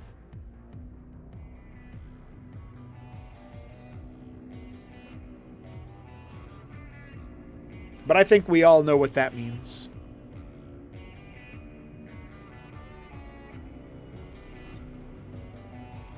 It means we need to take another look at Hamster. And give his music another play at that.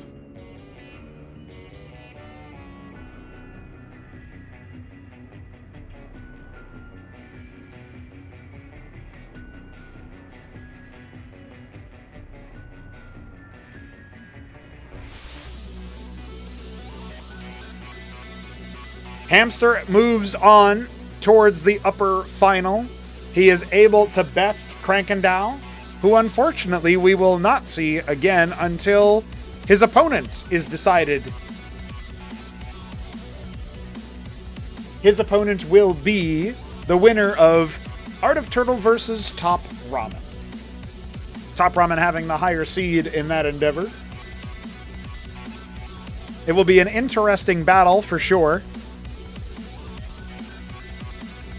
And I feel like Krankendau can definitely muse on ZVZ. Unless, well, I guess the bottom line is he's going to need to beat Hamster one way or the other. If Hamster bests HitEmUp in the upper final, and Crank is going to have to make his way to the grand final and make it a ZVZ finisher. Still definitely a possibility. But if HitEmUp defeats Hamster, and he makes it to the grand final through the upper bracket, well, Krankendau is going to have to make it through Aoud, Neblime, or Shopkeeper Dog after making it through TopRamen or Art of Turtle. And then he'll find himself against Hamster in the lower final. So this will be a rematch if Crank continues to find success. And I feel like it's really hard to count him out versus anybody else. You guys know what I'm saying?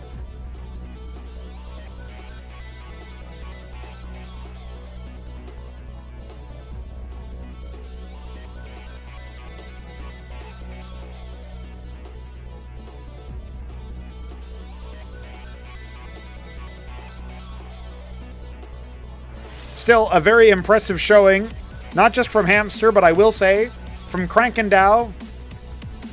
The Acropolis debut that I was favoring to go to the grand final through the upper bracket, I really thought he had a good chance at it, man. But that is not how it comes out to be, and that is just fine with me. Let's take a look at what this means for good old Krankendau as we update the overlay for him as well. Let the world be knowing that he has fallen to the likes of Hamster. And it only took 4 games. I thought for sure it would take at least 5. ZVZ can be like that, apparently.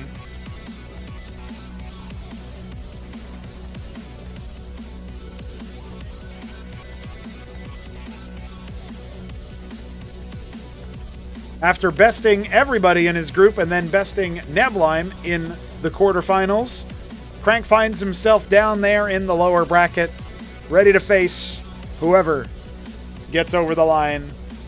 He could face AOT, ZVZ. He could face TopRamen, ZVT. Either way, it will be an interesting match. But I feel like if it's TopRamen, which is what I would predict, we could be looking at Crank having to face his group mate there.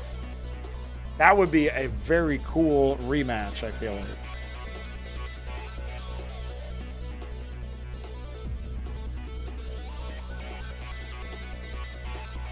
Well, we got to call it very GG's. I don't know how my voice held on this whole time. Obviously, there was a couple of times where it was threatening. It was trying to get the hell out of Dodge. And I was like, nah, we can do a little bit more. Come on. A little bit of negotiations there. I thought I'd be done here at like 9 o'clock. It went 3 hours longer than expected. That's just the way it goes, though. That's just the way it goes sometimes. We had some very cool games. I think in the future, I'll probably save the semifinals for a separate stream. But you know how it goes. We're figuring it out together all at once. Maybe you guys can knock Neblime out sooner so that he can just cast with me. That'd be pretty sick.